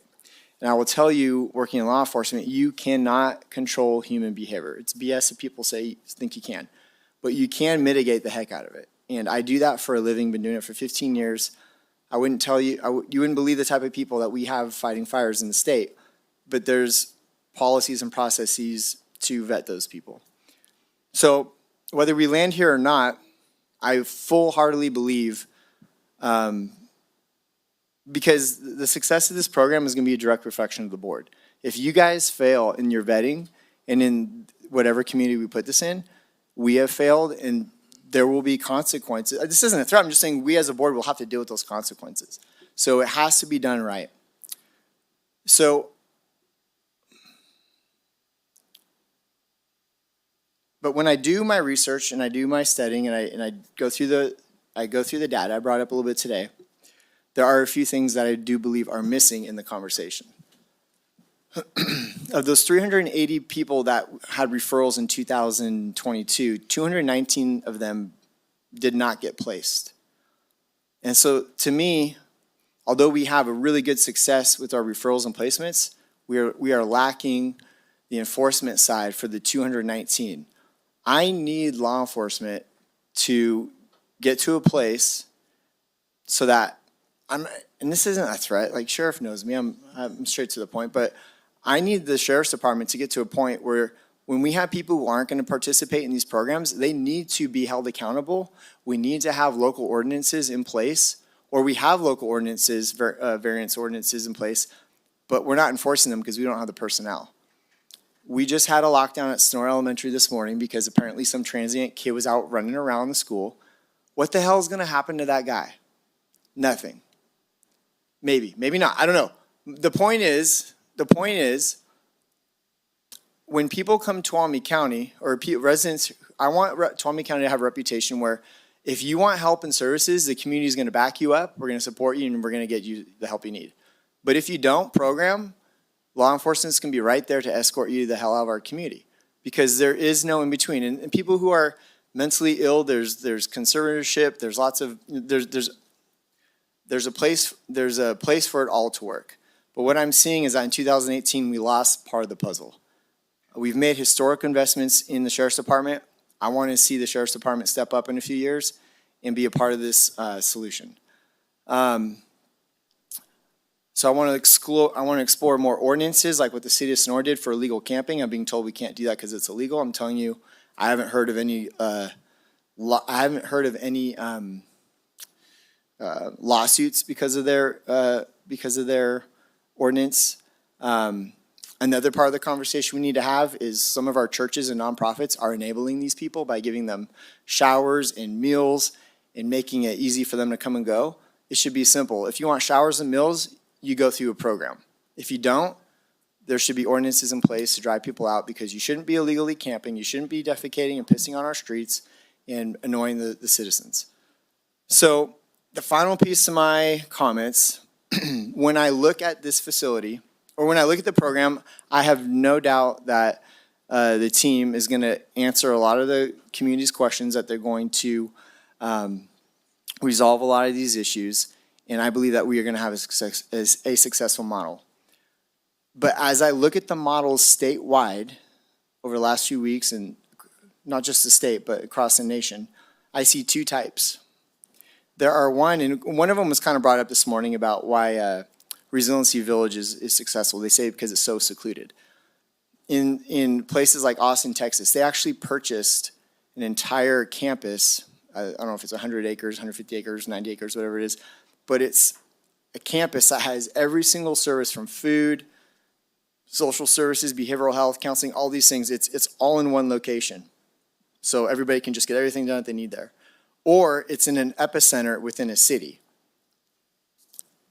The facility that we're looking at purchasing, it's not completely secluded at all. It butts up right next to a neighborhood. I think the facility is perfect, but as I look at the topography of our county and I look at our communities, I've even looked at Silver Spur, which it sounds like a really good location, but the campus is huge. It's going to basically become the next Jamestown Mine, in my opinion, if we were to go down that road, because it's so big, so dilapidated. We don't need that much space. What we need is what we're looking at in Solziville, that space. But I think the location is not there. So what I'm getting at is when I take a step back and I look at successful models, either secluded on a campus or in an epicenter of where services are, I personally think that we should pause, go back to the drawing board and say, let's stop looking at facilities that are coming on the market and reacting to it. I think we should get with our assessor recorder. I think we should say, what is it that we need? Do we need 25 beds? Do we need X amount of space? And then look at facilities that are within this local epicenter of Sonora City. Now, I know there's going to be political pushback. If you look at the vote last week for the yes votes, they were all people from the city of Sonora, is my understanding. I know for sure 3 of them. So why is the majority of the yes coming from where all the majority of the services are located? You got behavioral health, social services, everything is down here, including shopping, including a community where people are already walking around, being in parks. If you put something locally where the services are and where there's already a problem, I see that as a much better feasible solution. A few times I've brought up Jamestown. If I'm being honest, Jamestown is, if I'm looking at that epicenter model, Jamestown's kind of pushing it as far as being out of sight, out of distance. So I'm sorry that, just to be honest, it took me a while to catch up to a lot of this conversation. But in the research that I'm doing, I think we need that facility, but I think we need it to be near or around or inside the city of Sonora, right here, close by or on the proximity where because people are going to, I'm telling you right now, I don't like to talk about state service, but people in fire camps, people who live at fire camps, the subjects there, they don't just stay to the fire camp. They do wander around. They do go on walks. That's going to happen. And I think if I were to answer, and let me just make a suggestion, Supervisor Half. The Columbia conversation, we had this conversation and then we called for a yes/no vote. And then some people threw their vote around. If we're going to have a conversation, I think we should get on the table where we all sit and try to mitigate or support. If the majority of the board's going to go to this facility in Solsbyville, then we should really hash out and mitigate some things. If we're not, then I still think we should have a conversation about how do we want to go about this moving forward? Because, like I said, I'd rather start looking at facility, not even for sale, look at facilities and buildings that are close to services that are going to allow people to still walk around and shop and get, groceries and whatnot. I'd rather attack it from that type of angle than to be reacting to when things come on the market, because I think that'll put us in more control. But it's going to be hard to have that conversation if we just do an up-down vote with yes or no. So I will support the majority of the board. I'm confident that if it lands there, that we'll do things right. But I think if we're looking long-term, I think the wisest choice is to get it close to the epicenter. And if not that, I will throw out there, again, I talk about Jamestown because it's really not the best place. But when we were talking about the mine, we made a mistake by looking at that to be a tent city.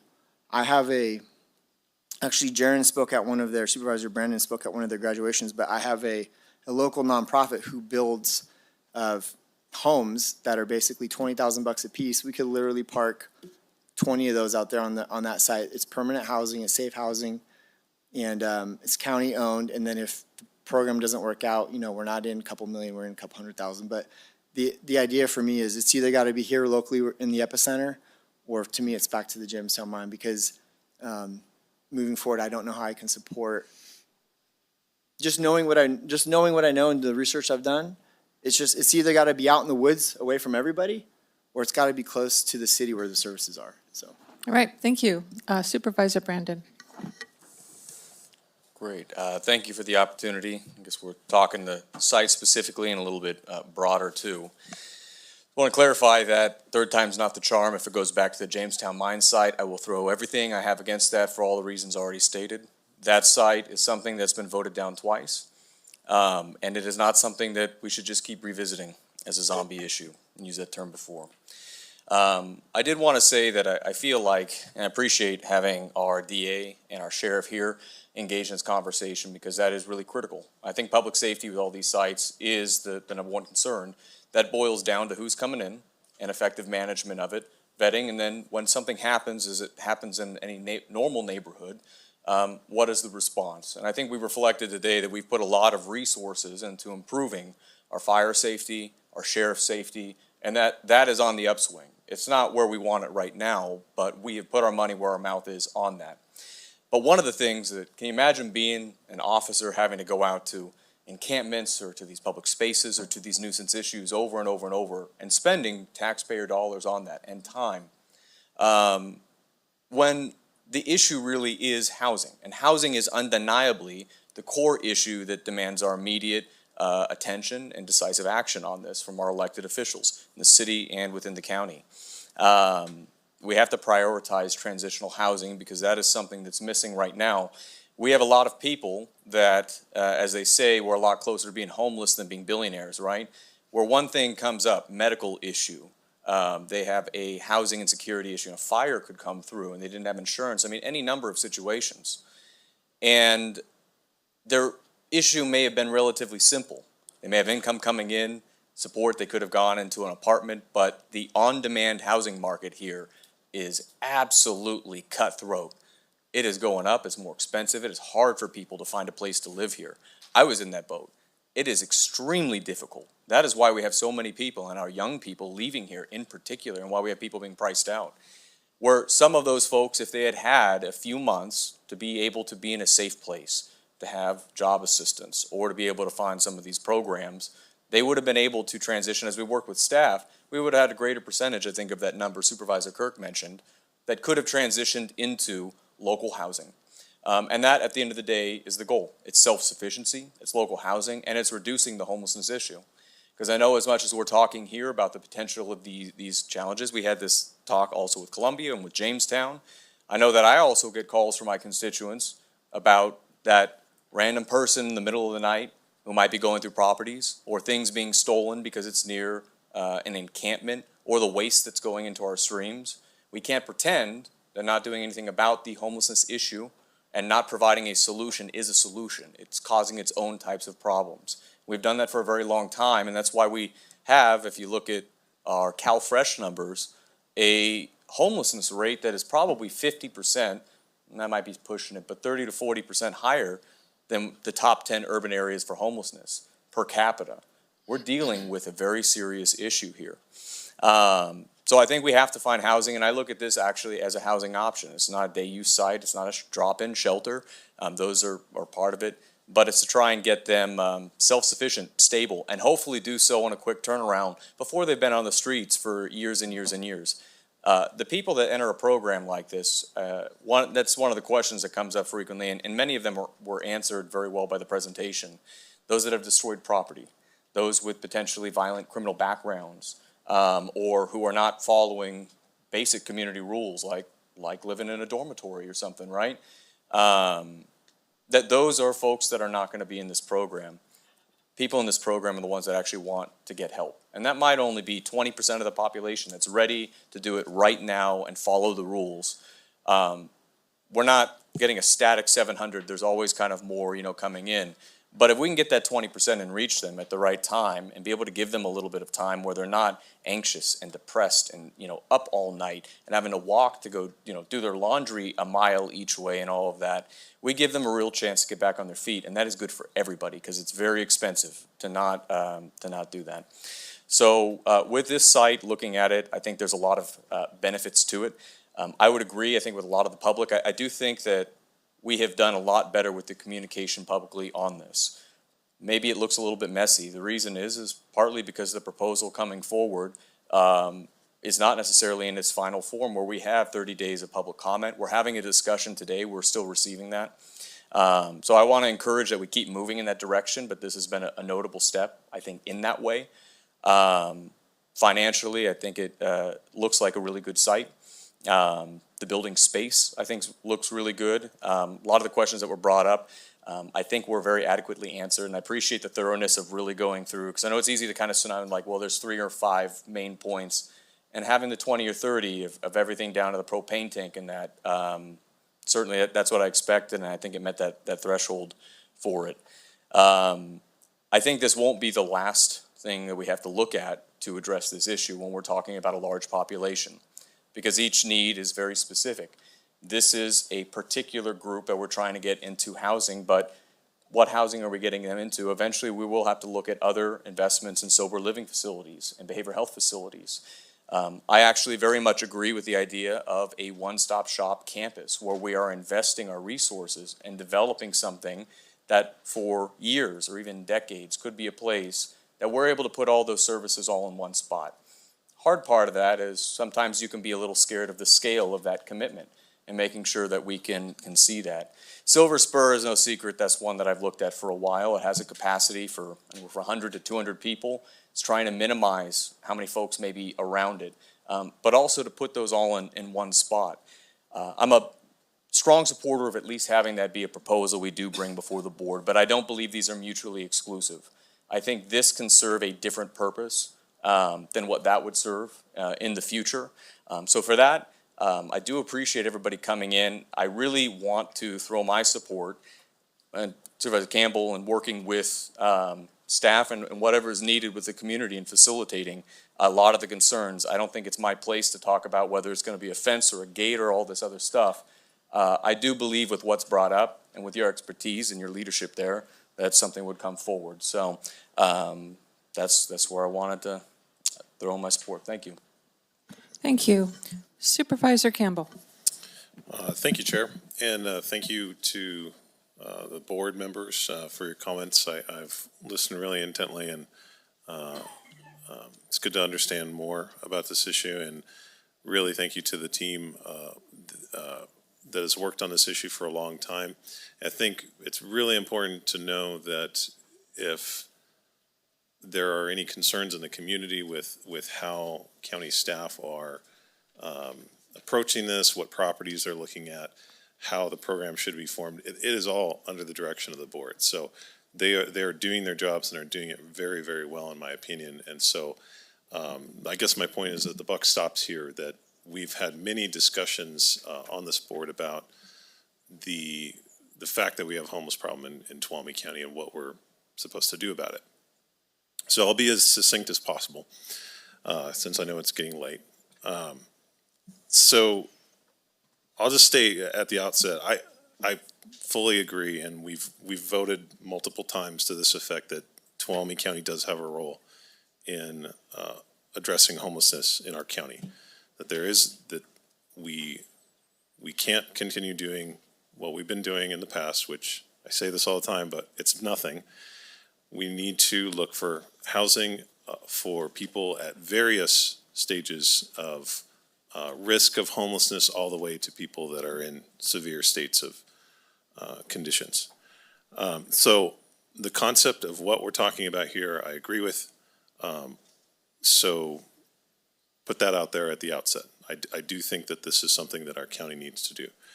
Now, what the decision that's before us here today is about this particular site and whether this is appropriate location for a program, which I do agree with.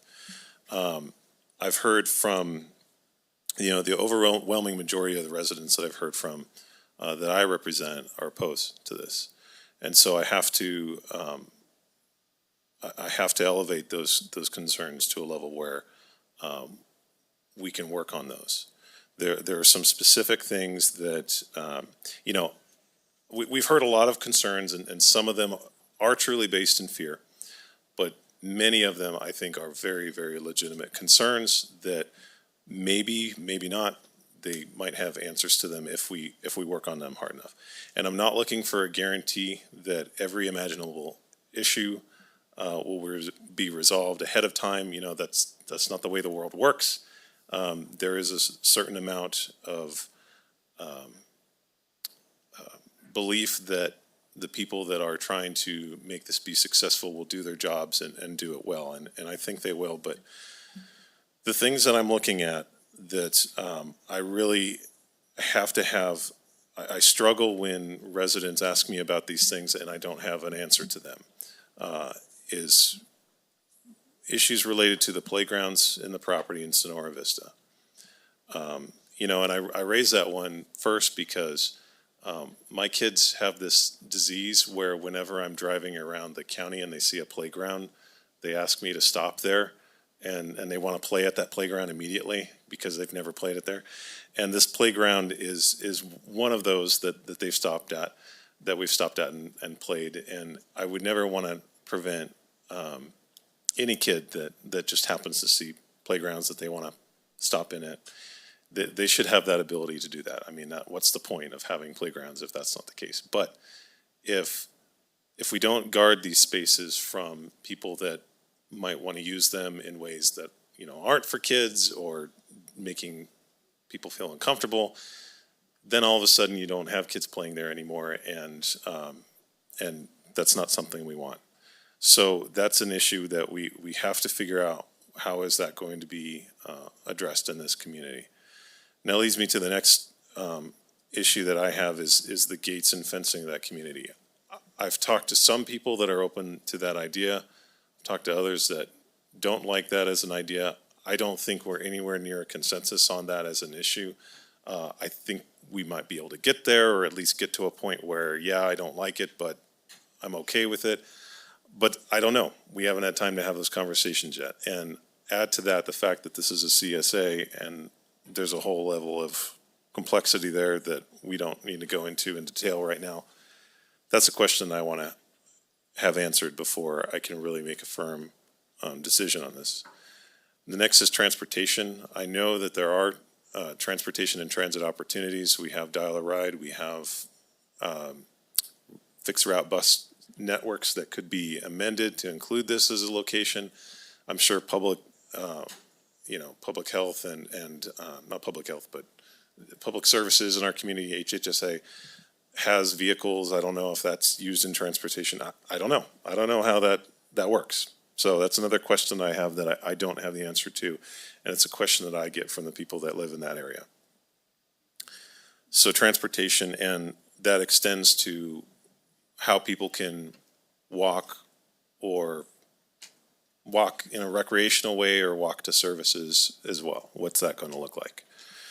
The other is looking at the school. I've never walked that trail that people have discussed, so I'm really not clear on which it is. I've walked to the school up Soulsbyville Road, but I'm not familiar with the trail there, but I kind of want to see what they're talking about with that. And then also regarding the school, whether a resource officer is something that should be included there. So,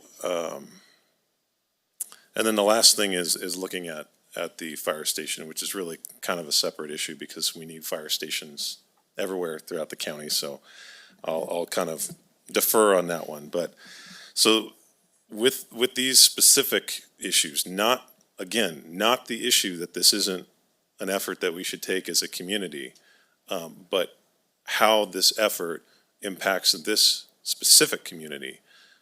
Those are questions that I would like to answer. And if I know that I'm usually the one that's pushing that we need to make decisions now, and we need to, I'm very much of that mind. But if this is moving fairly quickly in terms of this location, and so I'm open to taking more time and deferring this decision now until a later point. All right, so I'm just wondering, since this is such a big topic, if there are any board members that have any additional comments before we go to a vote. Is there anything left unsaid that you want to say? Supervisor Kirk. I just want to reiterate, I get that we need to do a vote.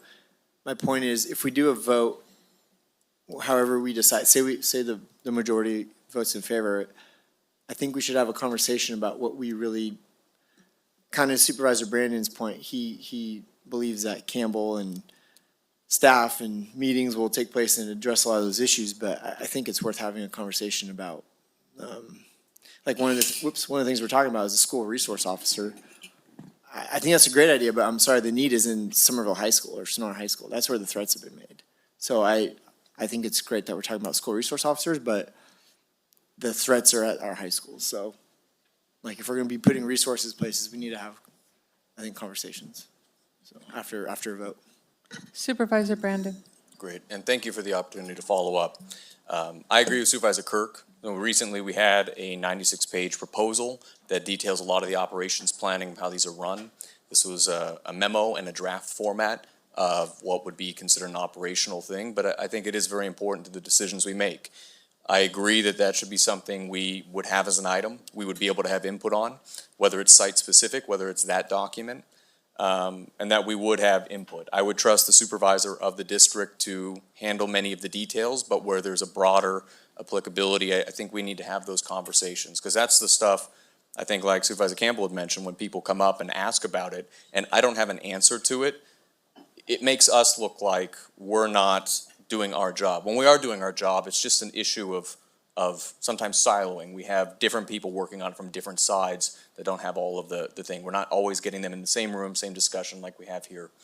I wanted to add one other thing, that either way, I would be willing, and I wanted to give a chance, the response there, that if there was time, recommended by staff, or your thought is that there would be time to consider this with the property owner, and that I would be okay with deferring it a short period to be able to receive some of that comment, or us having a very strong commitment that within that 30 days of public input, which yes, we will be receiving it and people can talk, to us, we really take strong action to make sure we're reaching out to them. So either way, I'd like to throw support for that with Supervisor Campbell, though I would be comfortable also moving forward. Supervisor Goldenberg, do you have any final thoughts? Just quick follow-up. Again, this is intent. This isn't a final decision. We've gathered a lot of information today.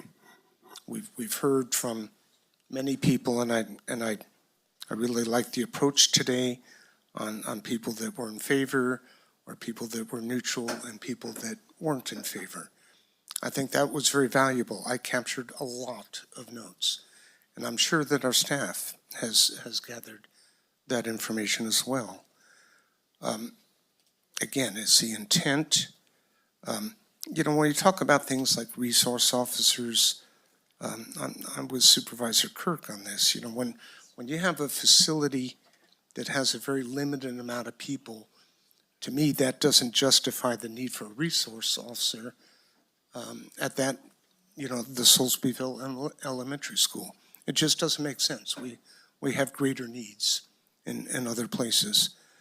So I think we need to rely on our staff to take away the information that was gathered today and move forward with that. And again, we're not making the decision today to do the actual purchase. Thank you. Thank you. I do have some comments. Just writing last thoughts there. Okay, first of all, I want to make this reminder to everyone that today's decision is not to purchase the property. That's not on the table right now. It is a chance to explore further, and that a letter of intent offers us that opportunity to explore further. To the person who commented from the public that this would be a homeless shelter like one that was in Newark, this is not a homeless shelter, period. It is nowhere near a homeless shelter. It's very different animal. In response to Supervisor Kirk, I need you to understand and the public to understand that most services, if not all of them, will be provided at the Navigation Center. And we'll have partners, whether they're it's not going to be all county personnel that will be there. We're going to have and it was mentioned in the presentation, a whole slew of partners that will be coming in and out. And these people will be busy working their individual programs. Let me tell you, they're not going to be roaming the neighborhoods because that's the intention of this program, is to get them up and on their feet, and they will be working for it. We do have much work to do before we hold another board meeting, if it is the desire of this board to move forward and have this meeting again on the agenda in about a month's time. I think that we owe it to everyone to see how we can navigate the many concerns that were voiced here today. My expectation is that right after this meeting, and if the board agrees with me, if we move to go to the next step, it is incumbent upon us, staff, board members, to identify benchmarks we need to reach before that next meeting comes before us so that we can show what kind of mitigation procedures we have put in place or that we are thinking about. And this will not be done in a silo. It will be done with the community, especially the Sonora Vista community, the HOAs there, the school, and other parties that our homeless coordinator has already identified. So I do think it is incumbent on us not to drop midstream. I think we need to move forward and see how much work we can get done in this next 30 days, and then make our best decision whether it's a worthy project or not. So those are my 2 cents. Supervisor Half, Sarah and I were talking, and we just wanted to make sure your board knew that 30 days is the minimum amount of time. So your board could set, you could do 6 weeks. I mean, it's up to you on how long you would like that to be, but we want to let you know that 30 days is the minimum, which is what we Good put to in know. that resolution. Yeah, good to know. So in answer to Supervisor Campbell, and I think it was mentioned also, if we need to slow it down, if we don't have all the answers within, let's say, 3 weeks, because we'd have to notify as far as a board meeting, right? We could prolong it? Is that what you're Supervisor Hack, suggesting? if you're interested, if the board is interested in taking a little bit longer, you just have to choose the date today because it needs to be in the notice that I we see. published. Yeah. So I was looking at the calendar.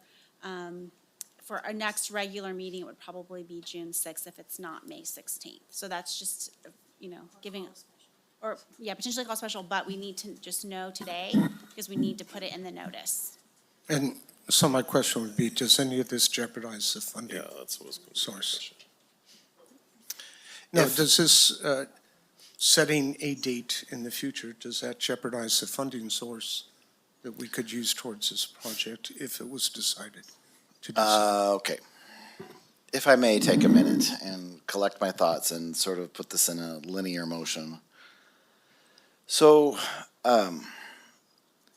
this will be, if we implement the strategy that you have approved, this will be a similar process for every property acquisition that we go after. So this idea that we're creating a flow of service that, we reminded ourselves of all the board action that got us to where we are now. So we create this flow of service that involves supporting people in shorter term transitional or interim housing and then into a little bit longer, up to maybe 2 years of supportive housing kind of environment, transitional housing.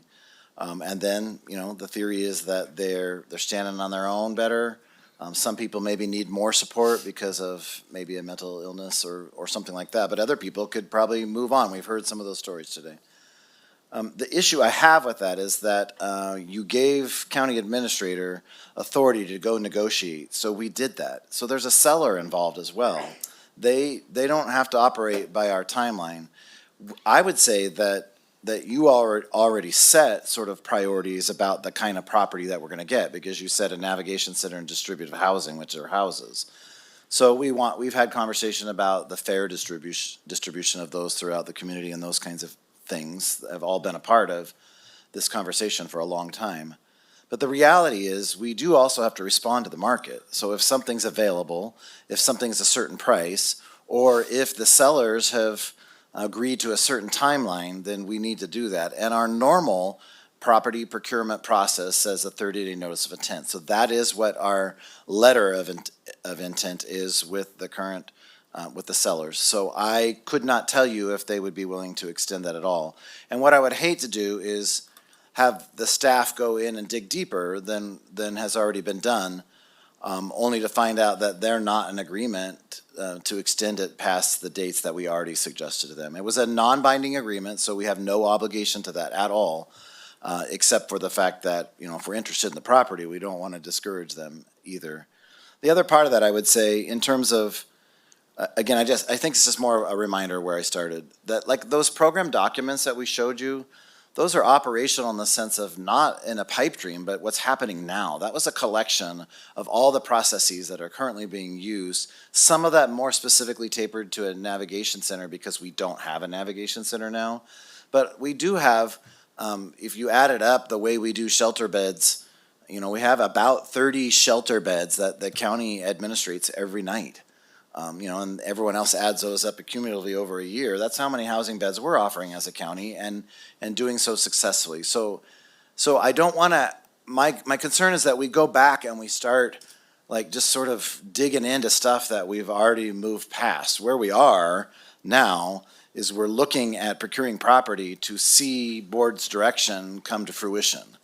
And I would imagine that every process is going to have some of the stressors and the tension that we're feeling now. So my suggestion would be that you move forward with the intent, with the idea that there are some benchmarks, like we have to have these 6 things that Supervisor Campbell said we need to address. We have to have answers to those before we come back with permission to secure a purchase agreement. And that maybe we also guarantee that we engage with district supervision, support the homeowners groups individually. Maybe it's a group, or maybe it's just the representatives of those homeowner groups, as well as the school, and then maybe we even put together the task force or the team that would be in motion for monthly meetings if this were to proceed. But again, I understand that this could be postponed as long as you want to be. You can set that date, but there's no guarantee on the other end of the date that there is going to be a deal to be had anyway. In terms of the money, which was, I think, the leading question, it's complicated because, as you know, it's a braiding of funds. So there are all kinds of funding sources that come in. And there are also 3 versions of the HAP round funds that are all wrapped up together now, each with a different grant cycle for expenditures and reporting on those expenditures. So sometimes you have to obligate certain amounts of money related to those grants. And so we currently have 3 cycles of those HAP grants coming through, with 2 more on their way. So we'll be monitoring 5 different cycles that each have their own deadlines for expenditures. So the goal there is to try to expend as much money as you can in one transaction, so you don't lose any of those monies and you're better positioned for the future on the other monies as well. That can be done, though. I couldn't tell you off the top of my head what amount of money we would lose if we weren't contractually obligated for some of it by the end of May. I know there's a deadline in May. So anyway, that's that. But in terms of the funding sources and all that kind of stuff, we have a lot of these grants that we talked about today don't have some of those restrictions. So, but we're using lots of money from lots of sources, so we're trying to balance what all those requirements are. I think that actually answered the question that was asked. Thank you. Well, your answer kind of blended with mine about establishing benchmarks that we can reach by the next board meeting, that if we set it would be May 16th, is that right? Okay. So at this point, I'll entertain a motion. So I'll make the motion to move on staff recommendation and to approve the intent to sell. If I'm remembering it correctly. How it's written. Thank you. That's why I don't read the motions very well. It was on a You slide. could do staff recommendation. Staff Supervisor recommendation. Brandon, yes. There's the staff recommendation. I'll second. It's a lot All right. to say. It was moved by Supervisor Brandon and seconded by, do we need to ask for public comment one more time? No, because we've already done that. Okay. It was moved by Supervisor Brandon and seconded by Supervisor Goldenberg. All those in favor, say aye. Aye. All those opposed, say nay. Nay. No. Okay, it looks like it moves forward to the next step. 3 in favor, and the opposing are Supervisor Kirk and Supervisor Campbell. Thank you, everyone.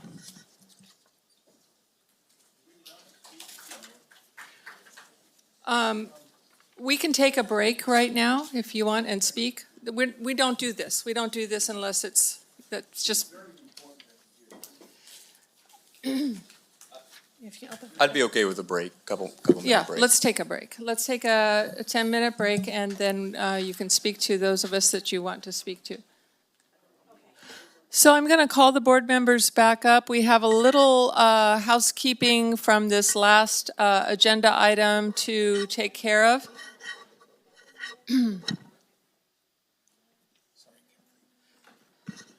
So we moved on staff recommendation, and we also talked about those benchmarks, and I have it on good authority that it's okay to talk about this because it's an aspect of our conversation here today. I think it's incumbent upon us as a board to, as best as we can, define those benchmarks that we're going to be moving towards in this next month.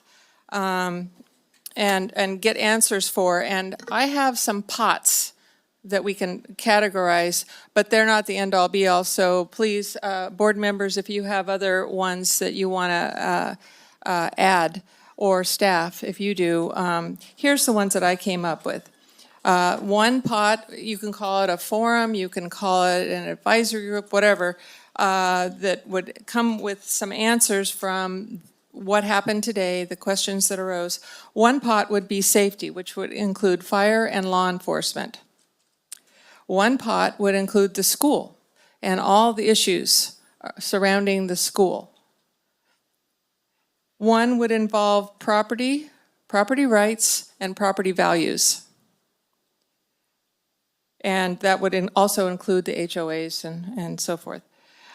And another one, the fourth one, would include operations. I think we need to do a more descriptive, defining job at talking about what case management is.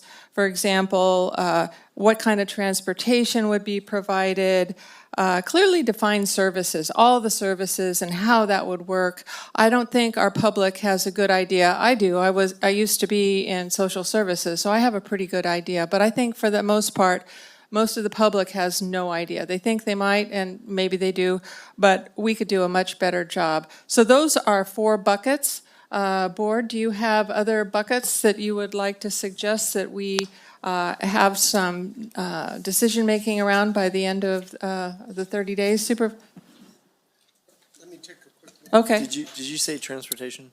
Yeah, transportation would be under operations. That would be part of really honing into the full operations, the scale of what this would be. And how, and in fact, would we start filling the place up, or would we start very slowly and work, down to that kind of detail?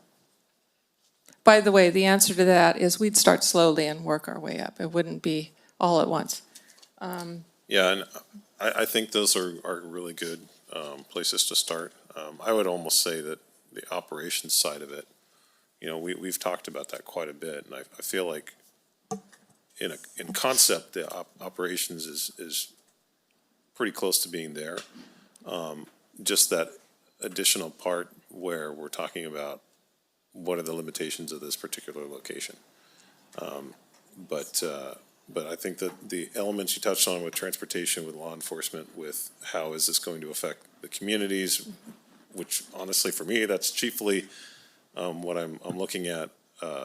We really do need to have those conversations. Yeah, we can't go at this with blinders on. We have to recognize everything that was said here today and see how far we can get in working with those communities. Supervisor Goldenberg. Yeah, and I'm in favor of those buckets. On the one on operations, when we talk case management, screening, right? We need to define what we're going to do in screening, and we need to put that down, that we make a commitment on how we're going to do it and what are the exclusions, for somebody not being able to be there, specifically, because that's a very important point, for the public. Supervisor Brandon. Thank you. I think most of the thing in the bucket system seems to be fine. I would trust Supervisor Campbell to be looking into that and know the district's needs and a lot of those issues a lot better. I only have one thing that I would really want to have input on outside of that, though I think there are some to discuss. I'm just not sure that I'm there to say that this is the way it needs to be done. I trust that conversation would be handled well. The one thing is having, again, like I mentioned, those that are not working during the day, going off to a job in 8 hours. I know that there are many services and programs available, and they could go do whatever they wanted to with their free time, right? They could go volunteer, all of that. I would like to see something come back that is a partnership with something that they are encouraged to go volunteer. I think one of the best ways to promote good behavior is to help give them that positive reinforcement, something that's civically minded, and that feels very similar to a job program. even if it's a few hours. So maybe that's within the area with interfaith, maybe it's picking up garbage, something that's simplified that they can all go into. I know I've seen some in other areas of the state where they've worked with groups to put, say, like a workforce program of a certain type, but they'd have a peer specialist working with them to help do cleanups in public easements, in, garbage areas. Well, suddenly they get a T-shirt, everybody's saying thank you. They're improving the community that they're in and around, and they feel good about what they're doing. And I just think that that's a really positive outcome. So that would be my only request, is it would come back with some type of partnership like that. So I want to make sure I heard you. I was listening, but I want to make sure I heard you. And I'd like to start this way, if I can, that we would like to work and engage with Supervisor Campbell and address how we can address all of the things that he gave on his list a few minutes ago. We'll add to it the things that you just mentioned. And again, that would be part of what we were talking about that we would like to do, is find out a way to have a conduit to each of the HOAs, the school separately, and then also set up some kind of advisory group for members from that community and our staff specifically related to that property. If we do end up moving forward, then we would have a group in place for that.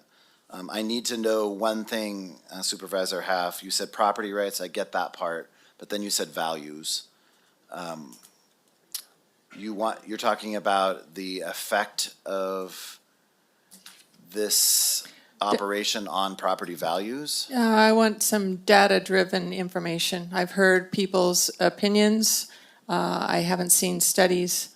I don't know if there are studies out there. We need to make good, informed decisions. Okay, so we will do our best to try to find that information or engage with the Tuolumne County Association of Realtors, or maybe a small panel of brokers or something like that. Right. And see what they have to say, and maybe consult with Supervisor Kirk, who said he already did some of this legwork, and maybe we can Right. be in contact See with those folks. what he cites, right. Did I not reiterate, is there anything I missed in what you all said? Okay. All right. That's great. So thank you very much, and we have our marching orders. Thank you. All right, Tanya, will you please read our first and last, literally, board agenda item? Thank you. Approval of the 2023 Legislative Platform Executive Summaries.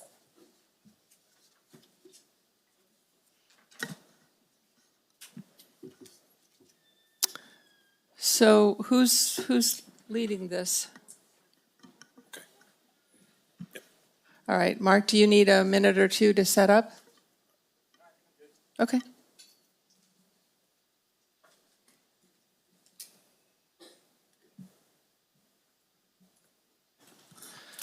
Good afternoon, Board. Mark Fisher, County Administrator's Office. I'm pleased to come back to your board today to talk about our legislative platform, this time the executive summaries. It is perhaps fortuitous to have this discussion right before some of us will depart to the CSAC Legislative Conference as soon as this meeting is over. Over the next 10, 15 minutes, I'll go over an overview of the process so far with the legislative platform. I'll give an explanation of the executive summaries, including details on their purpose, development, the strategy involved that we're trying to seek, and the length, including the involvement on county subject matter experts in the development of each of one of these summaries, as well as their intended uses. And then I'll go over a brief discussion over each of the 4 policy areas, which, to reiterate, are homeowners insurance, roads, homelessness, and water. Then the board will have time for questions, comments, and review. And ultimately, the recommendation is that your board would approve the executive summaries unless you have any significant edits, comments, or additions that you'd like to make.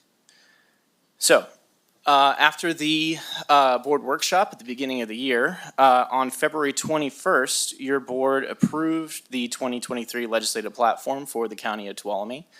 The platform outlines the board's top legislative priorities for the year, and it informs the county administrator's office, county departments, and our state and federal elected officials and the public on the board's position on the specified policy areas.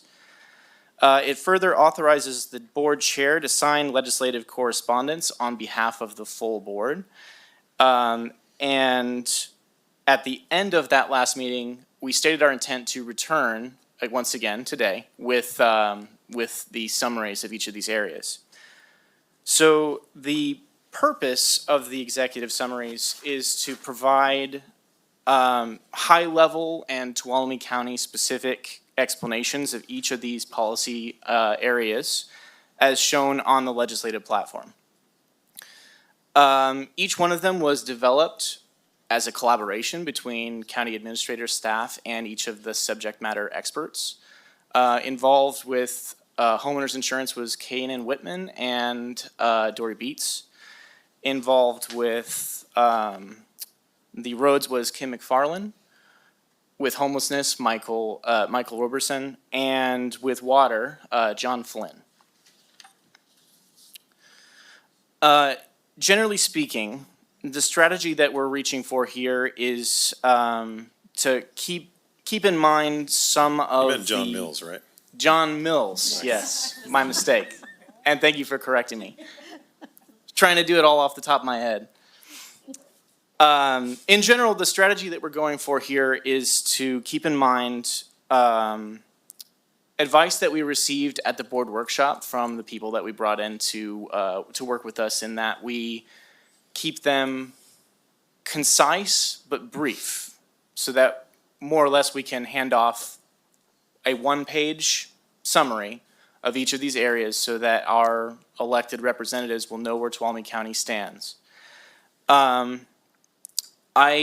worked very hard to try to balance between ease of reading and providing an effective communication, keeping them informative. We intend to use them, again, to inform our elected officials of, at the state and federal level, of Tuolumne County's priorities, and further inform county advocacy partners like CSAC, RCRC, and NACO of our positions, and to help provide an easier means of communication between Tuolumne County and other counties with which we might share focus or interest areas. So a discussion of each of the areas. So in general, yes, they could be longer. And yes, they could be packed to the gills with data and statistics. But the intent here is to provide a general picture of each of the areas efficiently. If we can't communicate a complex problem in an uncomplicated way, I would venture to say we're not being very effective communicators. So again, that talks to the balance that I was describing a moment ago.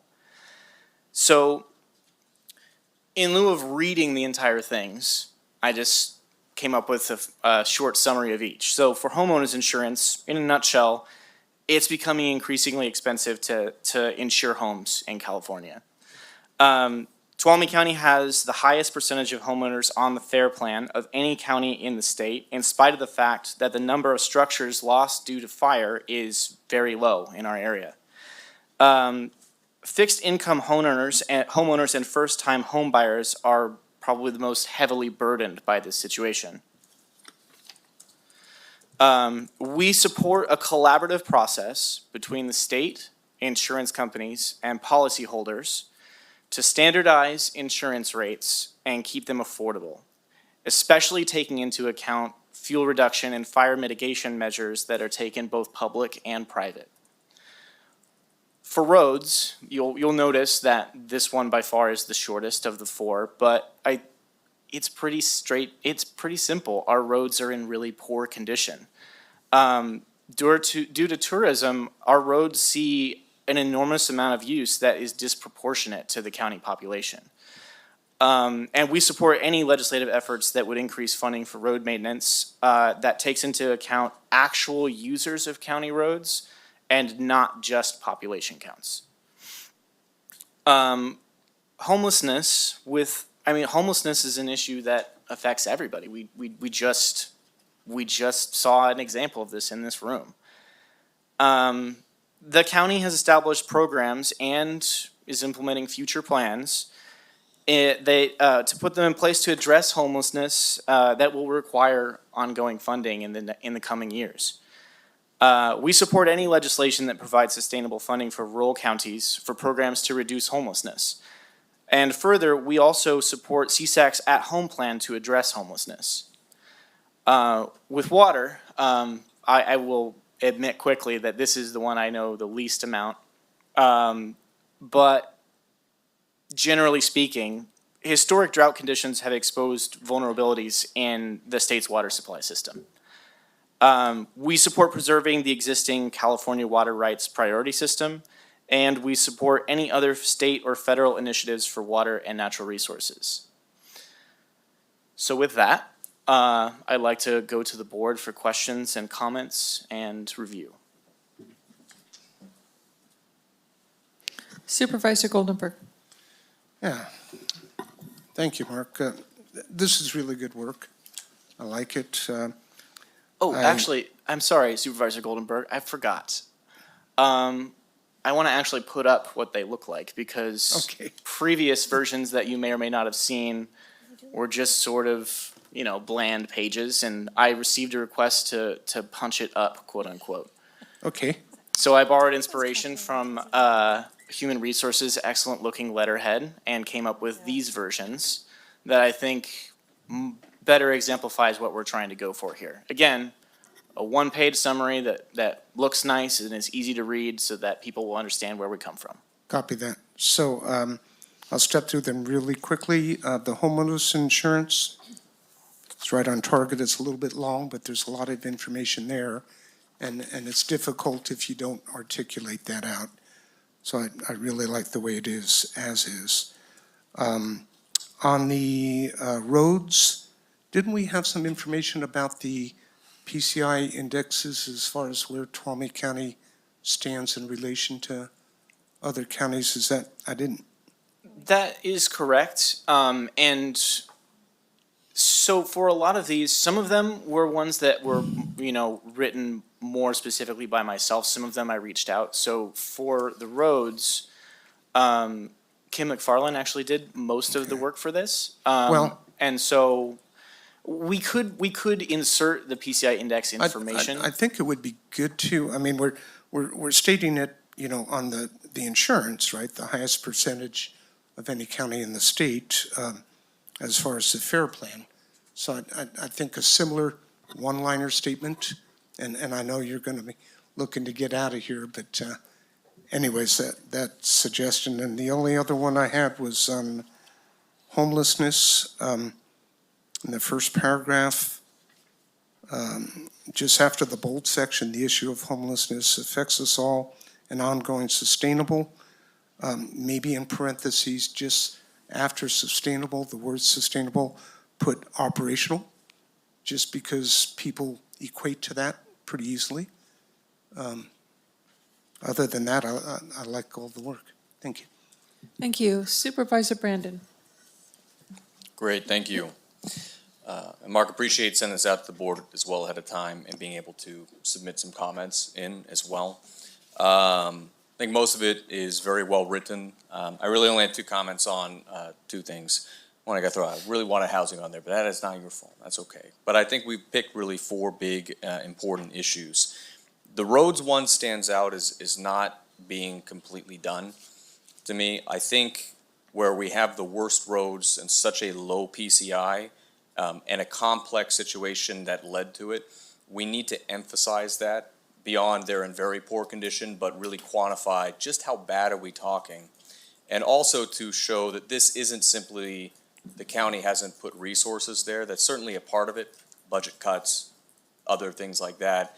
But when we're talking Prop 13 and timber sale receipts and other state changes that made our roads, VMT, listing some of these things that if we're, again, asking the legislature to take on a burden of why do local roads need more money, we need to prove that, well, it's not just our problem. Here's the problems you're trying to solve, here's what caused it, and here's why it's something that demands your attention right now over the other stuff. So I'd recommend including the PCI. and why did this happen? Specifically, why we're not completely at fault for it, the royal we. And I would include also the recommendation for new funding for rural road construction. I know we've discussed SB 1 and the split a lot. That is a controversial issue. We had this discussion in the CSAC, Housing, Land Use, Transportation Committee. I recommended a lot of language on rural road stuff. The tipping point was if it started touching other counties, say they build a subdivision, they need roads, road money, or they want to build sidewalks in another area. For us, that might not be the concern, but for these other areas that are kind of our county allies, it is.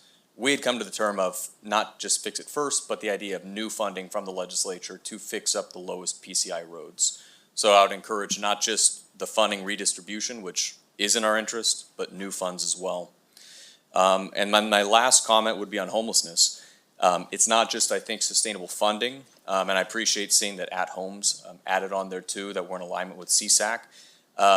Sustainable funding is one element, the other is flexibility.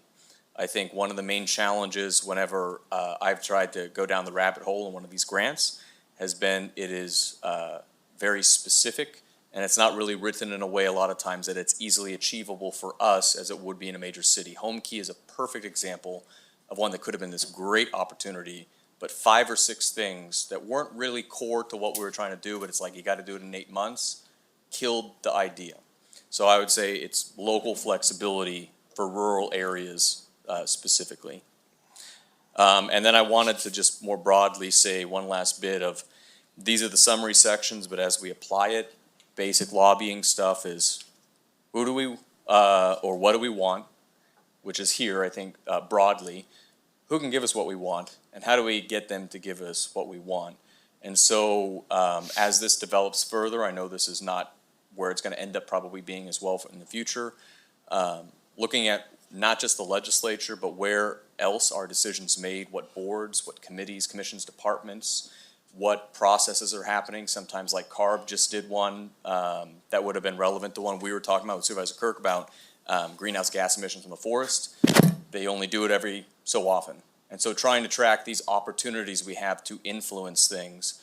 And then sometimes it's not even getting it to the end goal, but our goal might be to get the other counties on board first. So it's a 2 or 3 year goal, not a go propose a bill in the legislature thing. So who do we want, or what do we want, who can give us it, and how can we convince them? Kind of for each one of these, identifying those opportunities where we have a leverage point. That's all. So are you making a specific suggestion that we include language in these summaries to those points? No, I think we have the summaries are fine, but as we talk about, I would recommend next, say we take fire insurance, we would list stakeholders in that. What groups have what role to play in these decisions? And where what might be opportunities that they're going to be redoing their policies or whatnot. Similarly, we'd look at what legislation is affecting this in this 2-year cycle. And then we'd also want to see maybe what does RCRC and CSAC have to say about this? Do we need to maybe change their platform specifically? So kind of how do we, like what's that in like poker? It's not just trying to get to the winning hand, you're trying to improve your hand. Card after card after card. So how do we improve our hand on each of these issues? When's the committee going to be coming up where we can have people come in and speak to it or talk to the staff member? Just to kind of get into the details of, okay, so we want to address fire insurance. We support a bill that would address fire insurance. Well, that's great. But how would we be in the space to ensure that Department of Insurance is thinking about our situation? Legislators in urban areas understand it before that bill comes up, or we're making sure that CSAC's policy positions represent what we're trying to support. All of that, I'd say, would be things we'd want before any type of bill that's going to fix it kind of comes up. So Supervisor Brandon, you're talking about strategy, sounds like? Yeah, but I concluded that. So that's just, I think, moving forward. Okay. Supervisor Kirk.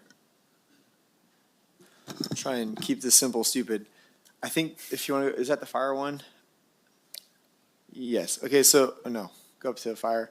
The fire one is great. I think if there was one thing I would add is maybe take away a little bit of some of the talk of some of the insurance stuff because we got so much, and maybe add a few sentences about why we are at less of a risk is because of that wind study. It's a big part of the conversation, so I could fit in a word or two, or a sentence or two about winds and how that drives a lot of devastation when it comes to fires. When it comes to roads, I would agree. And I sent an email out, and unfortunately, I wasn't able to get the response from Kim, but the PCI index is 28 and falling fast. I think we need to put that in there, that we're the worst in the state with 28% PCI index. And then there's a number, I'm not sure if it's 200 million or 300 million, but there is a number that the roads department is aware of where that's how much they need to do to fix our roads. So I think in saying that, what I would say is the PCI index, worse in the state, and by the way, this is a 200 or 300 million local dollar problem. We need a major infrastructure overhaul right now for rural county roads. So I would put those two specific things in for roads, but we gotta get that number from Kim. I don't know if it's 200 million or 300 million. Let me see if there's anything else.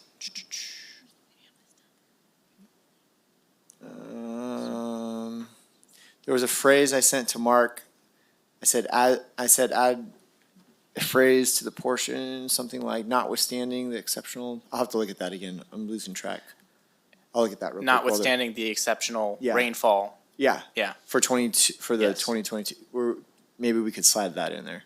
And then, oh yes, another big thing, and the reason why I want to include this is because I think it's actually there or it's in the works, but I don't know if it's $10 billion that was voted on like a decade ago for infrastructure, water infrastructure projects, but it's been sitting. 218? I don't know. It's US. But there's traction about holding the legislators accountable for that water bonding funding. And we might want to include that just to say, we're aware of it. We like to see action on what are you guys doing with the money that's already been set aside. So when it comes to water, that phrase, and then also specifically call out that bonding that was passed Well, years ago. it's some sort of nonprofit, or I can't remember what the group is that has to make the decision, and that was the wrong place to place the decision-making, because they're not making a decision at all about spending that money. It's just sitting. Okay. I don't remember. I'll have to get- Prop one. Okay.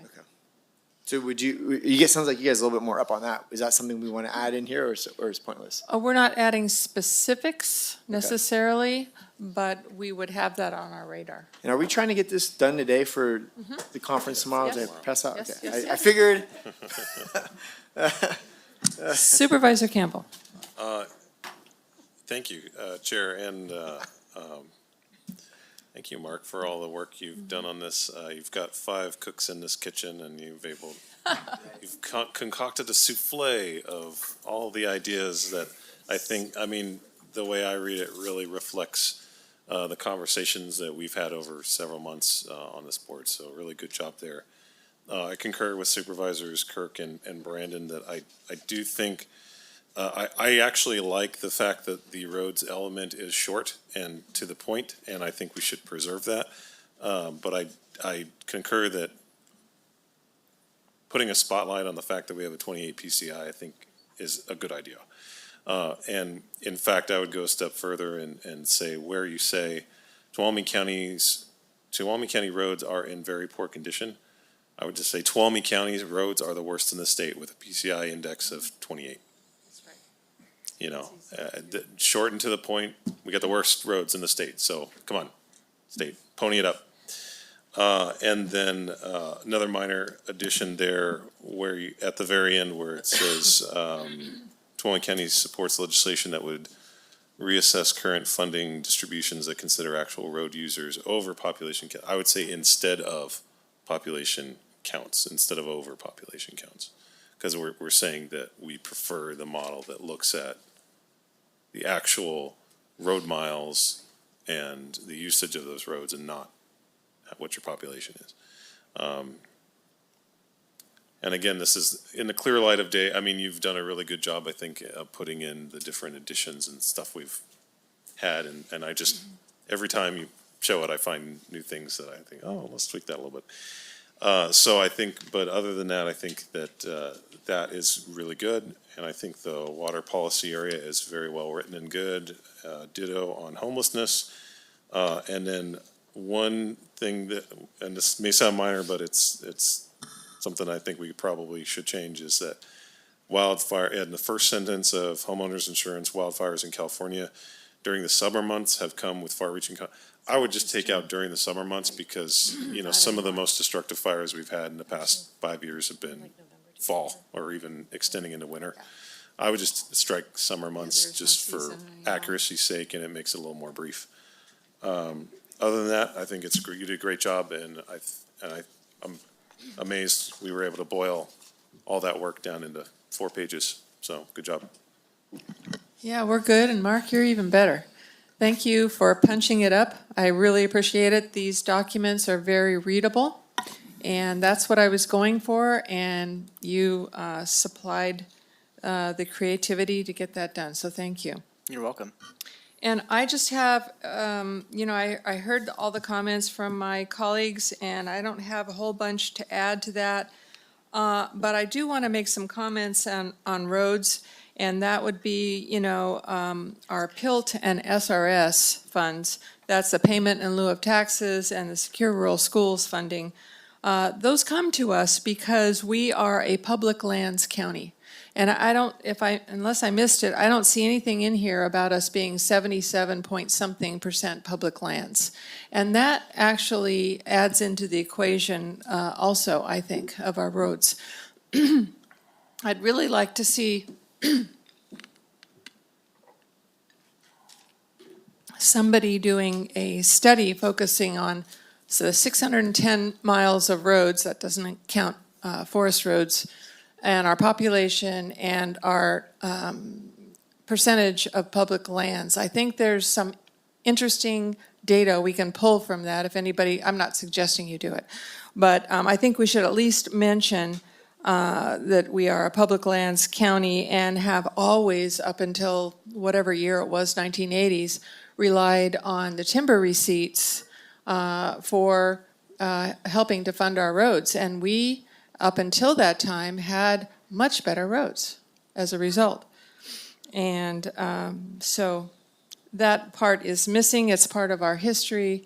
I don't know if it'll make any difference in what we're trying to do legislatively, but what I am suggesting is that there is insufficient subvention funding now. We get it piecemealed through PILT and through SRS. We need some kind of annual money, subvention money, that we can rely on. Aside from SB1 money or whatever else they're going to come up with, subvention money. It's, and sustainable. So that would be dealing with our U.S. Congress. And that's all I have. So, and just quick comment, absolutely applicable. Going to Sacramento for the state legislators, but maybe to encourage them to work with our federal partners on those exact reasoning would be good thoughts. Yeah, that money that we got, that one, what was it, $5 million that we got, was for public lands. It was in addition to PILT and SRS money, but it was a one-time deal that the legislator from Oregon, Ron Wyden, managed to carve out separate from the ARPA money. So that's kind of what I'm looking for, some kind of sustainable funding for public lands counties. Understood.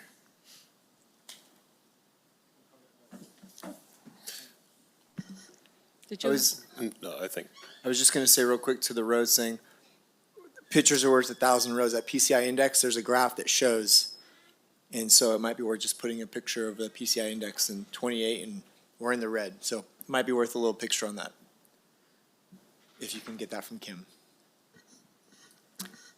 So Mark, do you have enough to go on? I'm going to go to the public before we close this, but from the board, do you have any clarifying questions you want to ask to make sure you understand? So there's been considerable amount of overlap in between where you guys fall. So are you trusting me to make the changes by synthesizing all of that into one statement? You mean per each of the things where your comments overlap. You are not suggesting any kind of specific language. I'm seeing heads nod. I'm seeing, I'm thinking if you could just go through each one and tell us maybe what you're gonna be adding. You don't have to tell us word for word, but the general idea. I'm fine with that. I don't need to do word for word. I can do that. you want him to do Oh, that now? do you mean right now? Yeah, just real quick. We've all said a lot. Well, if I can just chime in real quick. So, I'd love this to- is what I have. It's scribbled notes, so it'll take me a little bit of time to transform this into something that is usable at the moment. So I'm wondering, in our ledge agenda calendar, so these are the executive summaries. So what would be coming back next? Because if this is literally just the intro to the subject, I agree. I'm completely comfortable. Just take that, because at the end of the day, it's kind of just an intro paragraph to it. It's not, these are the bills we support, these are who we're talking to, this is the stuff we're tracking, which is, to me, where we'd make more tangible decisions. Right now, we're just kind of, yeah. So anyway, I'd love to know, are we gonna get next like a list of bills after the executive summaries? Or where does this kind of go? Okay, this So is not my- what our agenda item is about, so. Well, no, it's relevant because if we have future elements like that we're adding on, that's when we'd have the conversation. If this is what we're having for our ledge agenda, then the details of this matter a lot more. Like, maybe at the end, it's not just the current funding distribution, but it would be this specific pocket of money we're talking about. So quick comment. Are my fellow board members headed for the conference? Right? You know, so this is something, the immediacy of it. Yeah. We can flush out some details for further efforts, down the road, but right now we need to allow Mark to make some simple changes so that you've got good information to go to Sacramento with. And I think we can rely on our CAO to determine when to bring this back and how to continue the conversation as far as our legislative strategy and what we're going to do with these going forward. But right now, this is what is at hand. And I do trust you to take our remarks and build it into something where you can sit down and think about it and do it, not to have to come back. Supervisor Haff, are you wanting any of these changes incorporated today before you leave? Or do you want to take what you have for now for today? I'm fine with taking what we have right now. I'm fine with doing that because I know what I would want to say to our legislators, and it sounds like every single member here also has in their mind what they would say. So I don't think it's absolutely imperative that it be done before we go to Sacramento today. I'd say the one exception would be the roads to PCI information, because if you're going to give a handout, that would be good to have, that it's the worst PCI. I think that's a pretty simple change that could be made. I would agree. Is that all right? Is that the will of the board? That's fine. And like formatting, that kind of stuff, we're leaving that Yes. to do. Okay. Yes. So I haven't asked for public comment, so at this time, I'd like to ask if there's anybody in the room that would like to comment on our legislative platform. Oh, and the summer months comment as well. Oh, the summer months being stricken. Is that? Yeah, that's easy to do. Okay. Okay. All right, now, is this something we need to vote on? Or did we just it's just direction? So I think you have your marching orders, Mark. Great, thank you very All much. right, thank you. And with that, I think that concludes our agenda for today. Thank you all for coming and participating.